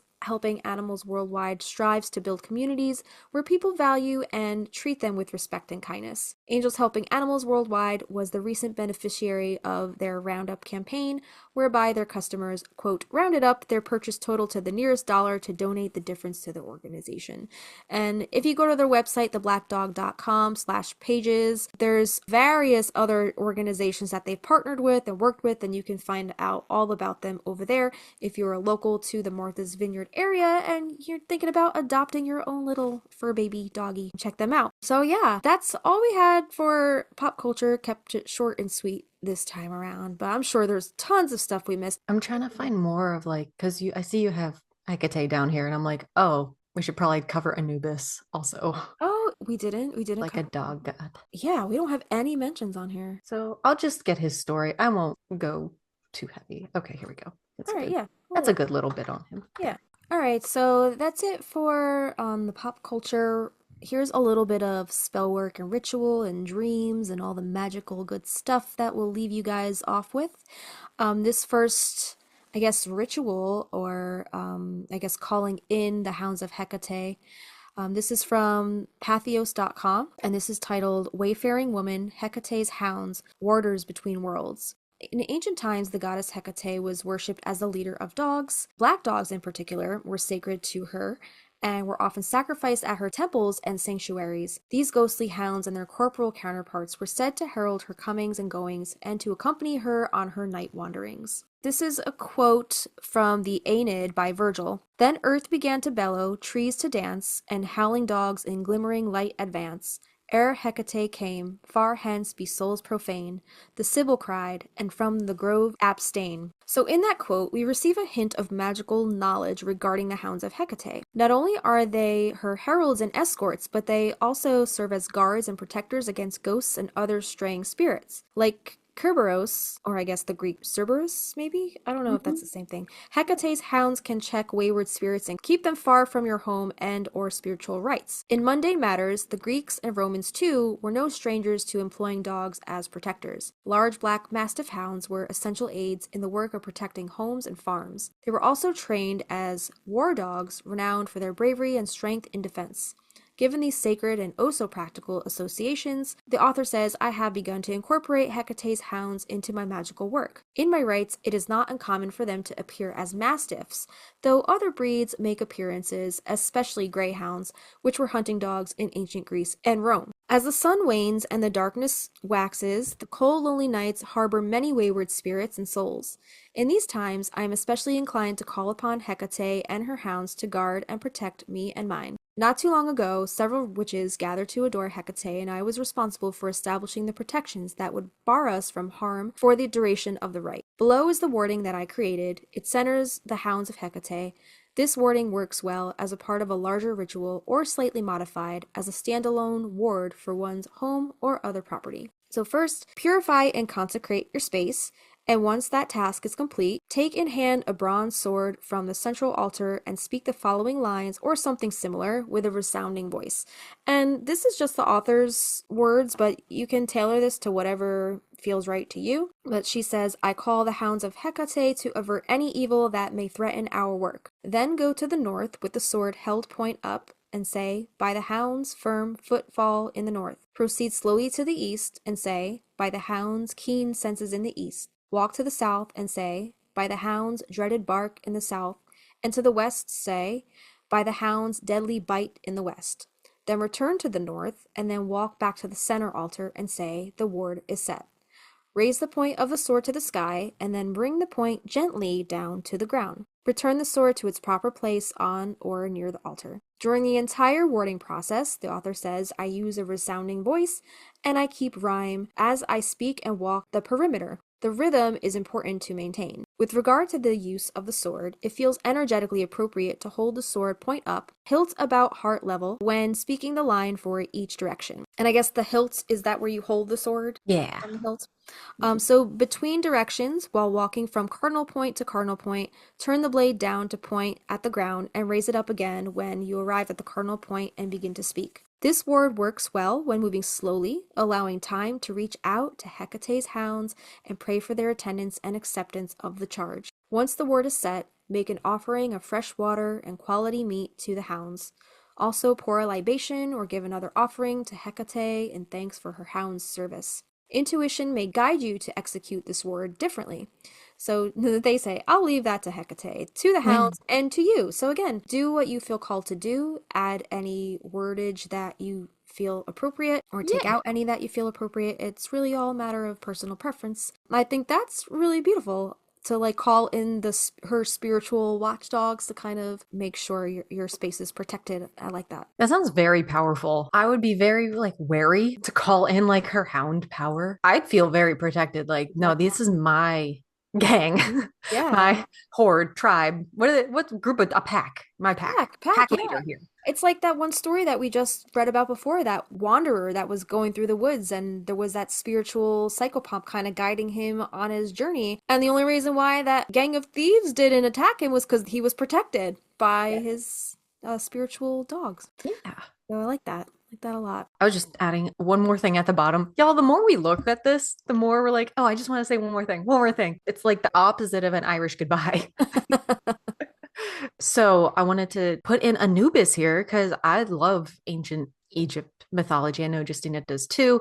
And then I think we're doing a little dream work. And then I wanted to pop in the fear of dogs because it's so common, and like what that looks like and how it can be treated, because people listening to this might have this fear. So I wanted to just make sure that was in there. So Anubis, the Egyptian dog god, is considered the god of death and is one of the most powerful deities in ancient Egyptian symbols. Ancient texts refer to him as the god of mummification, embalming, and cemetery tools, the afterlife, and the underworld. Archaeologists identified the African golden wolf as a sacred animal of Anubis. Their role changed in different contexts. Thus, we can note that the first dynasty described it as a protector of tombs. Later, the ancient Egyptians also recognized it as an embalmer. Anubis is the god of death and mummification and the protector of tombs. He is represented with a jackal head and black skin. So Anubis could be represented in animal form or in mixed form with the body of a man and the head of an animal, and was among the most important deities in ancient Egypt. The animal that symbolized Anubis has been identified variously as a wild dog, an Egyptian wolf, or more traditionally as a jackal. But it's actually impossible to say with certainty what species he belongs to because of the physical characteristics that distinguish him, belonging somewhat to all three species. It seems, however, that the Egyptians had no interest in specifying the nature precisely, and studies conducted on mummies found that in necropolises of animals sacred to Anubis have revealed a mixture of various canine species. Moreover, the black color that characterized it has no reference whatsoever to the physical reality of the animal, but falls within the symbology of color, so the study of symbol of color. Black is for us the color of night and death, but in Egypt, it was above all that of regeneration and rebirth, like that black soil, that black mud of the Nile, that is their life flow. Usually, ancient Egyptian history depicted the god in a seated position in black. Another famous quality of Anubis in the Egyptian dog god was the ability to change shape. From the Old Kingdom, Anubis became the most important god of the dead. Later, the era of Roman painting showed him holding the hands of the dead to guide them to Osiris. Initially, Anubis was the most powerful son of Ra, the sun god, who later became powerful in the underworld, being the preeminent deity of the early Egyptian dynasties. Previously, Anubis, Egyptian dog god.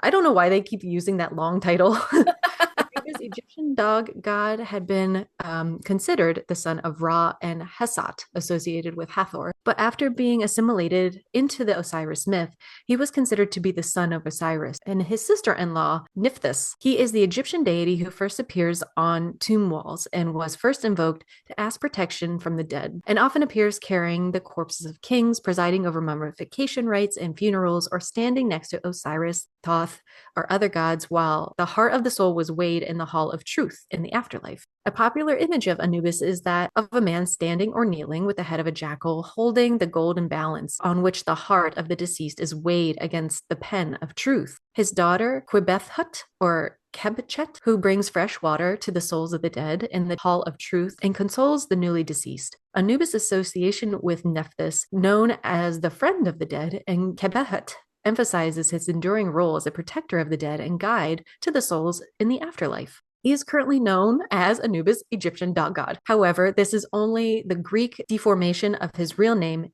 Inpu, I-N-P-U, in Egyptian, or Anub in Coptic. His origin, however, is still surrounded by shadow, and it is not clear why he was named this way, although one explanation is an onomatopoeia of the howl emitted. So onomatopoeia is like the sound of the howl emitted by jackals. I thought onomatopoeia was like a place. Onomatopoeia is a word that sounds like it sounds.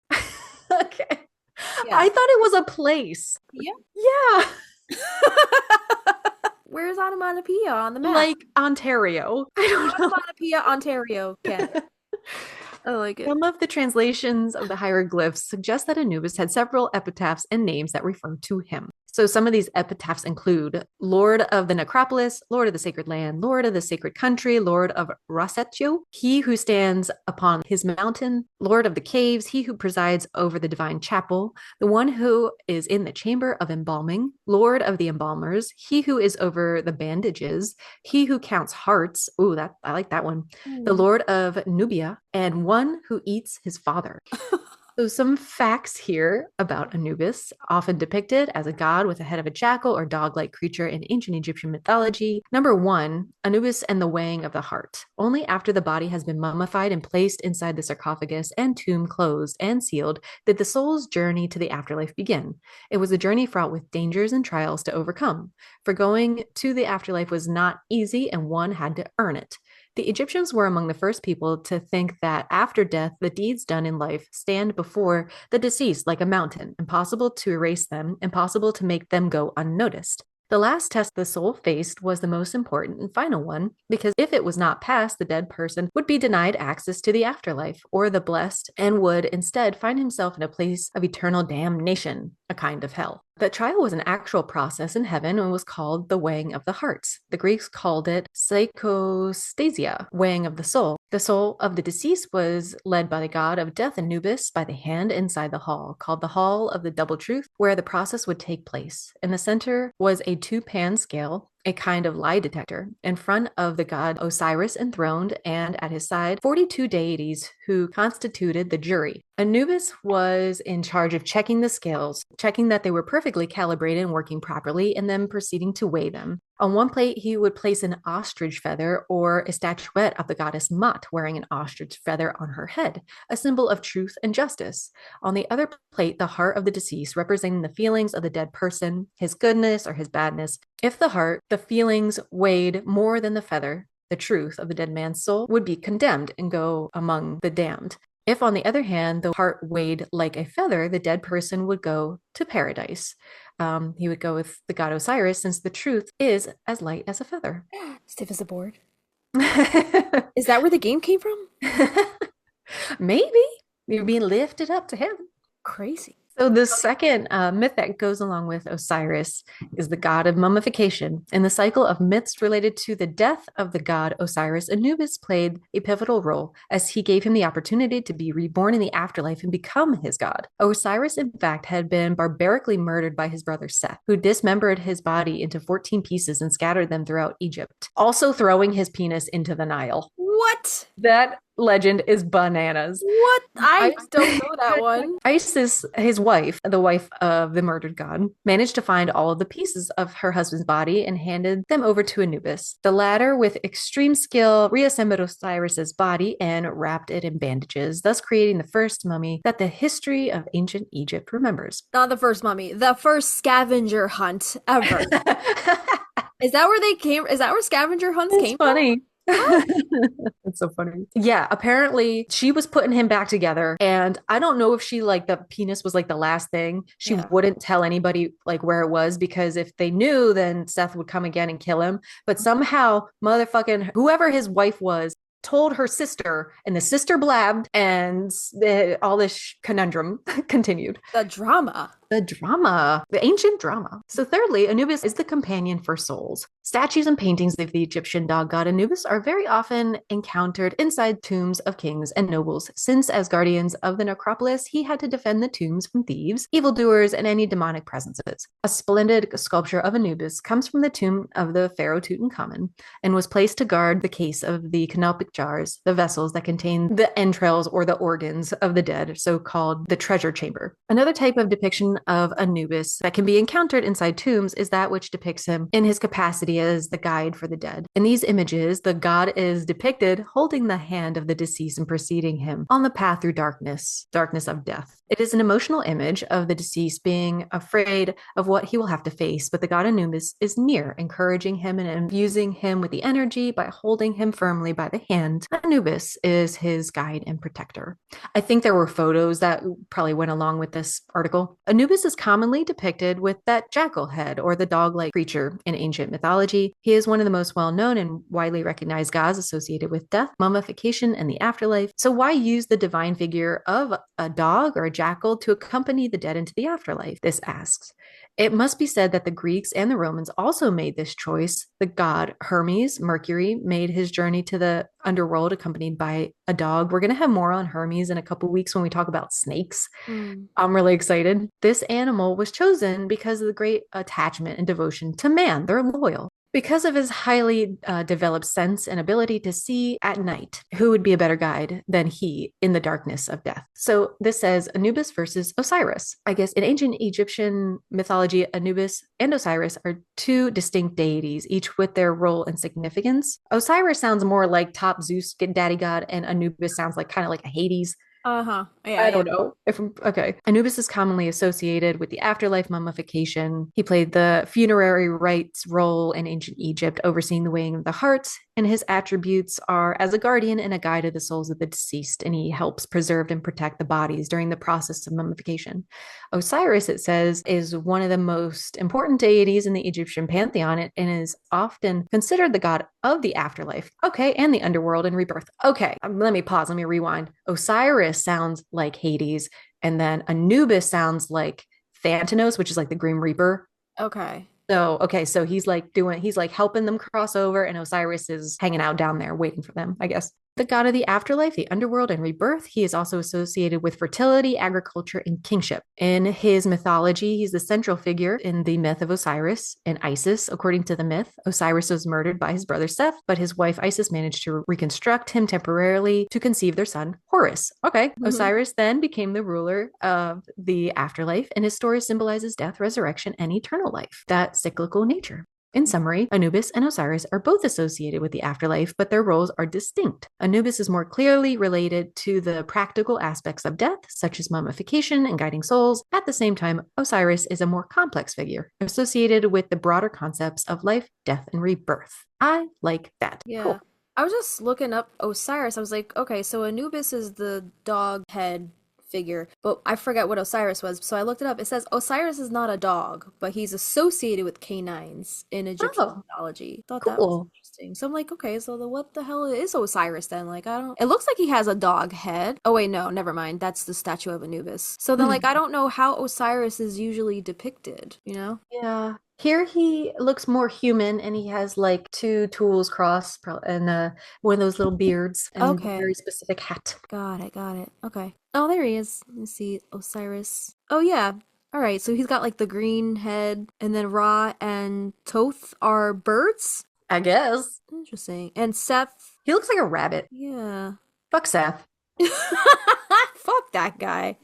Fuck that Seth guy. And then you have Isis with the eagle wings or the hawk wings. That's cool. Hmm. She's a badass. Interesting. Love mythology. Yeah, I love Egyptian stuff too. All right, so moving right along, we're going to talk about some black dogs in dreams. So, if you see a black dog in a dream, it often symbolizes hidden fears, anxieties, or it even could represent the shadow self, the darker, less acknowledged aspects of your personality.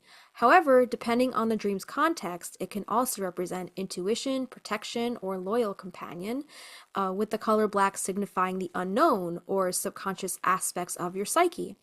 Some key interpretations of a black dog in your dreams. We'll talk about the negative first and then the positive. So, negative connotations are unconscious fears. A black dog chasing you could signify deep seated anxieties or unresolved issues that you might be avoiding in your waking life. It could also represent your shadow self. The dog could represent the parts of yourself that you suppress or you don't want to acknowledge. And it could be a negative influence that black dogs in dreams can have on you. In some cultures, a black dog is associated with bad luck or malevolent forces. Potentially, it's amazing how often we say that on this. Unreal. Like, why? Why is this in so many things? I get like when we use ChatGPT to summarize something, but this is not GPT'd. No, I mean, And foreboding. maybe these articles that we read Oh, on the internet are chat the GPT. maybe. Yeah. Enigmatic. Enigmatic forces, the devil himself. Or all this, everything is just all connected. So the malevolent forces potentially signifying a harmful person or situation in your life. So then let's go to the positive connotations of black dogs in your dream. They could represent intuition and inner guidance. A friendly black dog can symbolize a strong connection to your subconscious. They can mean protection and loyalty. Depending on the dog's behavior, it could represent a loyal protector or supportive figure in your life. And then it could represent transformation and personal growth. Encountering a black dog could signify a period of personal transformation where you have to confront and integrate your shadow aspects. And then some important factors to consider when interpreting a black dog dream is the dog's behavior. It's kind of like a tarot card reading, right? Like you have to read the images on the pictures to get the full scope of what's going on here. Mm-hmm. First of all, what is the dog's behavior in your dream? Was it aggressive? Was it friendly? Was it playful? Or was it just watching you? Or was it more of like a guide? Is it just guiding you from one place to the next? And then your emotions in the dream. Did you feel scared when you encountered the dog? Or did you feel comforted? Or were you more curious? Or did you feel threatened? So those are some things to pay attention to as well. And then the setting of the dream. Where did you encounter the black dog? Because that could also mean something, you know? So I think it's important to take into account all of those things in your dream before trying to interpret what it could possibly mean. Yeah. Can you hit us with some Brasidia? Does she have any? I will. And it's just fucking left field. I'll do that first. Okay. 3 days you'll see a black dog. You're not wrong. Let's see. So there's many. There's like at least a page and a half of dogs, different dogs. But Wow. for black dogs specifically, it says someone's inappropriate behavior will cause you disappointment within 2 days. You will also receive some bad news within 3 days. She's so on the nose with her predictions. I remember my grandfather, who passed away a couple years ago, telling me this story when he came to visit one evening, and I don't know, I thought was always like a story from his childhood or something that really happened, but later on I heard it was a dream. Okay. But behind our house we have like woods that go down on an incline, and he was telling us this story that he was in the woods and like it started to get dark and he was trying to get out of the woods and this black wolf dog came up on him and he's trying to get away. And then he was like mobbed by all these dogs, and like little 6-year-old me with my brothers are just like, what? There's wolves in the woods? Like we were freaking out. And then years later I was like, do you remember telling us that story? He was like, yeah, it was a dream. You thought it was real this whole time? And that contributed to everybody's PSD, and now everybody's afraid of dogs. Yeah. Yeah. Which leads us, segue into our next Phobia. phobias. How to get rid of dog phobias. Did you ever have any dog phobias? No. You? Not like for every single dog, like it wasn't like a consistent phobia, but like certain dogs I would feel like a certain like resistance to. Mm-hmm. Oh, okay. Yeah. And, like those dogs always, I guess, maybe could sense that fear on me, and then they would just like be even bigger assholes. Yeah. I was afraid of Caitlin's dog, who actually just passed away like 2 weeks ago. She was real Okay. old. She was kind of scary. And usually, I'm usually not afraid of dogs, but that one I would not Same. even like look at. Same. Yeah. Yeah. There was just like one dog. I was in a band some years ago, and sometimes the guitarist would have, our rehearsals at his house. And I would go over there, and he had, I think it was some kind of chow mix.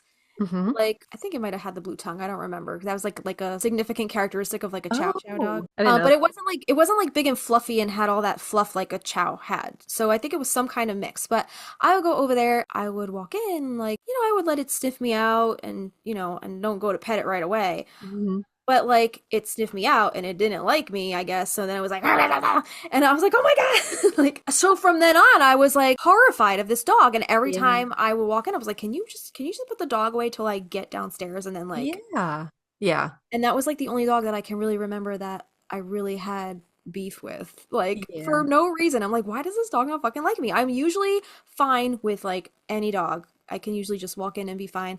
There's certain dogs that just make me uneasy, and like you kind of feel that energy because like you don't really know them and they don't know you, and you're trying to let them sniff you out and try not to have that fear, but then Absolutely. Even having Diggity, like I want people to, I know my nervousness probably makes him nervous. And I've told you the bullshit that's gone on with him. He's going back to training, by the way. Mhm. But having him in the house, if you ignore him, he doesn't give a shit. But if you come in like he's very fearful for some reason and very protective. Yeah, And I don't know where that came from. yeah, It's not like we're beating him, but it's so strange. So when we have visitors, I'm so hesitant because I don't like being bum rushed by a dog when I go into a house, to be yeah, honest. Oh, he's fine. He loves you. I don't care. Don't jump on me. yeah. I try to just ignore him because if I lock him away, like if I wait for them to come in and then I let him free, it's almost like letting the gate open on a bull, you know? Uh-huh. So I'm just like, just to ignore him. And Yeah, then he's fine and you can yeah. pet him. And it's just he's very bipolar. I don't know what to do with him. Yeah. Yeah, I had an ex-boyfriend who had three Jack Russell Terriers, three of them. Oh my Lord. And they were fine. They were fine. They were snuggly. They were cute. But if you went to try to leave the house, they would dart after you and like bite your ankles. Oh my And they're like little fucking razor blades. God. And I'm Look like, at me. I'm like, get the fuck off my ankle. I'm like, I'm gonna kick your fucking dog if you don't get it off Yeah. me right now. Yeah. I mean, like, I wasn't afraid of them. Like, I was over there all the time. But like, it was only like when I was like going to leave, I was like, can you just like put your dogs away while I leave? Because I don't want to get my ankles bit. Thank you. Yeah. That's stressful. I'm trying to It get out is of here. stressful. That's why I love cats, because they don't be running at you trying to bite your fucking ankles. Oh my God. But yeah, when I was little, I actually used to love dogs. I told you I wanted to be a veterinarian when I was a kid, right? But my math is horrible. So I was like, yeah, maybe not. So I used to actually walk around with an encyclopedia of dogs and I Oh, used to study it. And I knew like all the dogs. Like oh I my knew how to goodness. identify every single dog. And that's why like I know my dogs now because I studied them as a kid. Yeah. But like I'm not a dog person anymore. Like Yeah. that was like so like 8-year-old Justina. Like I loved dogs and like I would walk anybody's dog. I would take in a stray dog and my mom would be like, "Get this fucking stray dog out of my garage." And we would have, I can't tell you how many times I would find a stray dog, bring it home because I was like, it doesn't have an owner. Can we keep it? And then my mom would be like, "We're driving it to the police station." Not keeping it. I wanted to save all the animals as a kid. Yeah. And then like yeah, and then we got our own dog and Scout was awesome. He was a yellow lab. We had him for since I was from 12 to like 20, 22, 23. So he 10 was, years, he was 11 years. pretty old. Yeah, when he passed away. And then when I went out to LA, my brother had his dog Alfredo and then Alfredo. we had two dogs out in the house out in That's LA. cute. So like I've been surrounded by dogs my entire life. So I'm fine with most dogs. Yeah. But some do give me the little uneasies. It just Yeah. depends. Agreed. Yeah, that's probably what, like, I am kind of nervous to visit you because of what you've told me about Diggity, and I'm like, okay, like, I don't know how to react to that. But so, Totally understandable. That's why we're sending him back for like the extra security of knowing everything's squeaky clean. We're gonna have visitors over the summer, and I know my parents will be back, so it'll be good. We have to expose him to right. things. Yeah, you can't keep them from people just because, Yeah. you're afraid, but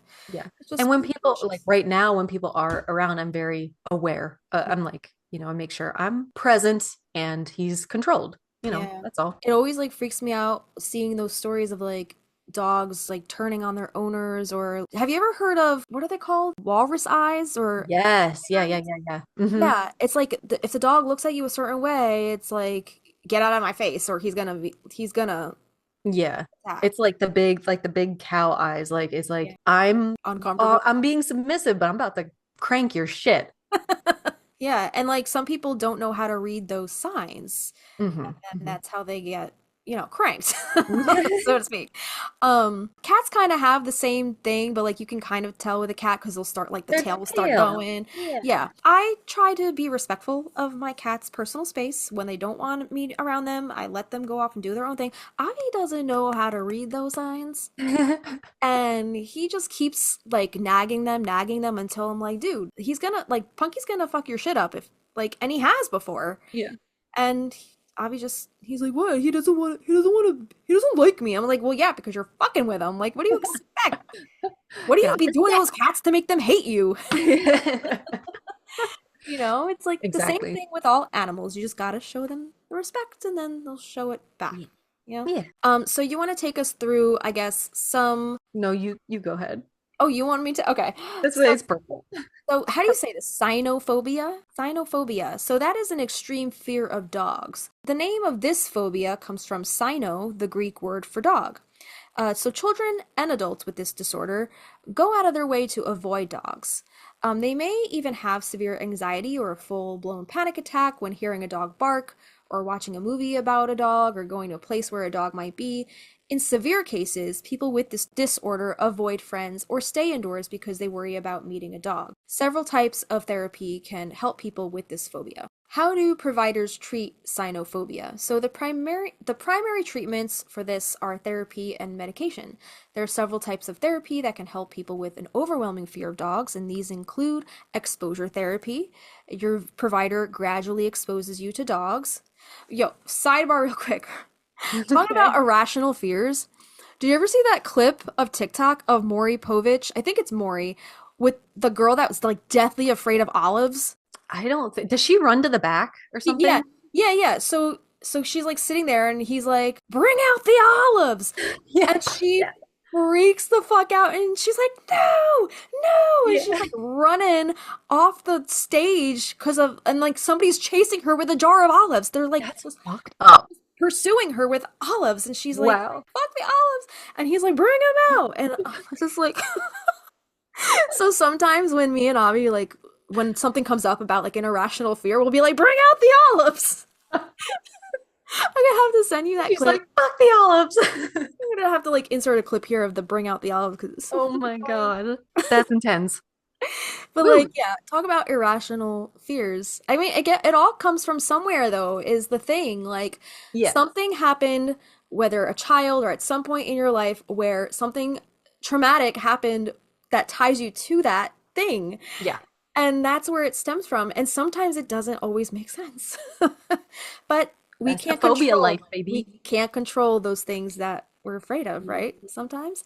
So one of those things to help get over those things is the exposure therapy. Bring out the olives, expose yourself to that thing. Yeah. And some providers offer virtual reality therapy using goggles that mimic interacting with those real life instances, like a That real feels dog. like jumping in the deep end.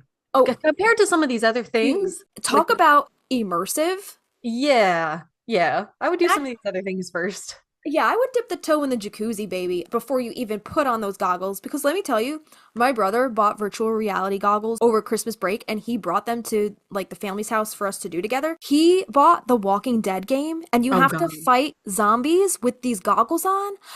I lasted 2 seconds before I ripped them off my head and said, fuck to the fuck no. Those videos of people like It's running into their microwaves and shit, like breaking things, it's hurting themselves because of intense. this stuff. Oh yeah. It's intense. It feels so real in that world. And like it's not because like you're in your living room and like in your brain, but visually and being in that space, it is very intense. So for a person to try exposure therapy right off the bat, doing immersional Yeah, therapy, yeah, it's yeah, maybe yeah. not a great idea. And you might want to be supervised by like a healthcare professional doing Yeah. something like that. So use that one at your own discretion, I think. So yeah, but it says over time your sensitivity to dogs will decrease and you should become less fearful. And this therapy may include closing your eyes and imagining an encounter with a dog, or seeing pictures or videos of dogs, or holding a toy dog. Or I guess like a small little dog? Or like, does it mean like a stuffed animal kind of dog? A stuffed animal, yeah. Okay. All right. And then it says watch dogs play from a distance and slowly get closer to the dog. Pet a dog while it's on a leash. Spend time with the dog off of a leash. It says your provider may also recommend cognitive behavioral therapy, also known as CBT, to change the way you respond to fear and think about dogs in a different way. And then there's psychotherapy, which is basically talk therapy, basically what Krista does, right? We had a conversation with Krista a couple episodes ago that was really cool. Psychotherapy and hypnotherapy. I think she uses a combination of the two. Hypnotherapy is more like guided relaxation exercises, and she kind of puts your mind in a calm state, allows you to rethink, your fears and stuff. And it's like kind of like a hypnosis. She kind of puts you into like a light hypnosis. It's not like a deep hypnosis. Yeah. So yeah, it says this allows you to rethink your fear of dogs and the anxiety it causes. And then there's some mindfulness exercises you could do, like yoga and breathing and meditation, to help you control your anxieties in general. And then if it's really bad, then you can use medication to treat depression, relieve anxiety, or control panic attacks. Because I know being exposed to your triggers sometimes can, bring on a really intense panic attack. Like I've had really bad panic attacks. So yeah, all of those things in tandem together might help. Agreed. So that was all we had as far as the dogs go. Was there any other thoughts that you would like to mention? I think we didn't mention Fenrir, which is a dog in Norse mythology. And there were a couple in, I know, like Aztec. There's an Aztec one that we didn't mention, but there was a lot in here. And I know there was a lot of dog book stuff going on too. Next week, we're going to have a very special episode for you. I'm very excited to speak with this person. Special guest episode. We are revisiting an episode we did in season 1. So please tune in for that one. And then that's going to bring us into March after that. Wow. So we're doing the damn thing. Yeah, we got some interesting topics coming up. I think we're trying to hit on snakes, Alan Silvestri. I think we wanted to do verbena. That came up on a recent episode, maybe for the spring. So we'll start getting into maybe some more herbal episodes for your spring gardens and stuff like that. So that sounds like a lot of fun. Awesome. Yeah, so if you guys do want to support the podcast on Patreon, you can support us for as little as $1 a month. That's our seedling tier, and that gets you access to our patron-only polls where you get to weigh in on what topics you would like us to talk about next. It also gets you our monthly calendar so you can see what topics we have coming up for the month, and it also gets you a welcome shout out on the show. Our $3 lavender bud tier gets you our show notes for each episode in an aesthetically pleasing PDF, our after hours posts if there's any extra tidbits or behind the scenes info pertaining to any of our episodes. We'll post those along with a blog post or extra photos, and access to our specially curated Spotify playlists. We have created playlists for our WMSR episodes as well as Production Dream playlists for each song episode, and more. Our $5 Lilac tier gets you access to our private Facebook community where we host a monthly live stream. Plus, you'll get access to our Discord server where we host our monthly watch parties.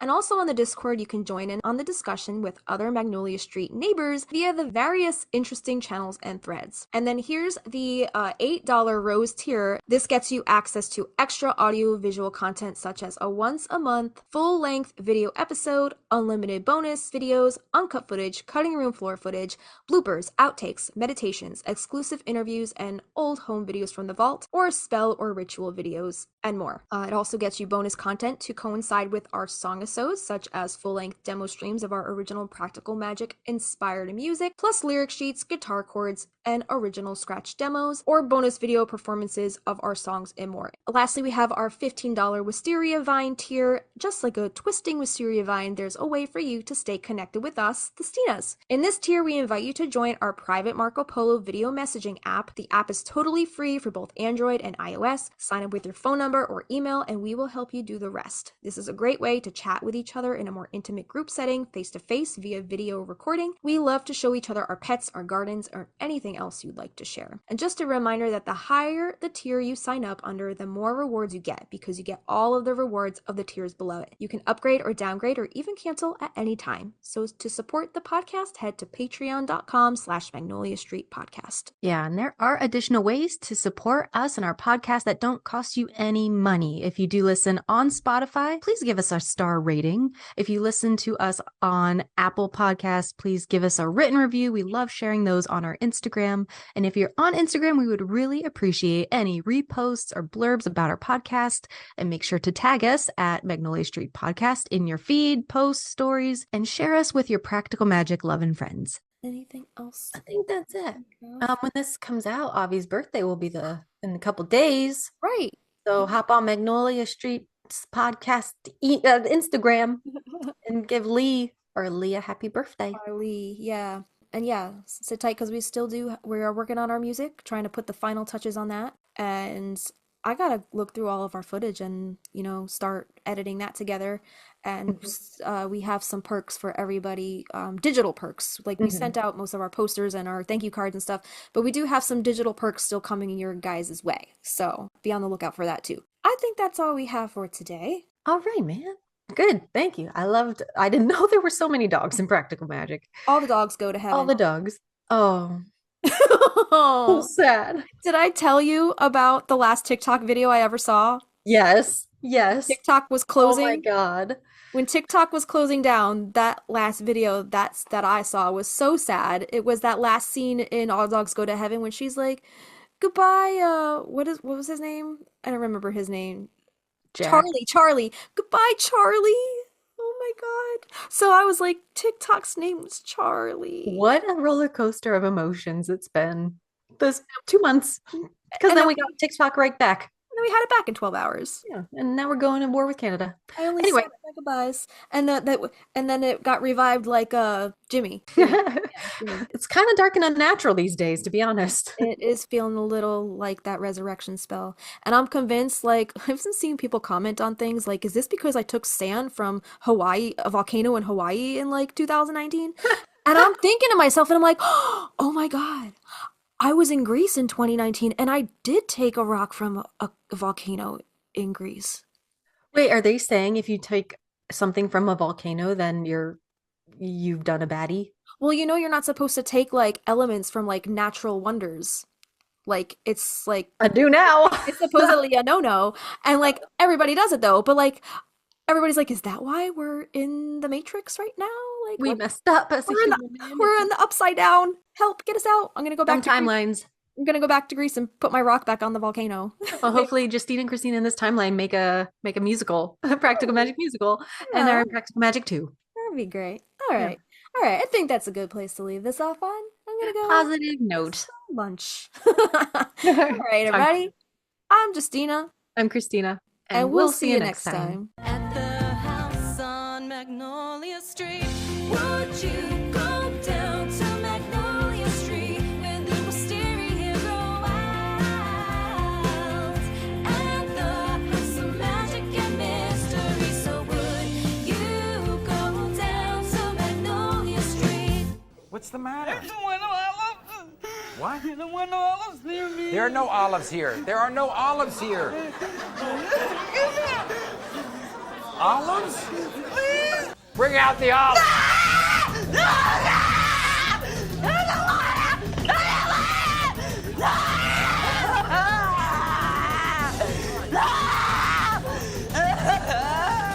Sally. Sally, I don't have anything.